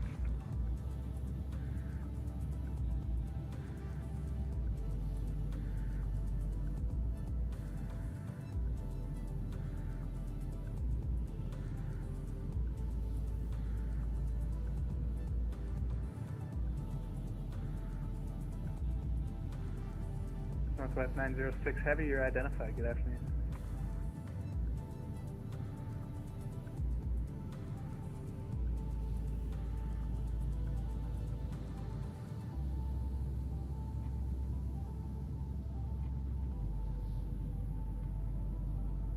Good God, no, why?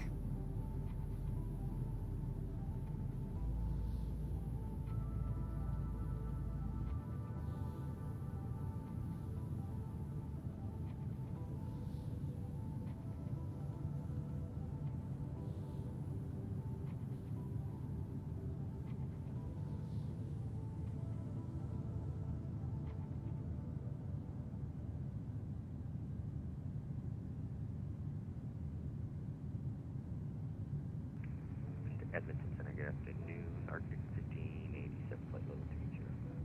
Arctic 1587, Edmonton Are you Center, gonna squawk contact in a 0552. couple minutes? I'm actually about to do that right now. Arctic 1587. Sweet. Edmonton Center, hello. United 518, Cycle 352. United 58 Heavy, Edmonton Center, good afternoon. Squawk 0271.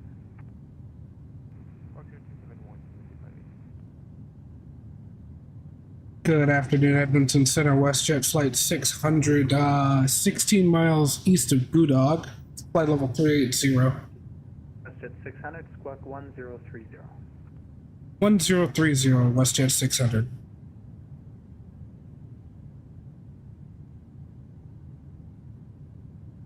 Edmonton Center, good afternoon. Air Canada 178, we have Alpha clearance to Toronto, please. Air Canada 178, you're cleared to the Toronto Pearson Airport by the Gabit 1 departure. Flight planned route, departure runway 02. Squawk 1002. And Air Canada 178, clear to Toronto, Gabit 1, departure, flight plan route, Alpha 02, squawk 1002. Air Canada 178, your readback is correct. Data Alpha, push and start is at your discretion. Call for taxi. Westjet 600, you're identified. ATIS information Bravo in Calgary, expect runway 17 left. Expecting 17 left in Calgary, Westjet 600. United 58 Heavy, you're identified. United 58 Heavy, you're identified. Good afternoon. Speedbird 280 Heavy, Edmonton Center, good afternoon. Squawk 1062. 1062, Swift 260. Arctic 1587, just check the squawk 0552. Oh, so yeah, 0552, sir, we'll check the 1587.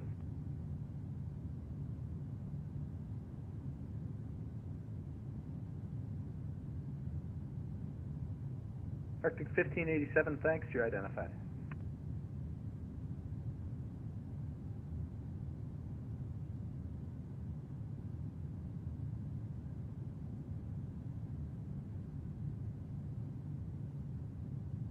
Speedbird 280 Heavy, you're identified. Good afternoon. Per speed 140 knots. Toronto Center, Delta 165 Heavy with you, level 4. Delta 165 Heavy, this is Edmonton Center. You can contact Toronto on 125.775. Yep, final stop, Noah. Once we get onto the ground in Calgary and up to the gate, that is it for me today.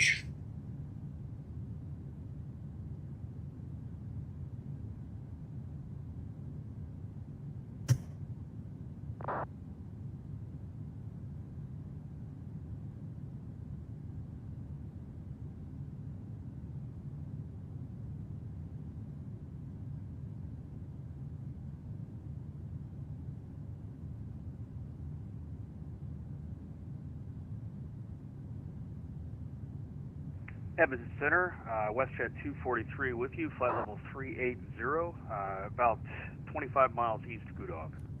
Westjet 243, Edmonton, good afternoon. Squawk 0725. Squawk 0725, Westjet 243.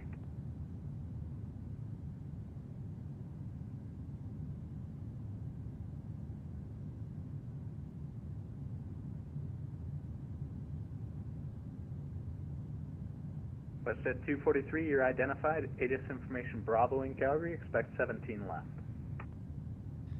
Information Bravo, expecting 17 left, Westjet 243, thanks. No, those are actual controllers. It's not AI. We're on vatsim.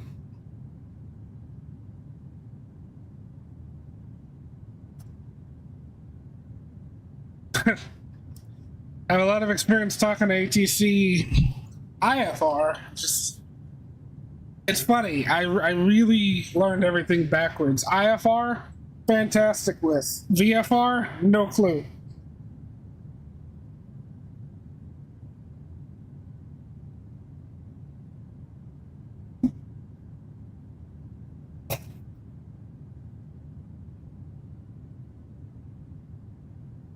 We are all set for descent. We're checking over the descent checklist. We're not going to need any de-icing equipment. Landing altitude's already set. We can recall real quick. And no messages. Radio altimeter set. Barometric minimum set. And auto brake. Please auto brake 3. Edmonton Center, good Descent checklist complete. 902, flight level 390. Air Canada. Gotta learn how to pick up flight following. That's okay. You'll teach me all that, won't you? Because when I leave an airport, I ask for IFR clearance, and I've got flight following all the way there, just naturally.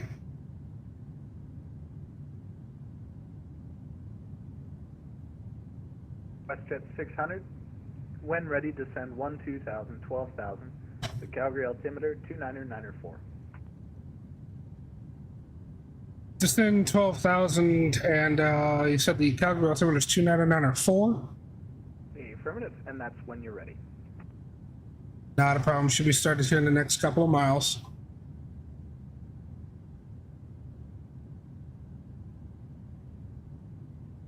I could start my descent early, but fuck it. I'm like pretty much to it already.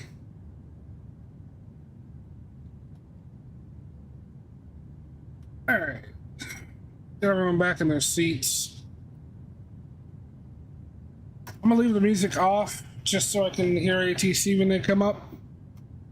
Arctic 1587, contact Vancouver Center on 133.7. 133.7, Arctic 1587. Yeah.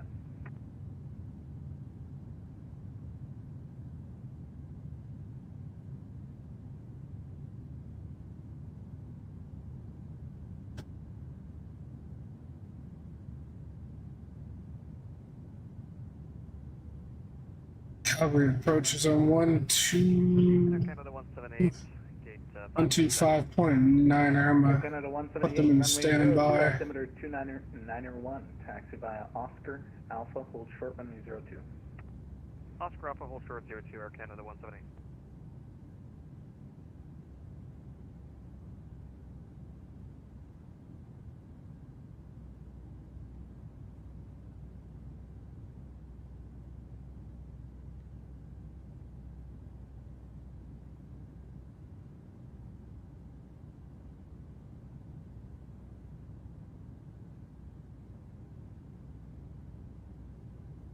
Sit the fuck down.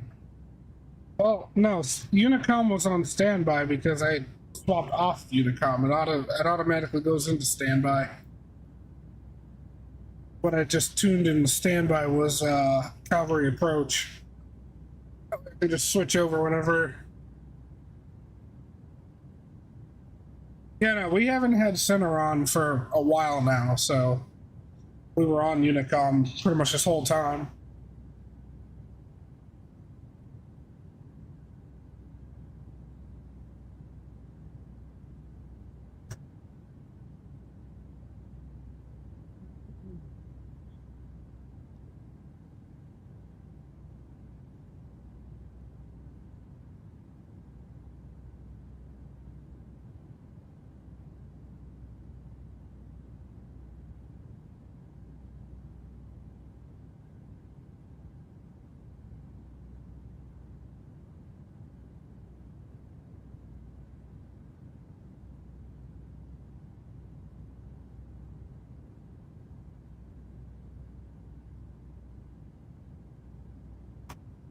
Center Canada 178.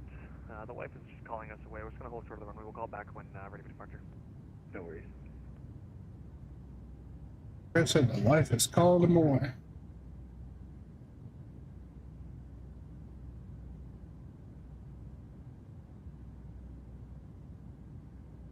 Alright, let's go on landing performance. Flaps 30. Cursors. Aircraft plus 5. Auto brake 3. Pretty standard.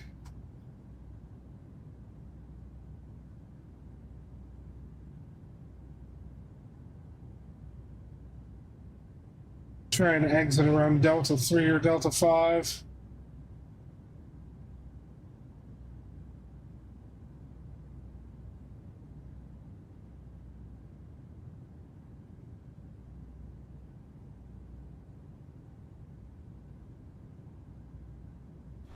Edmonton Center, Westjet 243, request descent.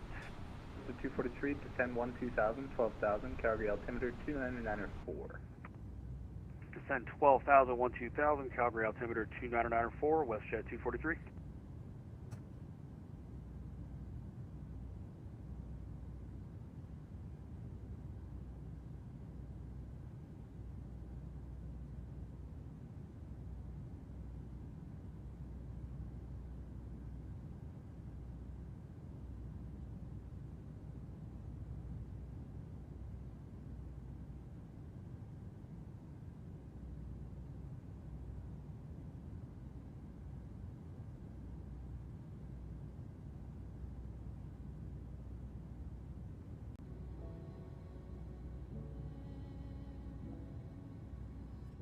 Look at the music going again while we're descending. Just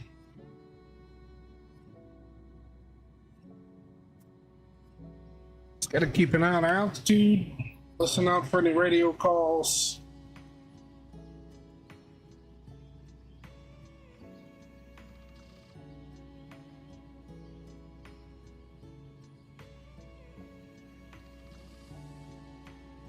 Good stuff, good stuff.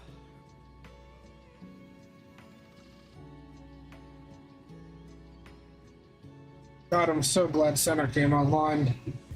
Yeah, that is nice. Right, it's perfect timing too. I was bored to tears.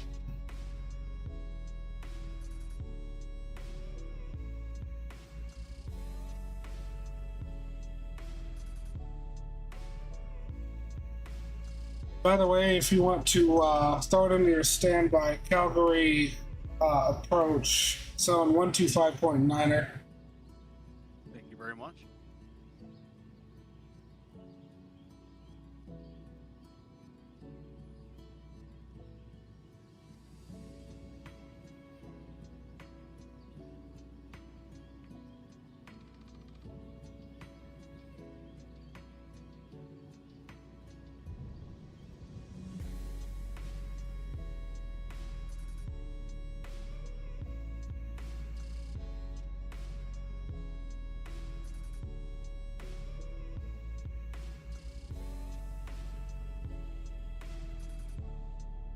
We are making it. So there's a guy to our southwest, down near the U.S. border, and then Air Canada A320 heading to Winnipeg from Vancouver. This home airport is what is that? QRKA cam loops. However, what's funny about it is the iCal code for cam loops is Suka. That's funny.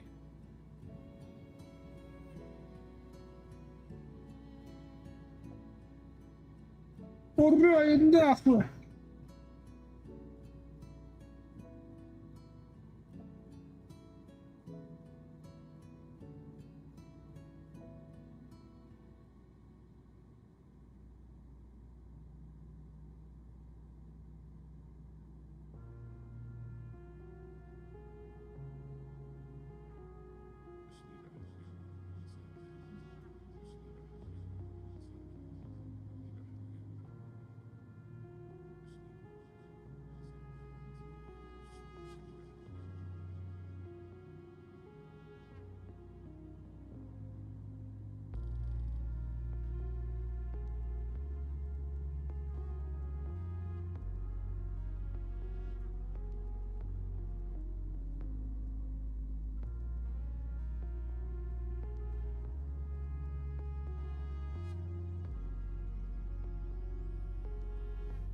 Oh, Mazepin, how I love you.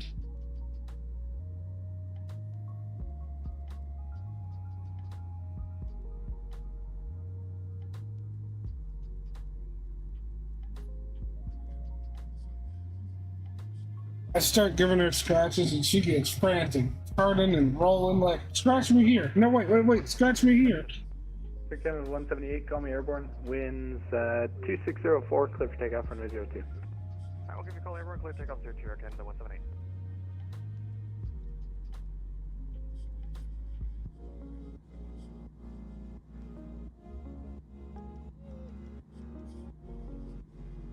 Can happen.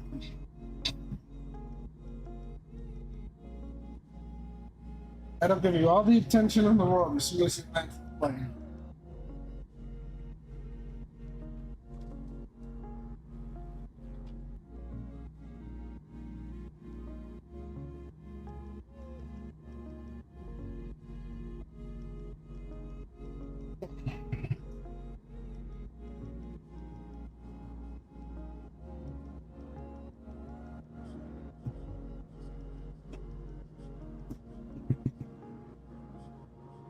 Come on. Come on.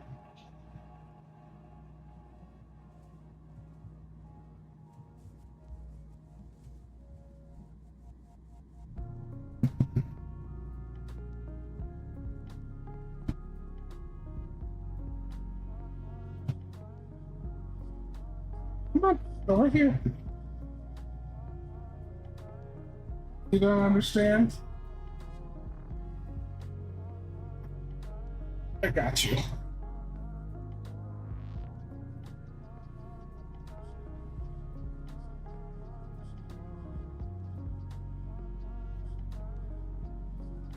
Who's my pretty little kibby bibby? The calf cramp, Jesus.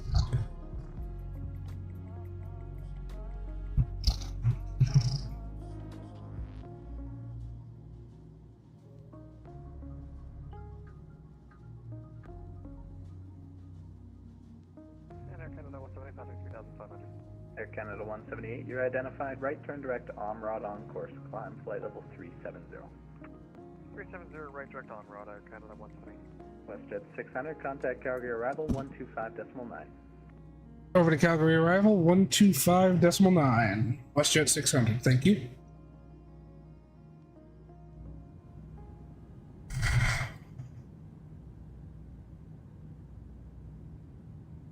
Good afternoon, Calgary arrival. Oh, hold on. Well, my second radio definitely works. No, get down. I can hear myself. Sorry about that, Calgary arrival. Westjet 600 with you. Flight level 203 for 120. Westjet 600, Calgary arrival, good day, 8 Charlie, runway 17 left, altimeter is 2994, descend 9000. Descend 9000, expect 17 left. Wow, Westjet 600.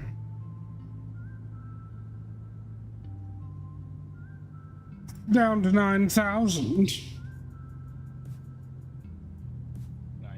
Nice. Sever my leg if you must. The pain is unbearable.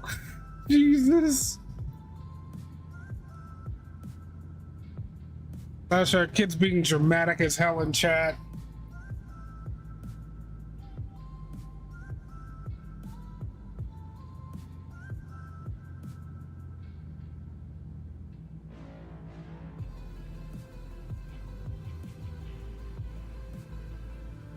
It is information Charlie.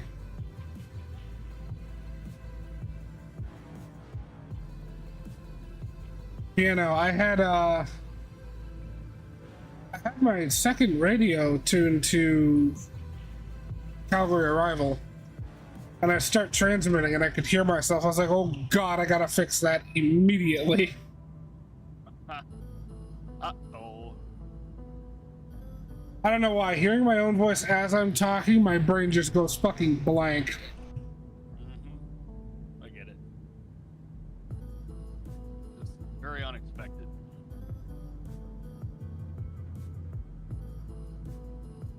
Victoria for Juricana 217, good afternoon. Okay, 217 Calgary departure, good day. Good afternoon, Air Canada 217, where is the Sophia for clearance to Vancouver, awaiting information, Charlie on board. Okay, the 217 is cleared to the Vancouver airport by the Stampede 1 departure, flight planned route, runway 17 right, squawk 6353. Clear to Vancouver airport via Stampede 1 departure, runway 17 right, and transponder 6353 for Air Canada 217. Air Canada 217 readback is correct. 8 is Charlie. Push and start your discretion. Call ready for taxi. Code when ready for taxi Air Canada 217. Thank you.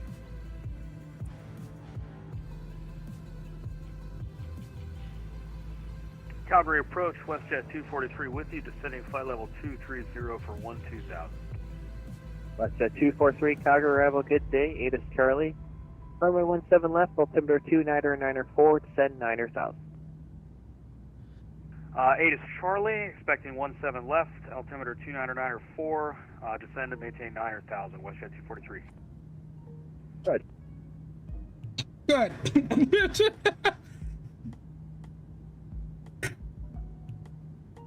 Excellent. I love how he responded to that. He's just, good. Not read back correct, just good.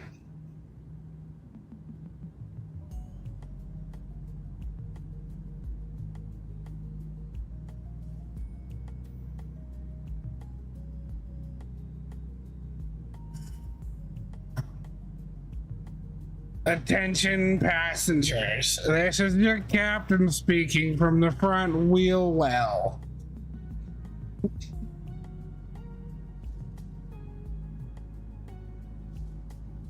It's cold, somebody bring me a blanket, please.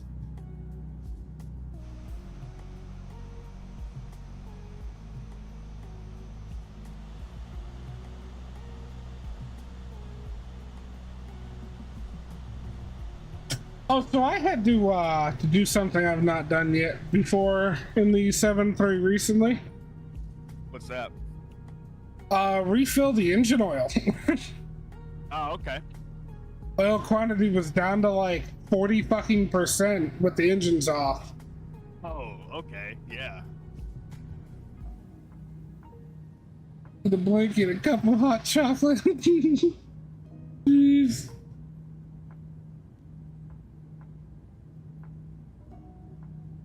Yeah, no, I was doing a flight the other day, and I'd loaded in, and I was getting everything set up, and I just so happened to glance past my engine information, and I saw oil quantity 46 on the left and like 52 on the right, and I'm like, oh, that's not weird. That should happen when they're running. And I was like, wait, They're not running yet. I'm still boarding. Oh God. Will somebody come top these off? Or have an engine eat itself.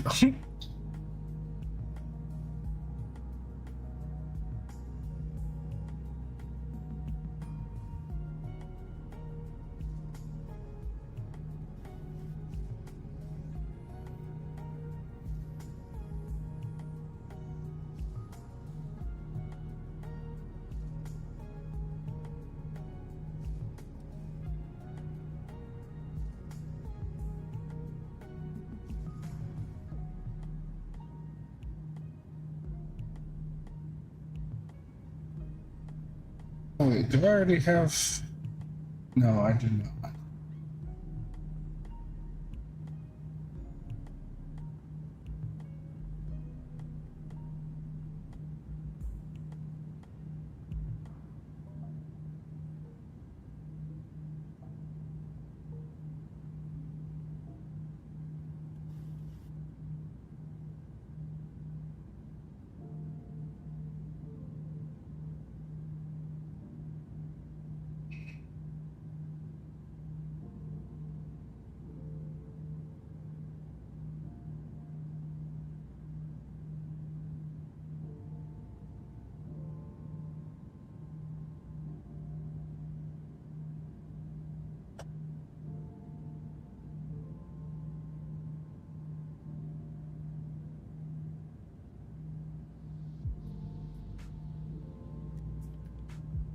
You know, I really miss having the UFT.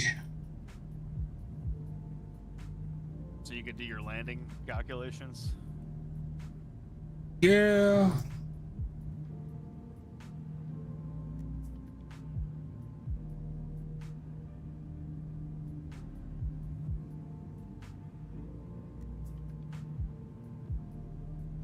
I mean, I did them in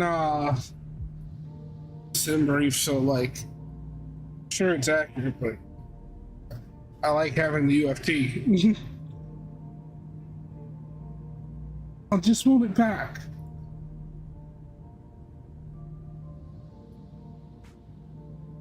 All right, so At 600, turn right heading 255, vectors to final. Turn right heading 255, vectors to final, Westjet 600.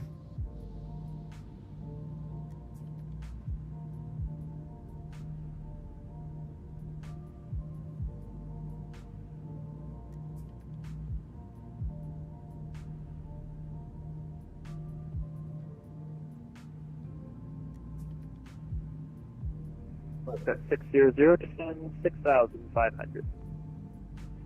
Send to 6,500, Westjet 600.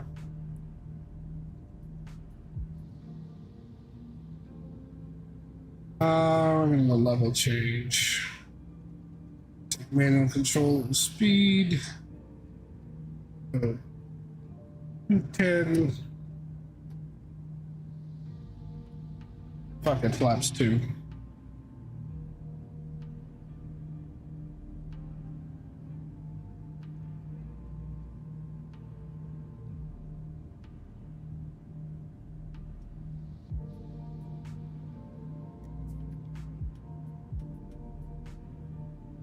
Apparently the rest of the star for the birds.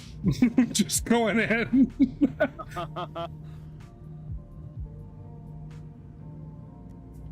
Quick, just double check I've got the correct ILS in there. 109.15, 109.15. Good. Alright, missed approach just in case I need to climb to 4,100. Heading 165, then climbing left turn to 7,000, heading 110. Intercept outbound, LAC VOR radio 133 to Fanny.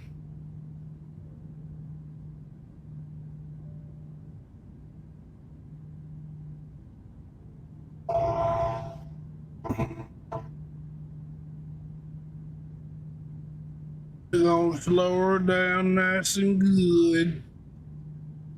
On 180 knots.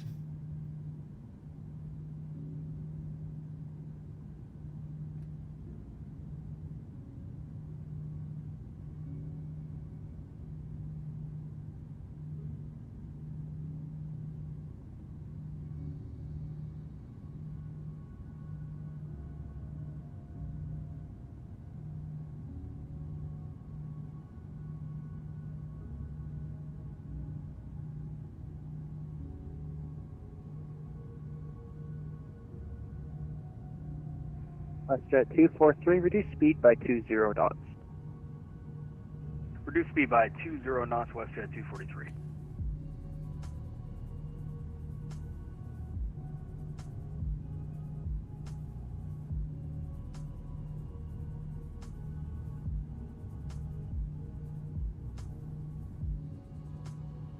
Alright, we are below 10,000, so I'm gonna go ahead and kill the music.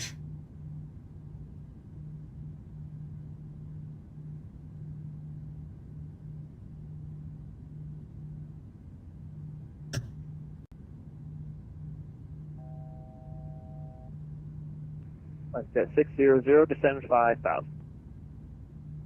Send 5,000, WestJet to 600.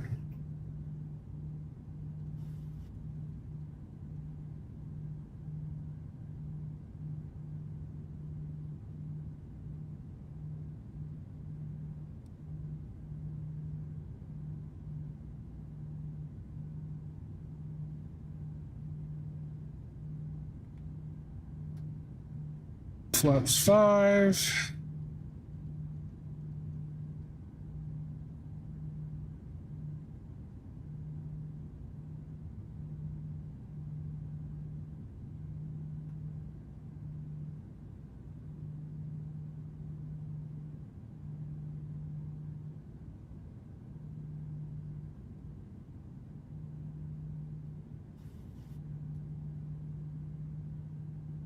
Westjet 243, turn right heading 255, vectors final. Right heading 255, vectors final, Westjet 243.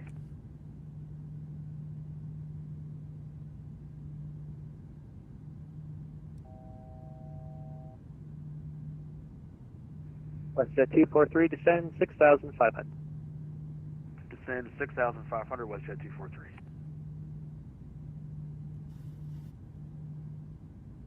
Westjet 600, turn left heading 190 to intercept the localizer. Cleared ILS runway 17 right, correction, 17 left approach. Left turn heading 190 to intercept localizer, and clear to approach 15 left, or 17 left, sorry. WestJet 600. Roger.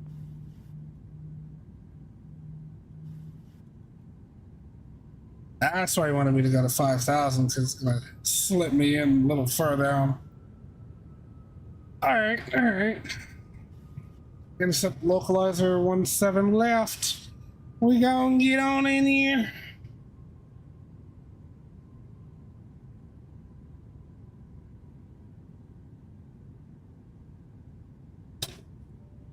Flight attendants, prepare for landing.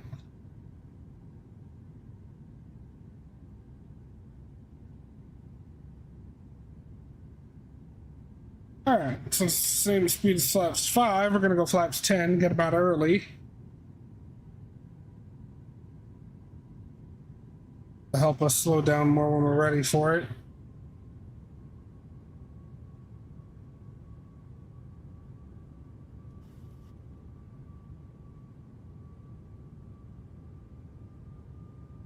Since we're coming in under the glide slope, I'm actually in arm approach mode once we intercept the localizer.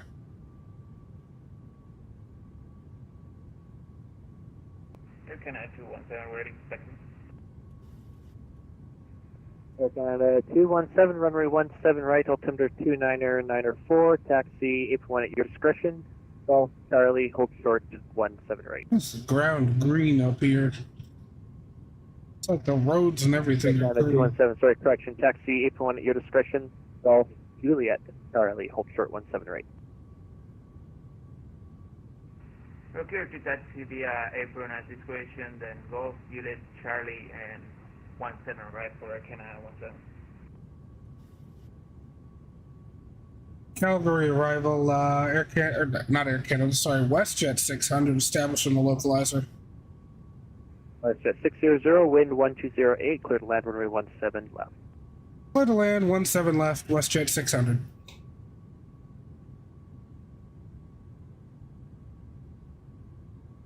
WestJet 243, descend 5,000. Descend 5,000, WestJet 243.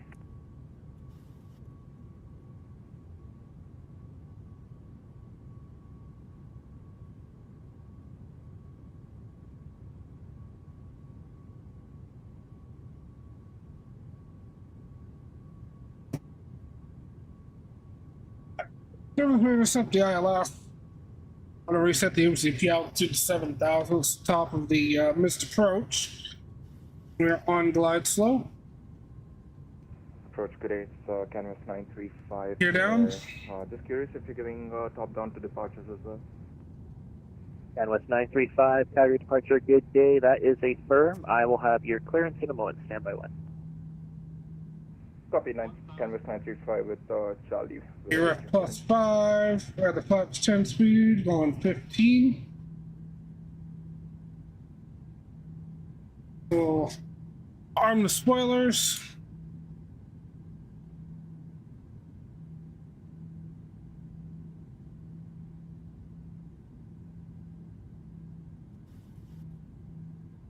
Actually get the taxi lights on since the gear is already down.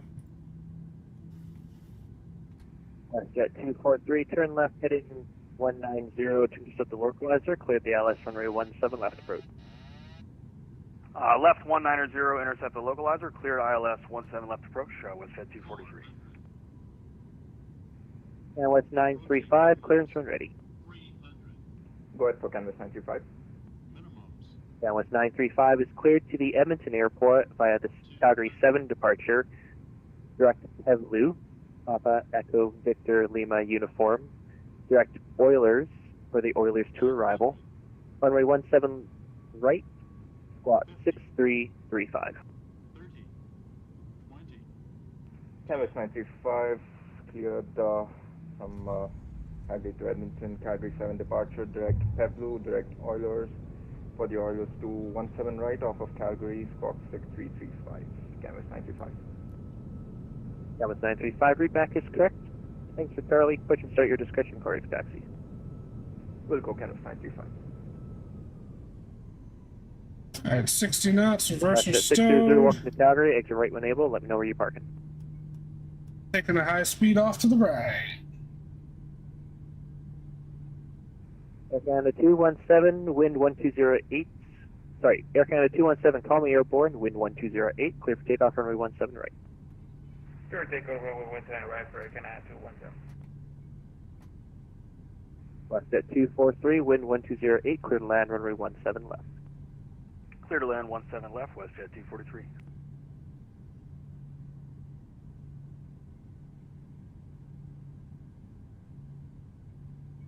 Oh, okay. Calgary, Westjet 600. I'm going to be heading to 84 Bravo. Westjet 600, roger. Taxi Echo, Echo Alpha, 801 at your discretion. Thanks for flying. Taxi Echo, Echo Alpha, and into the ramp at my discretion. Have a good one. Westjet 600.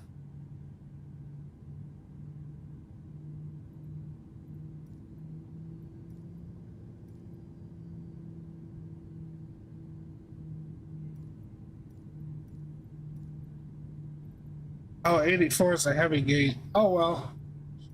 Who cares? Migrating now.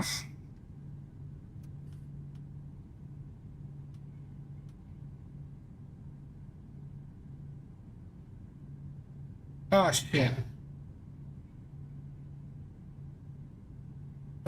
Ah, fuck it. Fuck it. I'm gonna make the turn. I don't give a shit. We're going. We're going. Give me the beans. Those are too much beans. Give me the beans.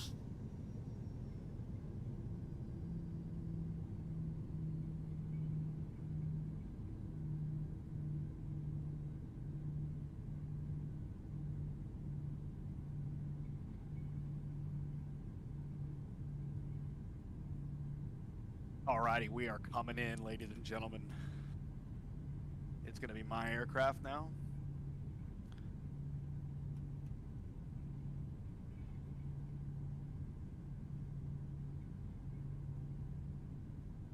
And that's Echo Alpha to our right.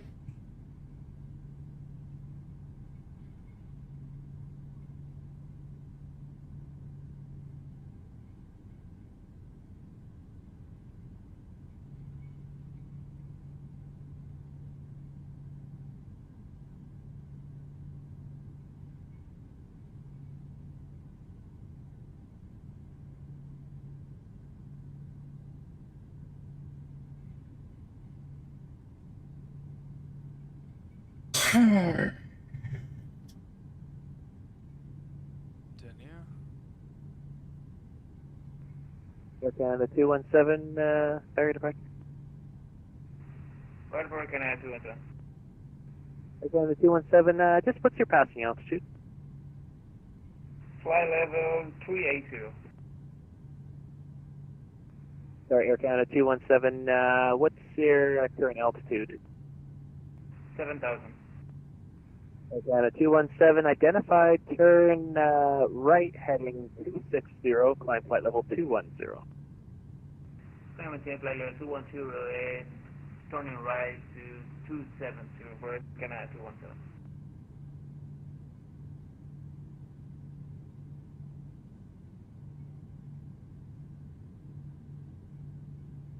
Westjet 243, welcome to Calgary, exit right when able, and let me know where you're parking.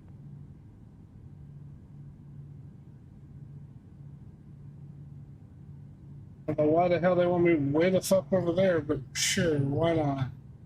Calgary approach, Westjet 243, exiting Delta Okay. 3. This is where we're parking stopping. Gate 80.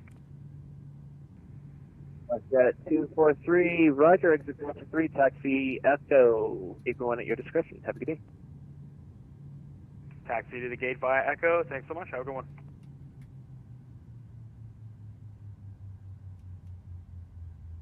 Air Canada 217, clear direct to Boteg on course.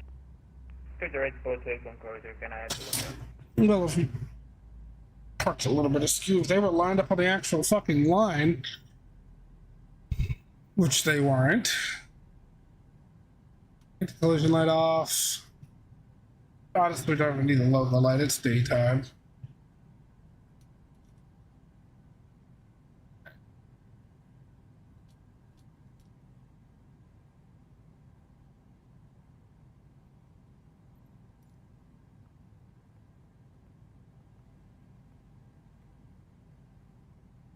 Alright, chalk set.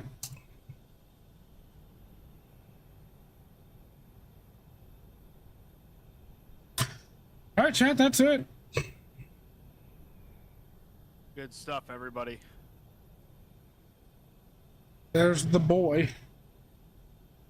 Coming in. Yeah, no, with the amount of hours being thrown around back there, Centerline was not at the very top of my list of priorities.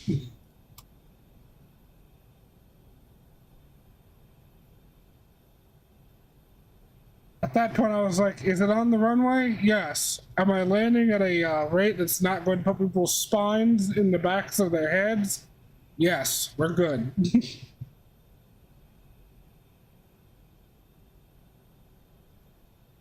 We're close enough. It's a big runway.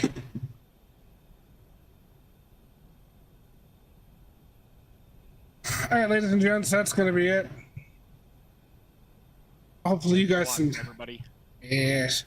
Hopefully you guys enjoyed watching as much as I enjoyed flying it. If you haven't already, hit that like button. If you're not subscribed, why the fuck not? Hit that button. It doesn't cost you a goddamn thing, and it only helps me out, so do it. Other than that, that is all I've got for you guys. I am pooped. It's been a long day of flying. We've been live for almost 6 hours now. I am ready to get the hell out of this chair. So I will see you all next time. Have a good one.